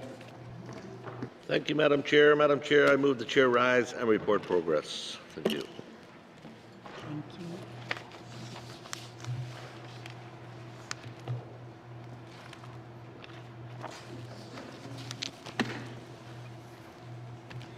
There's a motion on the floor. The motion to report progress. The motion is in order and non-debatable. All those in favor? All those opposed? Motion is carried. I will now rise and report progress.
Member from the Decho.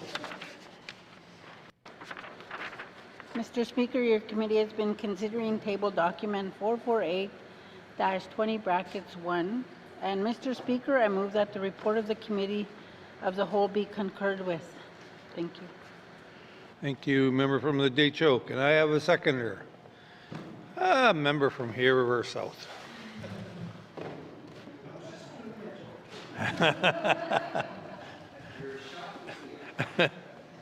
All those in favor?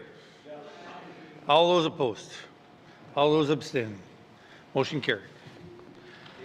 Reports on the committee of the whole, reports on committee of the whole. Third reading of bills. Third reading of bills. Orders of the day, Mr. Clerk. Thank you, Mr. Speaker. Orders of the day for Wednesday, March 4th, 2026 at 1:30 p.m. Prayer or reflection, minister statements, member statements, returns to oral questions, oral question 1071-20(1), recognition of visitors in the gallery, acknowledgements, oral questions, written questions, return to written questions, written question 32-20(1), 33-20(1), 34-20(1), replies to the Commissioner's address, petitions, reports of committees on the review of bills, reports of standing and special committees, tabling of documents, notices of motions, motion 69-20(1), notice of motion for first reading of bills, second reading of bills, consideration in committee of the whole of bills and other matters, Bill 3, table document 448-20(1), report of committee of the whole, third reading of bills, orders of the day. Thank you, Mr. Clerk. This House stands adjourned until Wednesday, March 4th, 2026 at 1:30 p.m.